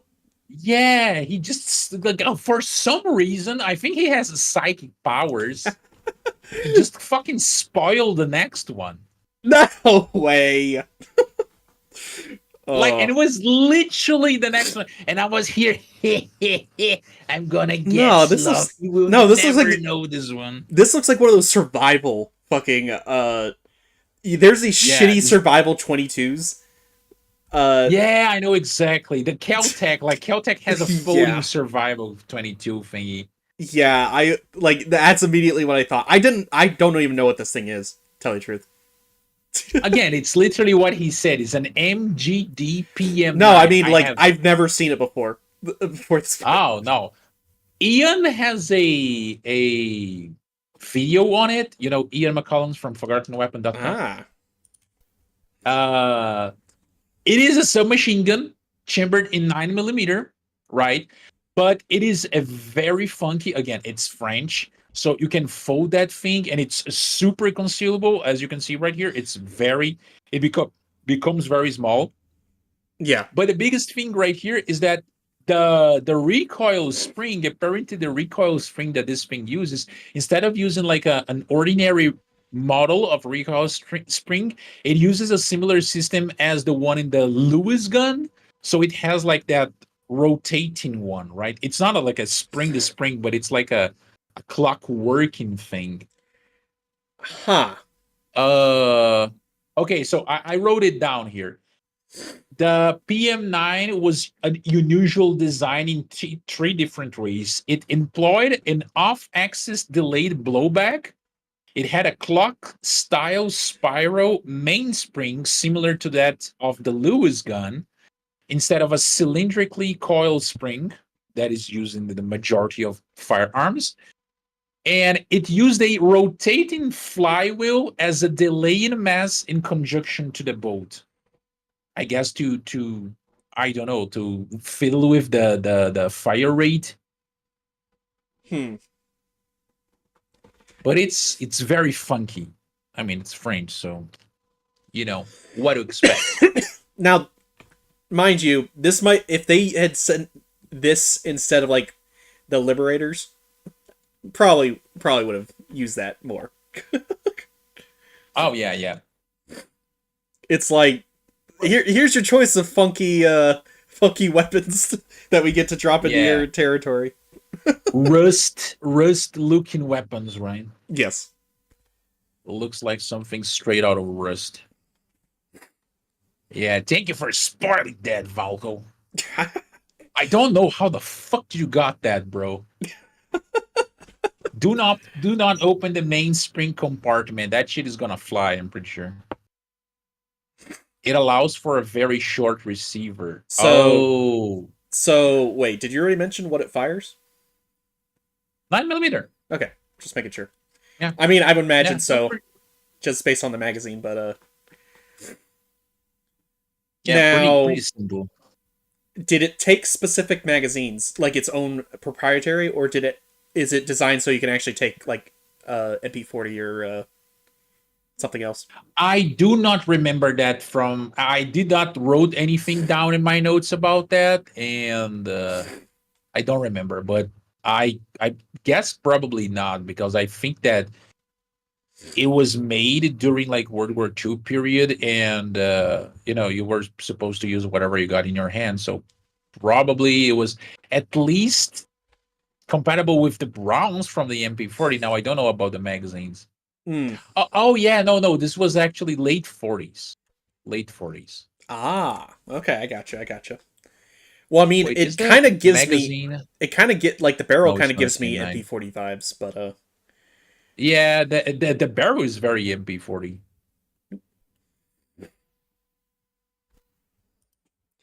Okay, next one, another handgun. Oop. This one is widely known. I might need to go to the bathroom real quick. I'll be right back. All right, don't worry. Oh, I'm pretty sure type you guys 94. in chat are from. Yeah, 94. I'll be right back. This one was featured in like so much content already on the internet, talking about how shitty it is, that it's one of those things that have become like infamous, to be honest. The Type 94 Japanese pistol was, believe it or not, supposed to actually solve some of the issues that were plaguing Japanese handguns up until that particular point. Let's just say that it did not did that. I'm pretty sure some of you guys might be familiar with a couple of videos showing how unreliable and dangerous this thing is. Oh, there's a classic video of TFB TV. I think it's TFB TV, that one of the guys almost shot its own finger off with one of these things.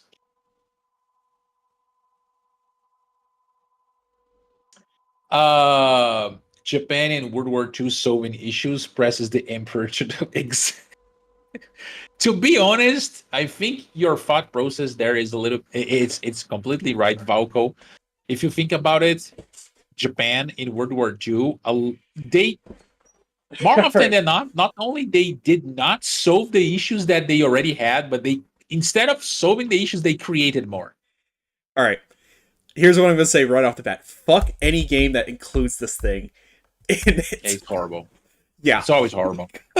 It's always horrible. It's horrible in enlisted, even though you can get kills with it in enlisted. Dude, it's horrible in Battlefield 5. Yes, it is. Yes, it is. I do remember using it, and it's miserable. I think the only redeeming quality that this thing has in Battlefield 5 is because the reload is super fast.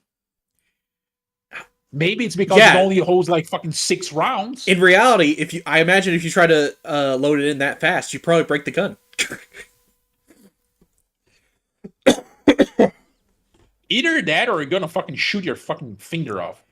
Hey, Gab, thank you very much for coming by. Thank you for that. I'm gonna have 3 different cartridges in use for my infantry at the same time, all the same caliber. Yes. Oh, Japan was very autistic in World War II. Yeah, I already see why people would go to the other options of pistols available. Oh, yeah, definitely. No, and here's the thing, like, everyone thinks about the issue with the sear bar, right? Where you can press it and it can fire.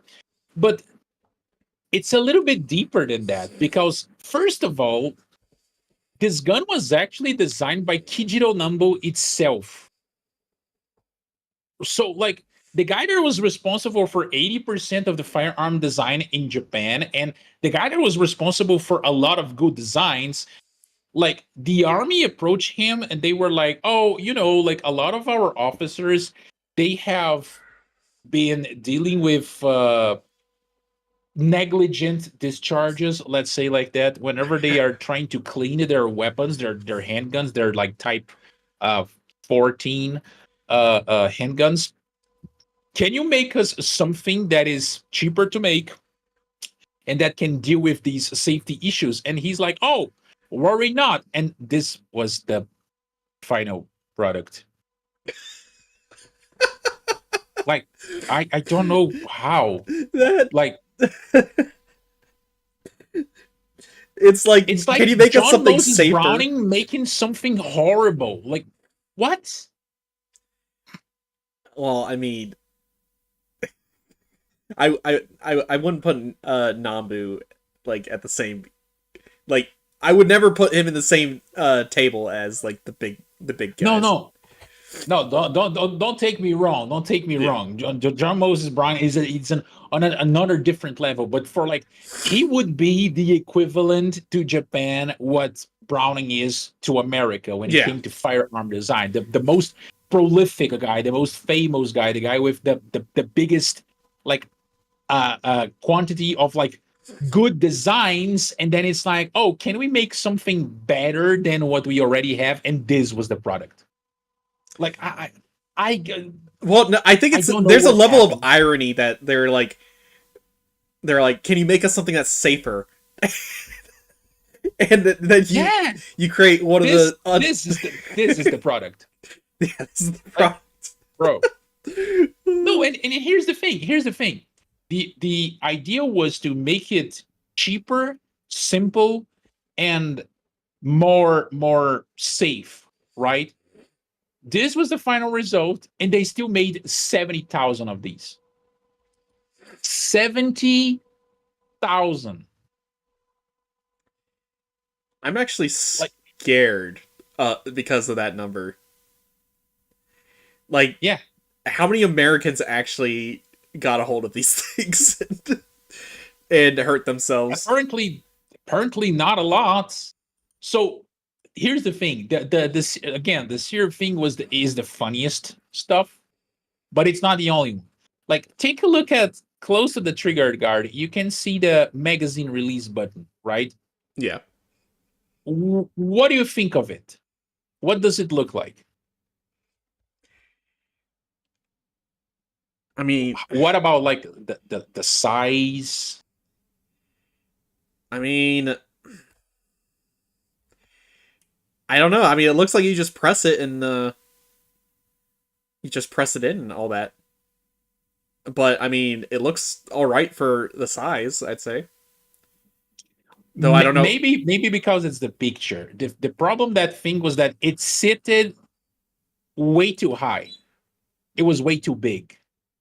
So what would happen is that this gun is sitting on its right side. If it was sitting on the opposite side, loaded, you had the chance that the magazine release button would just be pressed against the surface and it would disconnect the magazine. Same would happen if the guy would like put it in a holster. The holster could just press that little button a little bit and release the magazine. This was one of its flaws apart from the sear bar thing. And as you can imagine, as time progressed and the war progressed, Japan became limited when it came to materials, guns became shittier, and then something like this, which is already very shit, became even shittier. Yeah, that makes a So lot you of can sense. imagine what happens. And the funny thing with the sear bar is that, you know, if the gun was on safe, that wouldn't happen. Like the accidental discharge, pressing the sear bar wouldn't happen.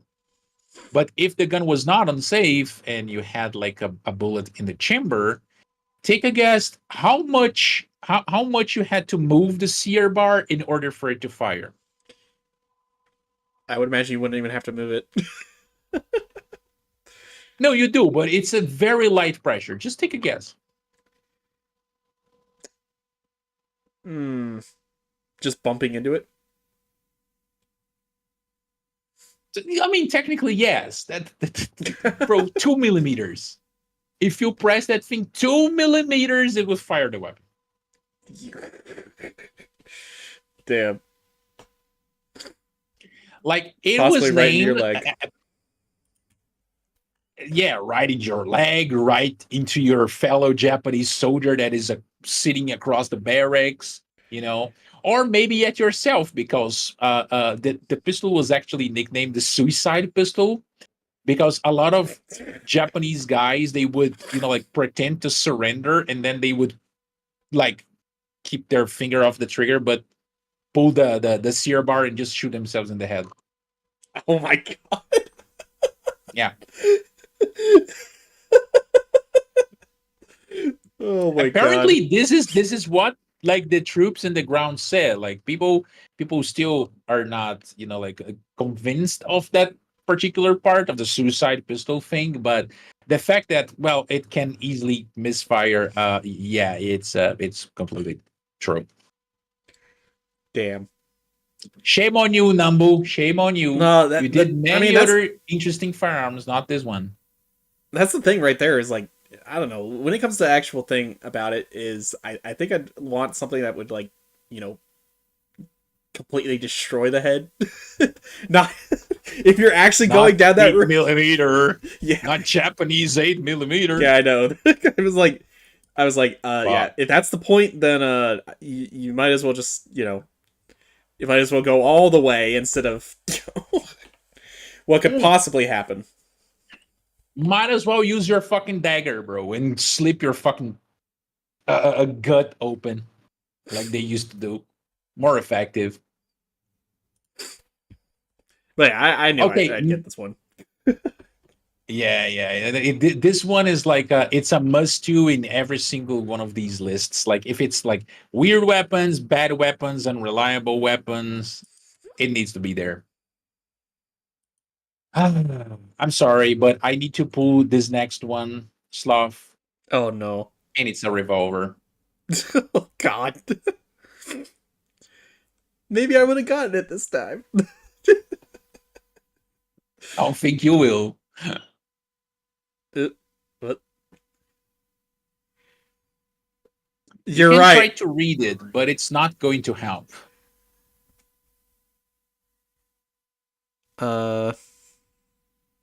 It's from okay, I'm going to give you a single hint.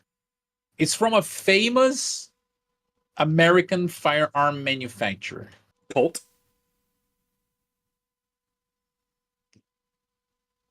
No, it's not from Colt. Remington. Yes, it is from Remington. Okay.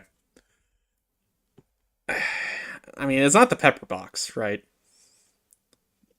It is not the pepper box, but it is a pepper box. I was gonna say, guys, stop saying stuff because again, I can see the chat. No, but they're not gonna get it either. I know. Fuck. There is A specific name for it. There is a specific name, but there is a something on the gun that gives a huge hint. Let's put it like that.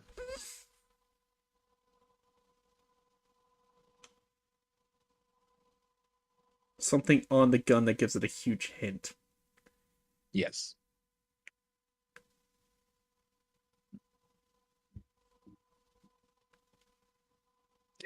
I would rather let gravity does its work than trusting a number like that. Yeah, me too, bro.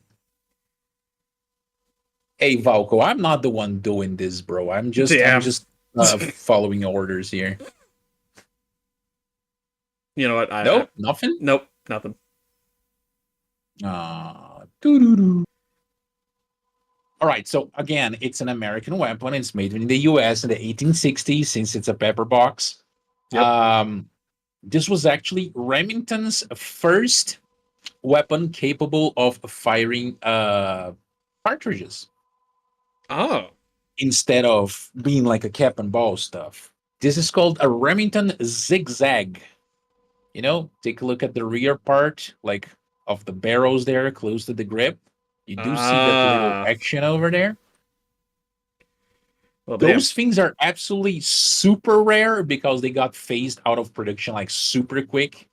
But I found the design on it like super interesting. And I also found this particular picture right here with the original box of the gun, right? A different gun in a better shape with an original box, and the American flag with the saying "Death to traitors, won me." That's why I decided, I need to put this one on the list. Damn. Yeah, I've never seen this before.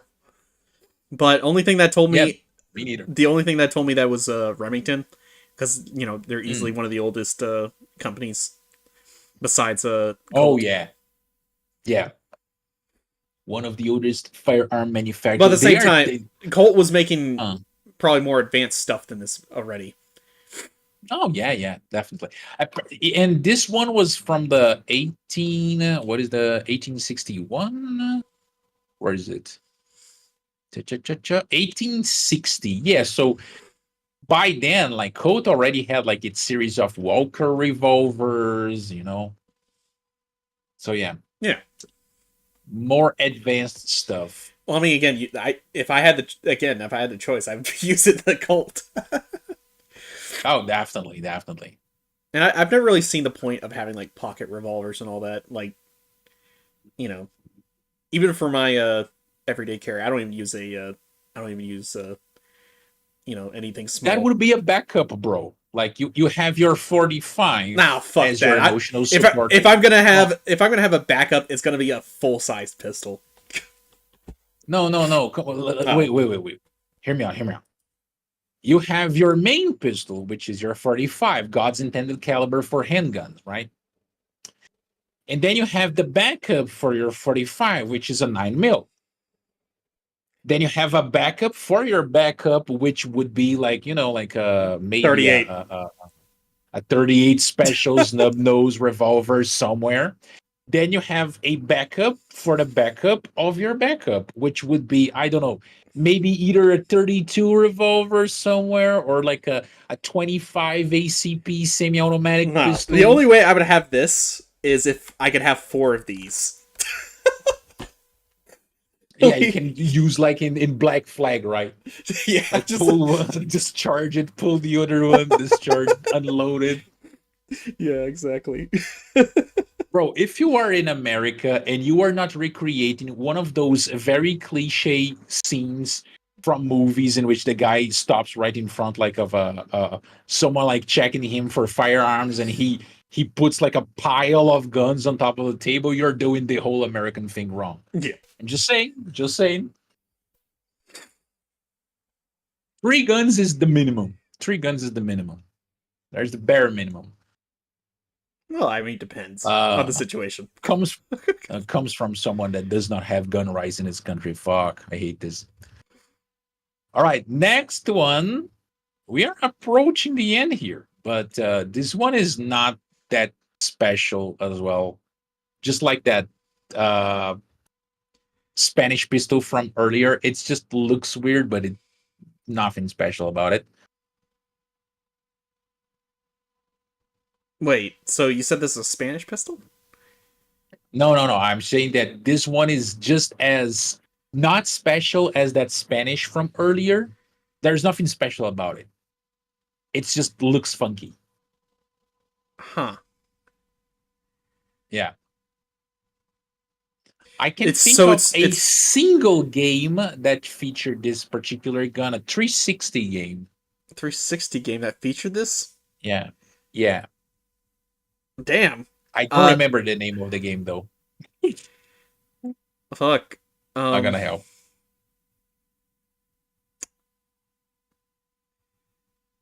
Would it be the 1910s?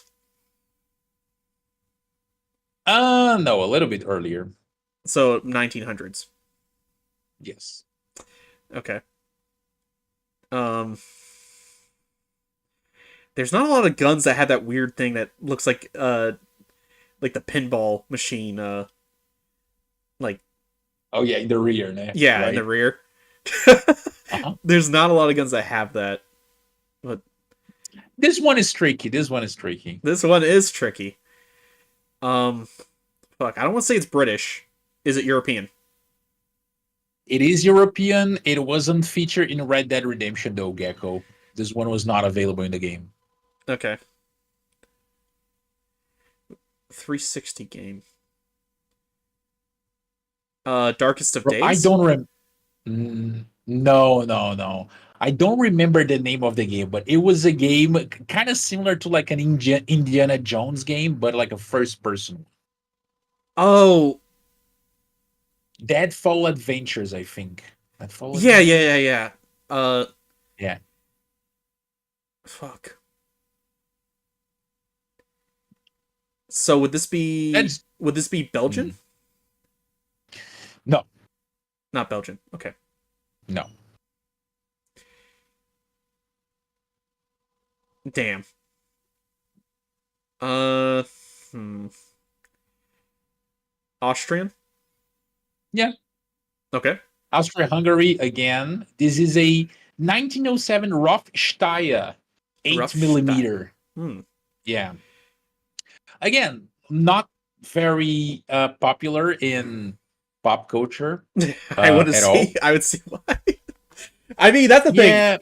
If Star Wars Star Wars needs to look at some of these guns actually, if they want inspirations. Yeah. But you know what's funny? I would expect that we would come across like more of these because 100,000 of them were made from 1908 to 1914. 100,000, damn. 100,000 in 6 years.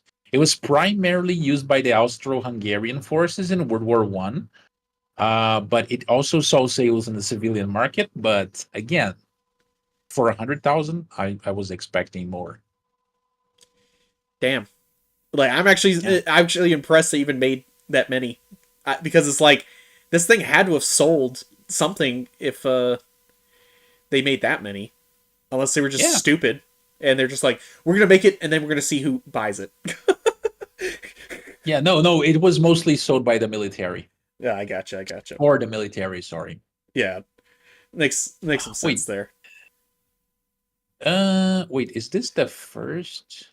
Yeah, So, this is the first. Okay. the question is like, what is that thing on the back of it? Is that how you like cock the gun or whatever? It's how you know how in the Mauser you have the square one where you grab and you pull and it opens the internal magazine so you could Oh, insert the clip. okay. It's the same thing. Yeah. All right. And Well, damn. 110 years later, now Caltech is making an uglier version. Yeah. Jesus. I still prefer the Caltech one over this one. It looks better. I mean, shit. If they could just make modern day like Mausers and shit like that, people would A be buying those. blocky Mauser. Oh yeah. I mean, shit. Okay, the next one is the first and only, I guess, the first and only shotgun in this list. First and Was only. it the only? Yeah. Again, I've kind of stuck way too much time with the handguns and submachine guns. Kiotek be on that original Coca-Cola, yes. Maybe just the Coca part. It's like the Schroering. What is that? I It's recognize something like that. I don't know how to pronounce it either. Don't worry. Yeah, I would be, but I've seen it. It's in Battlefield 1 and Battlefield 5. Yes. Fuck. This was the competitor to the Auto 5. Yeah, kind of. It came out the same day, if I remember correctly. And it basically, as far as I understood it, it worked. It worked pretty well. Yeah, But the thing is, the Auto 5 ended up taking the market. Yeah, because it's way simpler. Yeah. Well, okay. But The thing is, it's like it did not. I imagine when it came out, they did not expect the Auto 5 to overcome them. It's like they're like, it's like, hey, we've got this new shotgun, and it's like, oh, have you heard about the Auto 5? The what? And like look at the store next to them. It's selling like hotcakes. It's like, what the fuck is that?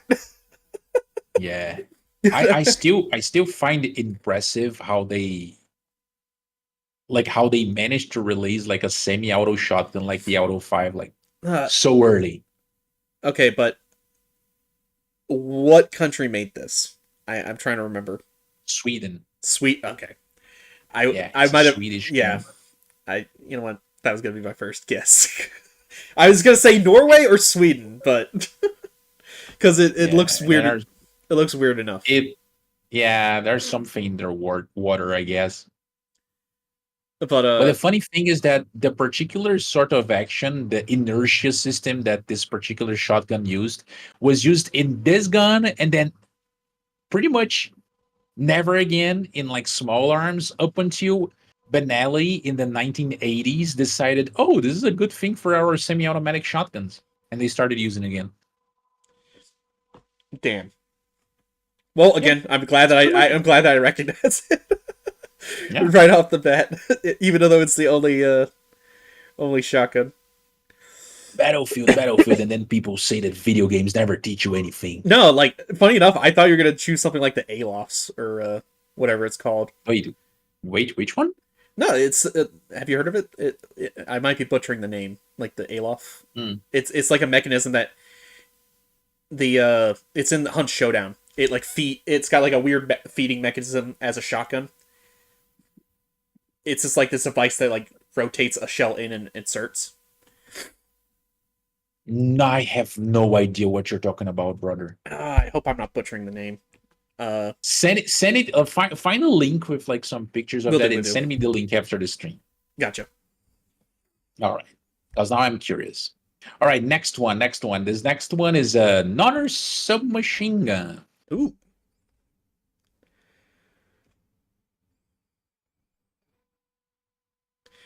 Oh shit! This is a Japanese. Okay, right. It's not called the. It's not called a Hay or something, is it? No, Fuck. no, you're thinking about the Type Hay rifle from. Oh, Enlisted. you're right. No, You're that's right. not You're it. right. You're right. Right. What is it called? It's like the Tokyo something. Almost there. Fuck. Wait. God damn it. That's Almost that. there. Come on. It's. I thought it was just called the Tokyo SMG or something like that. I mean, I'm gonna give you that one because it's very Oh. simple. Hey, Gray, how you doing? Welcome on in. Welcome. Thank you for the raid. Appreciate it. Came in at a good time. Welcome. Red alert, Project Wesson Gray. Raids raiding are the always hideout best, with the 3 best. This is a let's actually say to what okay, so Raiders, we are doing some funny weird guns. I am quizzing Mr. Slav here in his Hello. knowledge around firearms. And let me just say it's his performance has been disappointing. What? No, I was gonna say. no, just kidding. I went way too autistic with these guns. It was way too much. But yeah, thank you again, Gray. Way too many. Gray for the raid. Thank you. If you need a raid run, I completely understand. If you want to stay and watch, I'd greatly appreciate it. But yeah, we are going over some weird guns. I've gotten some of them. Anything revolver related, I've basically fucked up. Wait, did you? I think you only got the Gasser right. when Yeah, it I came only to got the revolver. Gasser You- one. You got the Chamelot wrong. Yeah. Oh, we didn't have a lot of revolvers. We had what, like 4 revolvers? You got one of them right. Well, I mean, like right off Eh. the bat. Better than nothing. Yeah. But, Okay, so this thing right here was a Japanese submachine gun. This thing was pretty much the Tokyo Arsenal 1927. It was a prototype. And, well, it did not really work. It was supposed to be chambered in the Japanese 8mm. And they actually did a couple of prototypes for this one, but the first one was in 1927. And they actually wanted a submachine gun that used the standard 8mm Japanese pistol cartridge, as you can see. But the gun, when it was running, it would jam a lot, and then it kind of broke itself, like in multiple parts. Apparently, the extractor and the striker broke down and had to be replaced. So the Japanese were like, okay, this not perform very well, so let's try it again in a couple of years. And then they tried again in a couple of years, and the gun performed like very poorly again. And they were like, you know what? We're gonna buy that SIG copy of the MP28, but thanks for the effort. Yeah. Okay. So the way this thing's portrayed and listed, they try to use this thing like a Japanese Tommy gun, like the Japanese version of the Tommy gun. And it's the reason I recognize it as Japanese. It's got that weird smoothness to it. Like Yeah, like it's this thing's polished. Yeah, it's like very polished, very smooth and wavy a little bit there near the stock. With horrible design Yeah. lines though. Like like again, if I had never played Enlisted or anything like that, I probably would never have been able to tell you what this was. Yeah. Me neither, bro. I wasn't aware of the existence of this thing up until I think it was last year. No, it wasn't the Halloween event. I remember that I've played a couple of custom matches in enlisted, like zombie matches, right? And they had like a wide variety of different weapons from events that the game had in the past. And they had like in the server, they had this particular thing in one of those the walls for you to buy. And I was like, what the hell is this gun, bro? And then I went to do some research and found about it. But yeah, didn't really work for the Japs this time. Yeah. Well, I mean, fortunately for us, unfortunately for them. Yeah, exactly, right? Our next one, the next one is interesting.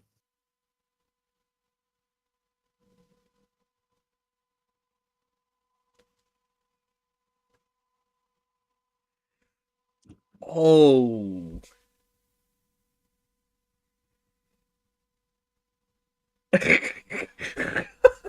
What the fuck is this Guys, thing? if you have any idea, write down in chat.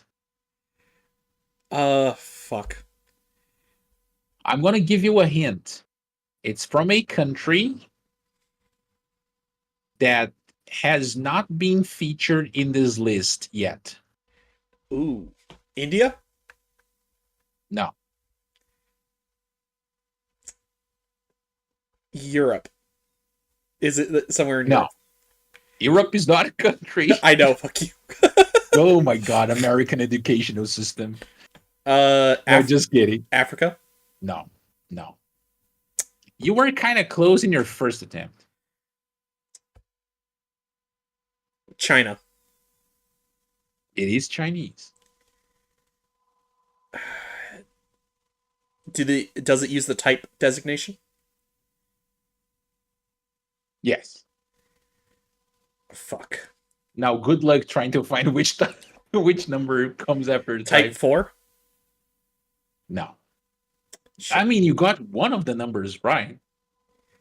The thing is, it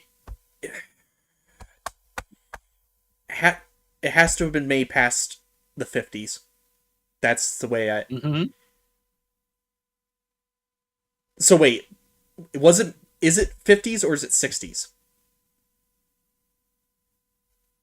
I mean, I would be giving you the answer for No, that no, no, no, one, no, but no, no, no. Mhm. Type 64. Yeah, it's a Type 64 China. You know, China. You know why? Weird. I recognize it. It's in Arma, the Vietnam War Oh, DLC. really? Yes. Really? Interesting. Interesting. I guess the easiest way I could describe this particular pistol right here, it's like a Chinese take on the American hush puppy. You know, it is a pistol that it can operate both in semi-automatic and I mean, it can operate in semi-automatic, but it can also be like manually operated. So you have a switch in it that allows for the manual operation of the slide to chamber another round for Ah. those very special sneaky breaky So it's situations. integrally suppressed. Yes, it is integrally suppressed and it fires a very specific 765 by 17 rimless cartridge. Interesting. So, Yeah. like this in a way, it kind of reminds me of the Makarov. What is it? The PB9? Yes. Yeah, I think it's a PB9. It's PB something. yeah, something like that. Yeah. But like yeah, the back section there does give me those vibes. Yeah, Mainly PB the grip, vibes, definitely. but yeah, like again, I'm glad I eventually got it because I'm just thinking like I've seen this before, and but like at first I thought it was like from a sci-fi film, but then I was like, wait a minute, no, I've seen it in a video game. You thought I think the first gun that probably came to your mind was the Deckard pistol from Blade Runner. Yeah, but that's more like a revolver, sort of. Yeah, Yeah. yeah. This fucking PSM copy, I don't know, but I know that it's chambered in that particular caliber. Nah, the Chinese have an interesting what's the way to put it? They have an interesting relationship with integrally suppressed guns. They made a couple of SMGs that are integrally suppressed. Made a couple of pistols. I don't know if they've made any like actually rifles or anything like that, but they did a lot of work towards the SMGs and the pistols. But that's as much as my knowledge goes because again, it's very hard to it's very hard to extract any knowledge from China regarding their stuff. Exactly. China. Yeah. I mean, since you talked about submachine guns, what about this one? Can you identify this one? This one was portrayed very recently in a game. Wait, was it the new Sniper Elite? Yes. Is it a French rifle? No. Okay, it's not a French rifle. No.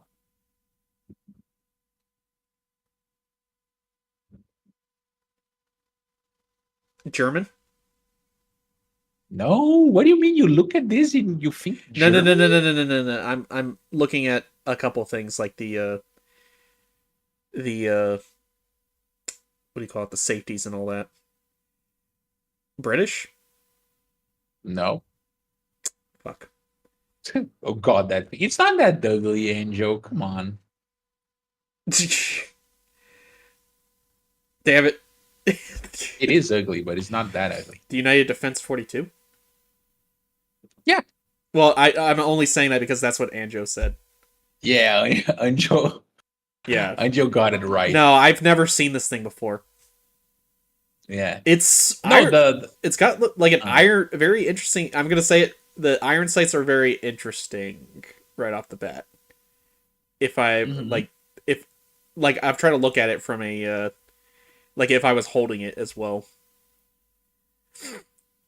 But I would say that your biggest hint for like the country of the weapon was the magazines. The magazines are very similar to the ones from the Tommy gun. Those are not the same mags, but they are very similar.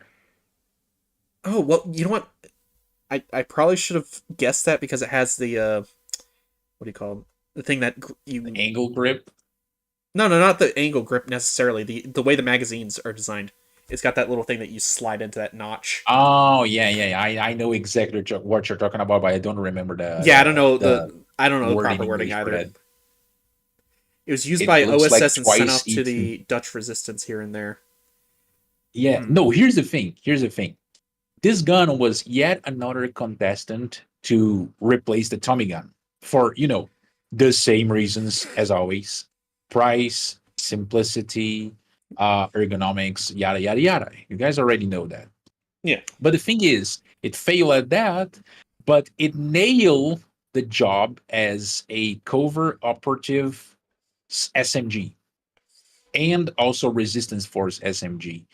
So they saw extensive use during World War II in the hands of mostly OSS operators and a huge amount of resistance groups.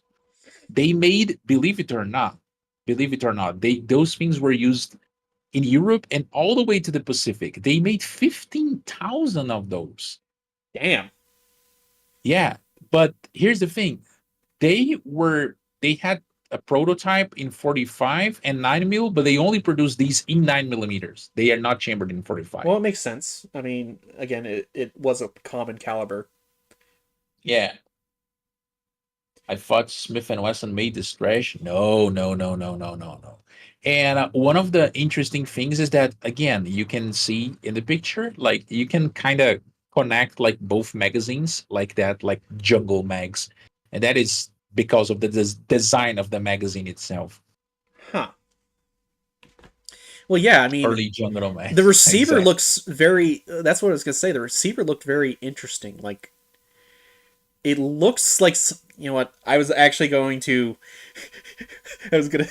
I was gonna cheat for a bit and pull out my airsoft Thompson.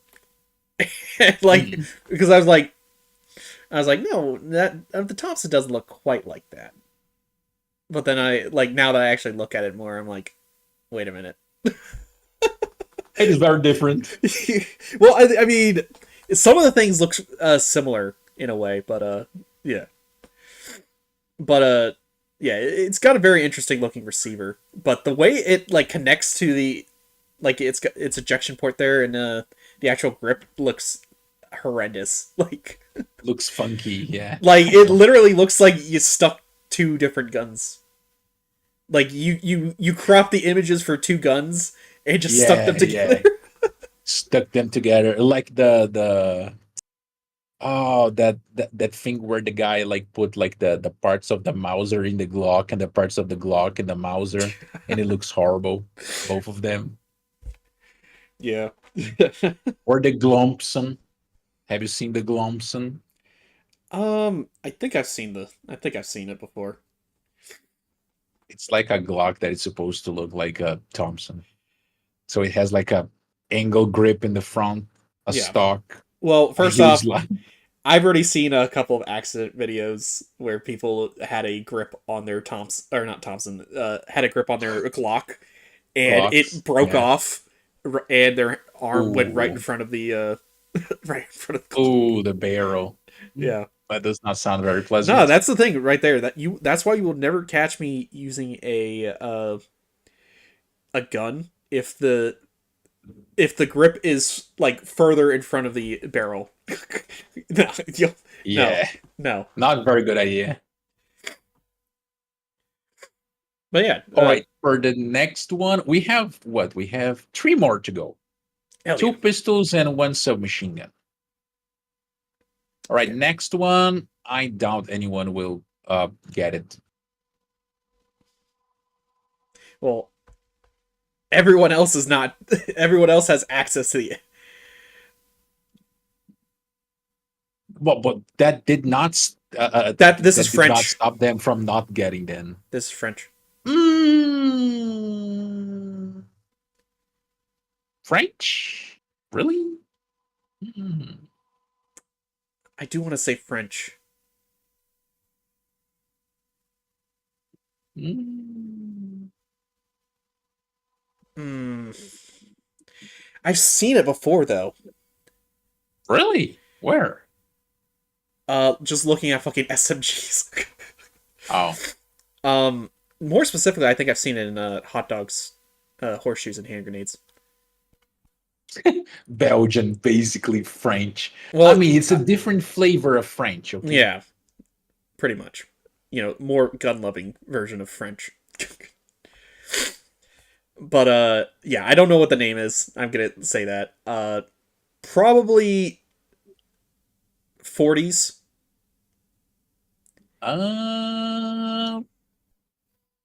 I mean, close.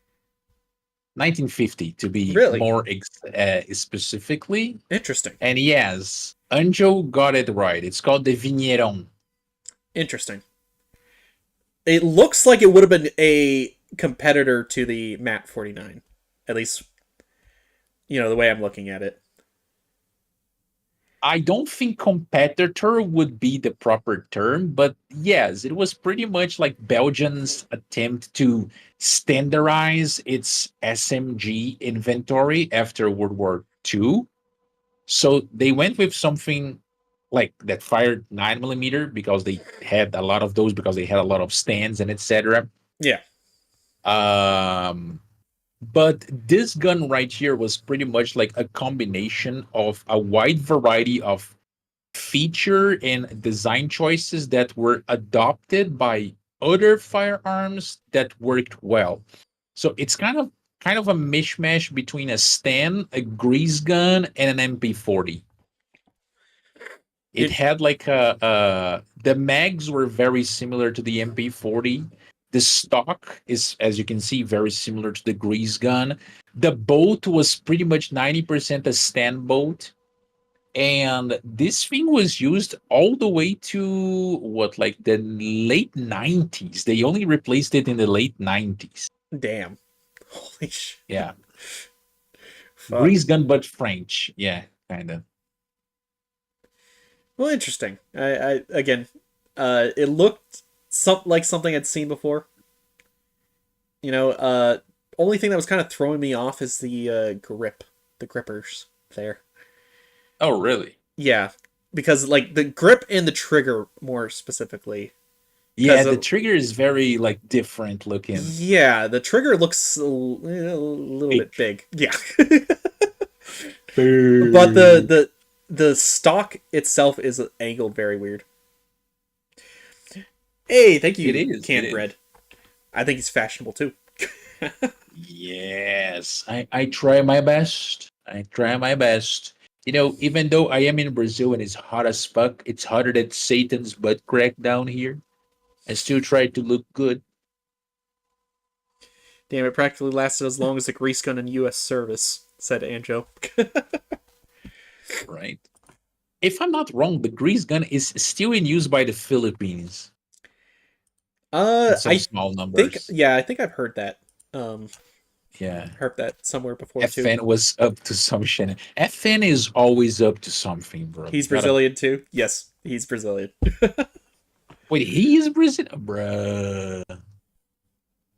What are the chances of me finding another Brazilian I mean, I've in got one of these as jets? far as I remember, I've got like two. Yeah, damn ads. Oh, really? Yeah, I've got like two in my chat regularly. Yeah, that's good. It's nice to hear from a fellow Brazilian, Ken Brad, and with a funny nickname as well. Even though I don't usually speak Portuguese in my streams. Every now and then, when a Brazilian comes around and they speak Portuguese, I speak Portuguese with them. Even though 99% of chat wouldn't be able to understand anything. All right, next pistol. Oh, fuck. Last pistol. No, it's not the last, bro. There's two pistols. I'm stupid. Worry not. It's late. I'm getting EP. All right. Let's see.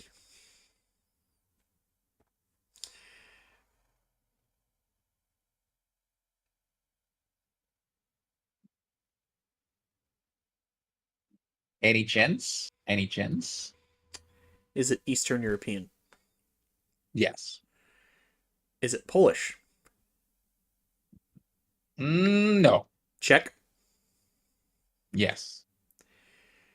Okay.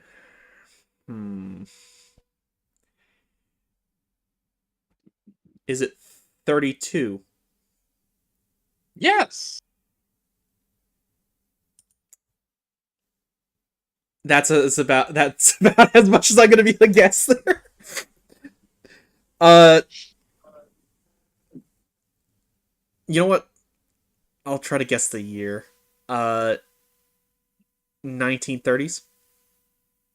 Yeah, you got it right. Okay, you actually got a lot right when it comes to this one. It's kind of hard to, like know the name because unless you have seen it before and you have No, interest in it, you're probably not. the grip is what got me there.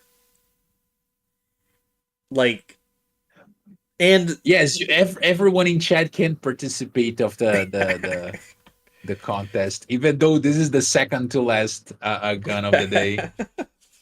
all right. So what's the name? I want to see if Ken Brad knows Oh, because he said he thinks he knows. Oh, Dunjo keeps using Google. Dunjo, you're damn not it, supposed to Anjo. use Google. Oh, actually, Anjo, you are not right. This is a VZ27.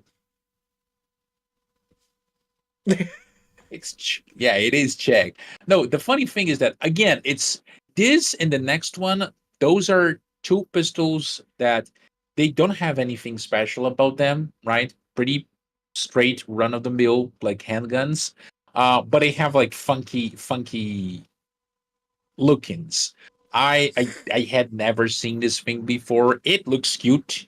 It looks like baby gun, a Yeah. toddler's first gun. I Give mean, him a CZ. it looks actionable. So, like, it looks like it might have, been effective. Like, I'm not seeing Yeah, anything right yeah, off the bat that's telling me that it would have been a poor choice besides 32 ACP. But yeah. But again, very popular caliber around the particular time period in which this thing was made. Which again, this one is from 1939, if I'm not wrong. Yeah, 1939. so was it This thing designed was in the made. 27 in 1927? Huh? No, it wasn't. Interesting. Yeah, and this thing was made both prior and after World War II, and they were made to like hell and back. They made over 600,000 of these throughout history. Jesus. So yeah, again, very prolific. I am surprised that such a prolific firearm had never caught my attention before. But like Ken Brad said, I knew that some of these Czech firearms were popular, especially 32 ACP were popular. Uh, around here in Brazil in the late 1900s, let's put it like that. But I didn't knew about this specific one. Yeah, I definitely felt it would have. It was a gun that came out around that time. I mean, it's not quite a Makarov or anything like that, but the grips definitely give me Makarov vibes. Eastern European vibes, Yeah. yeah. The design, right? At least I was answering at least I was asking the right questions there. Anjo said it's his autism. I don't know. I don't know. That sounds like Google, bro. Just kidding. Just kidding. Yeah. All right. Up until now, let me take a look here. How many of these you got? You got the Bergman. You got the Bliskavica. You got the Wellgun. So three.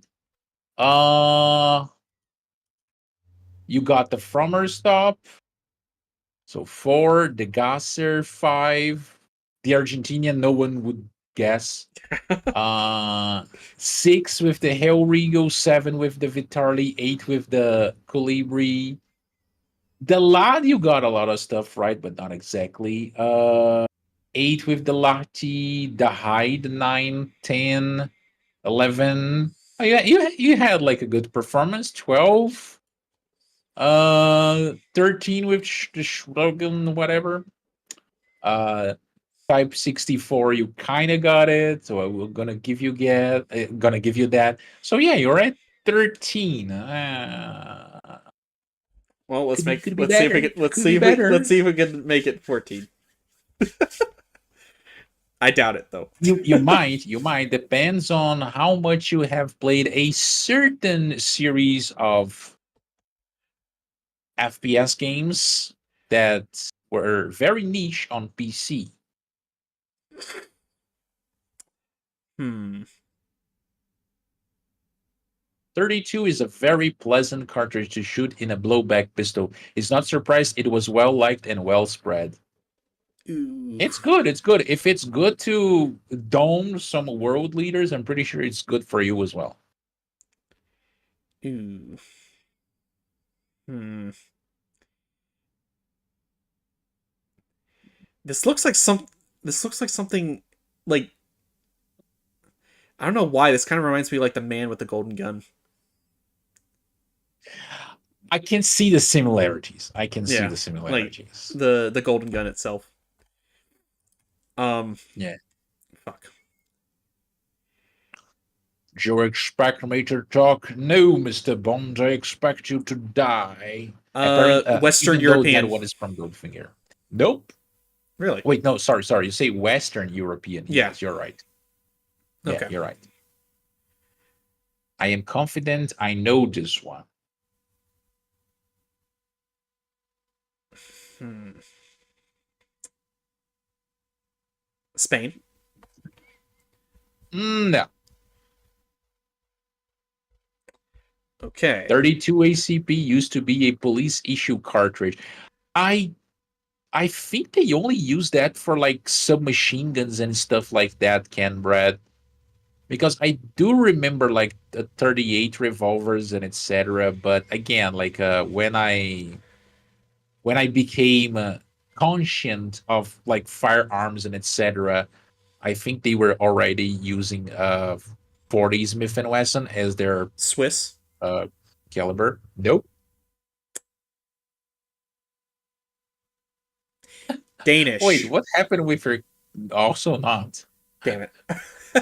Danish, bro. Like you went to No, what? no. I was think Denmark? I was thinking because like it's a country we haven't discussed yet. Oh wait, Wait, I never say that. no. It's a country we haven't. I know you haven't said that, but I'm saying it's a country we haven't like actually. I haven't actually seen a lot of guns from, like, or discussed any guns from there. So that's why my thought kind of went to that. But Majestic's saying British. Yeah, yeah, it is British. 1910s. Yes. I mean, you actually got the name, the year like correctly. It is 1910. Oh, interesting. British. Uh, does it fire a Webley caliber? Mm, yes. Ooh, then that makes it. All right, that's as much as I. That's as much as I know there. Like I know the British have very weird calibers, but yeah, that I don't know this one. I don't know. Really? Yeah, I tell you the truth. I don't know anything a whole lot about like any weird experimental pistols the British had. Bro, you were on the verge of greatness. You said the word. It is a Webley Mark One. Oh. It was actually made by Webley. It fired either 4.55 Webley or 32 ACP. It was used in not like huge numbers in World War One. And if you have played, I think it was available in Tannenberg, if I'm not wrong. Oh, I've not played Tannenberg. Yeah, Wait, I think it was available in isn't Tannenberg. Tannenberg the Eastern Front? You don't ask me, bro. Like Tannenberg had such a huge variety of, bro. They had Arisakas in that thing in that game. Oh.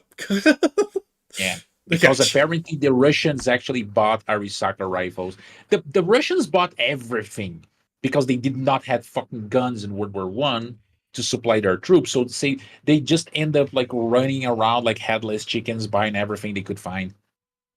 No, you actually just reminded me of this video I watched. Was how stupid was Tsar Nicholas during World War One? I need to watch that. Send me that. Send me that. Yeah, I'll look If at. you find it. I'll try to find it. And it's just Yeah. like, yeah, this guy did not sound intelligent at all. Like, I mean, maybe it was like family relations through centuries of, like stuff.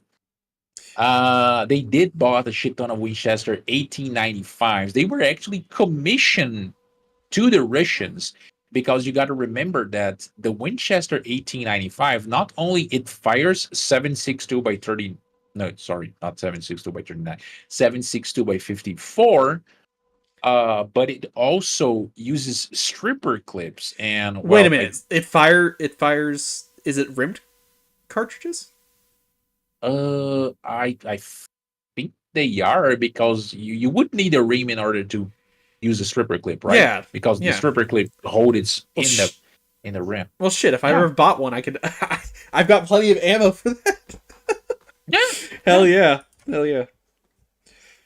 Now the thing with this Mark One right here is again like it's not super interesting or anything like that, but it was the first automatic pistol to be adopted by both the London Police Department when they still had some balls, and the Royal Navy. So they bought these things. It came in these two calibers with a 7 round capacity, and that's pretty much it. It was used by a couple of officers in World War I as well, but that's it. Nothing special about it. It just looks funky. Ah, okay. Well, damn. Yeah. I mean, good choice there. It looked similar to stuff we've seen before. I mean, the weird blockiness to it. Oh yeah. But And then- thankfully, this one unlike that Glisenti, the Italian Glisenti from earlier, this one does not grenade itself. Hmm. Well, damn. Which is desirable in a handgun. So wait, is that a grip safety on it? I think that is the case. Huh. Interesting.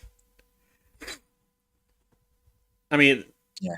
definitely recognize it. You know, basically because of the M1911 stuff like that. Oh yeah. P7, HK P7.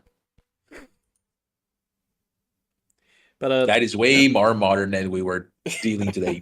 Yeah, but that's it. That's it. You got, well, you thought you was going to get like one extra point, and you were right there, right on the Yeah. the verge of greatness. You said the name, but you did not join the name with the other information. yeah, I kind of expected that, but at the same time, you know, I'm glad that I got a good amount of those right. Yeah, but I'm sorry, your performance was not adequate. So we are sending ATF agents to your home right now to confiscate your guns Well, and shoot your dog. No, just kidding. well, I mean, Remember to have explosive Roombas for when the ATF agent arrives. but yeah, again, I'm not like super autistic about you know, like very very niche guns. Like a lot, some of these I didn't even know about. Oh You yeah, know? me neither, bro. Yeah, I That's was the like- thing. I was like, when I was making that list, I was like, bro, I think I'm going too deep into this thing. Like, Nah, but if you- actually, I am actually happy because I was like, hopefully he doesn't give me one that doesn't just give me a bunch of ones that I probably heard of and stuff like that. Like if we're going to like a territory of like the Duckfoot pistol from like oh yeah, you're talking about like way older stuff, Yeah. right? Yeah. No, the thing is, I even thought about that, but the problem with like way older stuff is that it's kind of hard to differentiate things. You give me like a French pattern, like I don't know, like a musket, and an English pattern one. I'm like, bro, these are muskets. yeah, I mean, Cannot differentiate them. well, I probably wouldn't be able to either, but it's like at least I'd be able to figure out what the actual thing is, whether or not it's like a a musket, an arquebus, a what do you call it, a trapdoor. Oh yeah. Oh, trapdoors. Trapdoors are nice. I like them. Yeah, I'd like one. Oh, you can buy one. They have reproductions of those. I things know. for- But again, costs money. Yeah, it is. It is. Gotta make more streams. Yes. Make more money. But yeah, overall, this has been fantastic. Yeah, it was pretty fun. It was pretty fun. Again, there is almost an infinite supply of guns for us to look at. Like I said, I did not dabble a lot into like rifles, light machine guns, like bolt action and semi-automatic rifles, light machine guns and shotguns. So I guess there's more material for the future if you ever want to know want to do like a part 2 of this. I would gladly do that. Yeah, I'd definitely be up to something like that. But I remember last time I was watching Megalum do the ones from movies and stuff. I was like, "Rah!" Oh, yeah. I was like, come on, Megalum. But I did not want to say anything. But whatever you I swear you did one from The Thing, and I was like, come on, Megalum, you got this. You got this. No. It wasn't from The Thing. It was from Escape from New York. Was Yeah, there was It's the Mac 10 from Escape from New York, the one with the big suppressor and the scope on it. it's different when you're on the spot. Really, yeah. I I was I was about to say that. I was about to say that. yeah. But yeah, it's like again, I was trying my best not to look at the to look at the chat because I know people were we do have some autists Some in the autistic, chat. yeah, a lot of them. Yeah, but I overall love it you was guys. I fantastic. love you guys.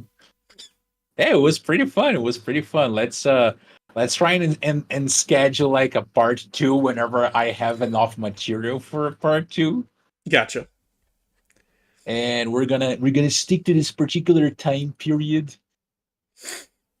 Makes And sense. then we can do some other stuff as well. Remember, we can sit down to talk about the hunting stuff. And I actually have someone else to invite for like that hunting episode that we were talking about.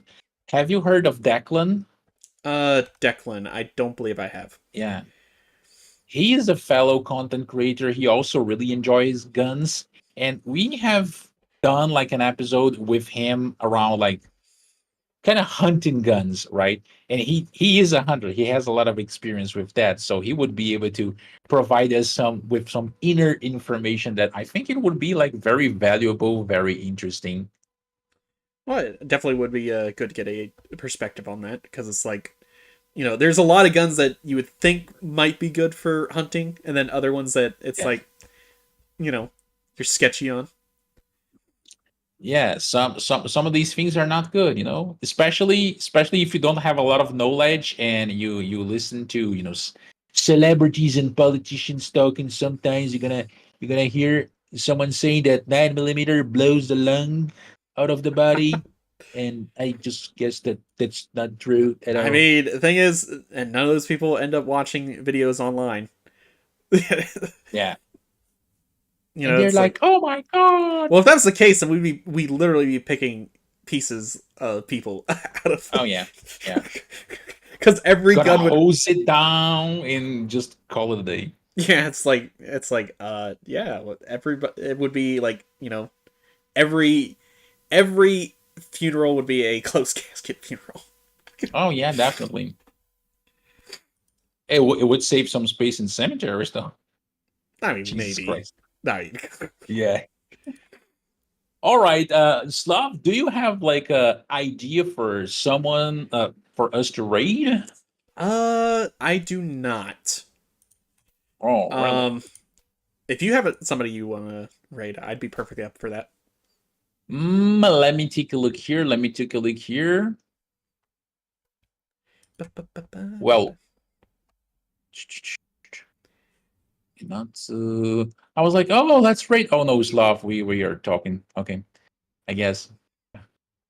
Uh oh, Top Hat is playing some repo with Snake. We can raid like any one of them. I've never raided Top Hat before, so Oh, really? yeah. All right, both of them are. I'm gonna let me send you Snake's. Wait, do you? Okay, you can raid Top Hat, and I'm gonna raid Snake, so we can split the All right. We're the talking about Top people. Hat Cat, right? Yes, Top Hat Cat, and I'm gonna be raiding Snake, and then both of them can get some nice followers, the best viewers Hey, ever. thank you, Valco. Wait, there we go. Here is like cool. All right, so folks, I just want to say it has been a blast. I really loved talking to you, Slav, and discussing these things. It Yeah, was thank you very pretty much. nice, Really appreciate it. and I'm eager for the next one. And I am happy that everyone came together in this gun autism bonanza that we had today. It was pretty amazing. Yeah. I All right, was we're gonna very glad lead to you be to here. the raids, folks, and we appreciate your presence here tonight. It was nice, Slav. I will talk to you sometime later, and let's. Do you have your Ryzen Storm installed? I do not, unfortunately. Oh, okay. We can try and install to play that thing, even though the other day I checked and there wasn't a lot of people playing it, but we can try. Yeah, I gotcha. All right. All we'll, right. get Have this a set up. wonderful evening, everyone, and see ya. Bye. See ya.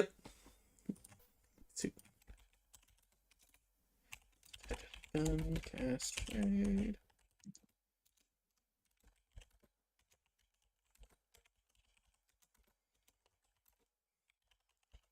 Go.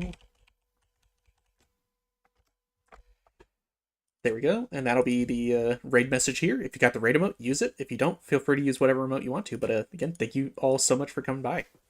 Appreciate it. Hope to see you all next time, and thank you. Bye-bye. I should be streaming tomorrow, so hope to see you all there.